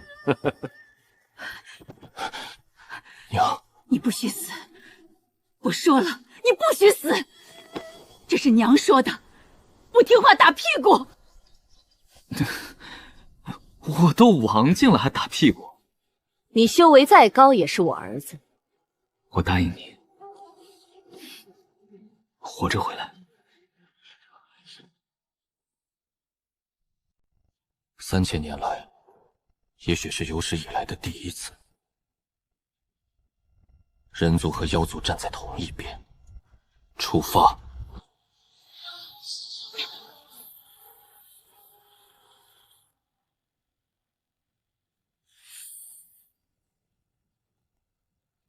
法则之眼能看到它的结构，但我看不到它的核心。表面的纹路是执行层。真正驱动这些擦除指令的源头，在球体内部。500年了，他就一直悬在那里，不动，不吃不喝，只是不停地释放擦除法则。它到底是什么？慧牙说它不是生物，是一种法则。法则怎么会有实体？也许，它不是一个实体，它是一个程序。如果我的阵法成功，妖域的空间法则被重新定义，那么净世者的擦除指令就会失去作用对象，就像一个专门删除某类文件的病毒。如果文件格式变了，病毒就认不出来了。你的意思是，不是对抗它，而是让它找不到目标？对，让它变成一段废代码，无效的、无害的、自动停止运行的废码。你有把握吗？说实话，没有100%的把握，但有70%。70%不够。70%已经比你们500年来尝试过的所有方法都高了。你们之前是0乘0和7之间，你选哪个？你总是这样，用让人无法反驳的方式说出让人不安的话。谢谢，这是我的天赋。所有节点9位。9位！这一次不是1个人，是200个人，2个种族，1个阵法。起阵！起阵！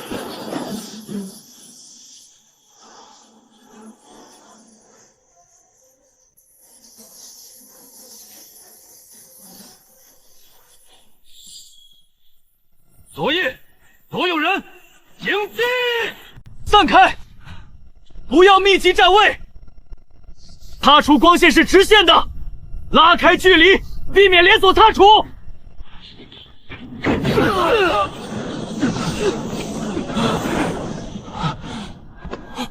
不惜一切代价挡住他们！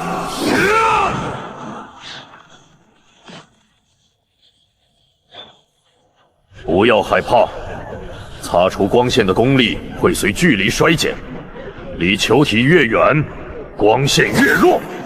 保持距离，用远程攻击将光线偏转。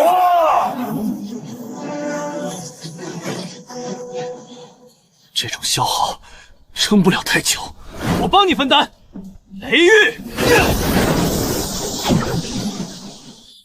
你的雷能干扰擦除法则，不是干扰，是偏转。雷电本身也是一种自然法则，法则和法则之间会互相影响。我改变不了擦除的力量，但我能改变它的方向。雷电偏转法则，在雷电的必经之路上构建出一道屏障。有点意思。你叫什么？赵瑾。赵瑾，你很不错。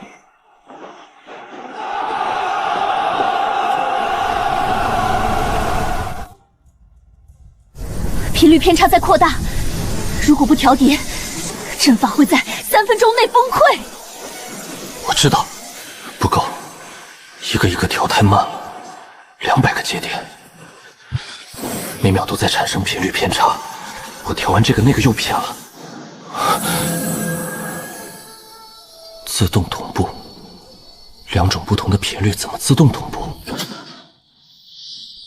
我就是有核点，但光用精神力当桥梁不够，我需要创造一个能让2种频率自动趋同的基准频率，一个2种力量都能认同的共同频率。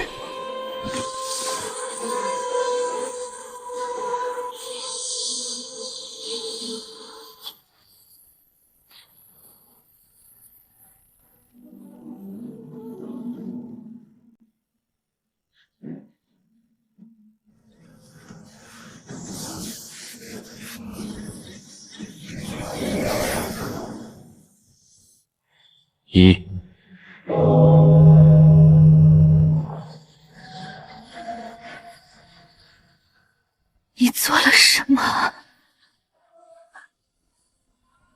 找到了起点。撑住了！还要多久？快了，白色的网已经覆盖了妖域3成，还需要他在抵抗，擦除法则不会坐以待毙，我需要加大速度。叶晨，你的经脉……我知道，但不能停，停了就前功尽弃。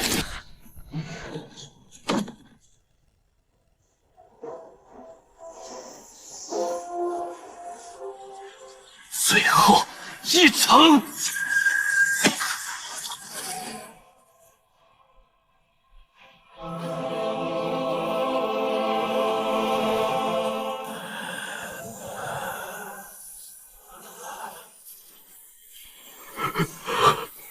星星回来了，赢了，赢了。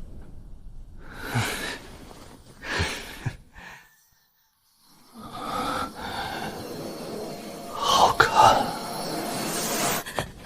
叶晨，银谷，你看星星。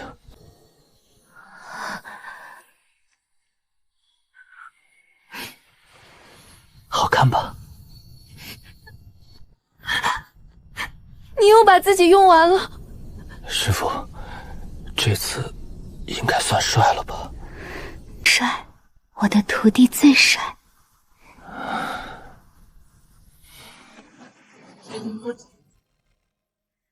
师傅，你不能总在椅子上坐7天，你的屁股不疼吗？你刚醒第一句话，问我屁股疼不疼？关心吗？你的经脉有1/3需要重新长，至少2个月，不能用任何高级符文。日常的低级符文勉强可以，但空有和组合符文不能碰，碰了就会2次崩溃。2个月不用符文，那我干什么？当咸鱼？你可以当老师。银谷的融合阵法和依次符文用法，需要有人整理成教学。你不用符文也能做这件事，用嘴。你是在变着法子让我得嘴更有建设性。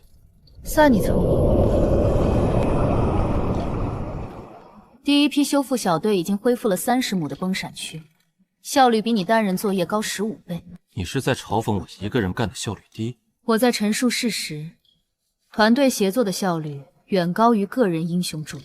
你这话说的，怎么听起来像我老家的企业管理培训课？什么是企业管理？一种让很多人一起干活比一个人效率高的学问。那我天生就懂，不需要你的企业管理。行吧，你厉害。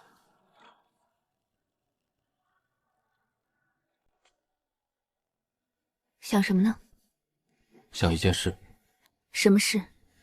灰牙说净世者他来自祖神星，是被某个更高层次的存在派来清理文明的。我们消灭了这一个，但如果他只是其中一个，如果宇宙中还有更多的净世者被派往不同的世界做着同样的事，这片宇宙中也许还有其他像人界、像妖域一样的世界，那些世界上的生灵也许也在面对同样的威胁。你想？不急，现在不急，先把手上的事做完。妖域还有70%需要修复，4大宗门需要改革，人烟盟需要磨合，我的经脉还在恢复。还有，我答应过你的事，帮你找回符族的传承。传承已经在了，但需要传下去，不只传给人族，也传给妖族，让万文同源成为2个世界的共同知识。这要花很多年。那就花很多年，我又不赶时间。叶晨，你有没有想过回你原来的世界？那个世界有我20年的记忆，有我的导师，我的同学。我的实验室里一块还没清理完的商代龟甲。但这个世界有你，有赵景，有银谷，有我爹娘，有陆先生留下的文道论和一棵银杏树，有一群需要被教会认字的一群孩子。我不回去了，师傅，你以后还叫我弟子，还是叫我先生？你想多了。每一颗星星都是一个世界，每一个世界都有它。1号清理者已失联，原因未知，但目标世界的空间法则被重新定义了，旧代码无法执行。有意思，一个能重写法则的文明，值得亲自去看看。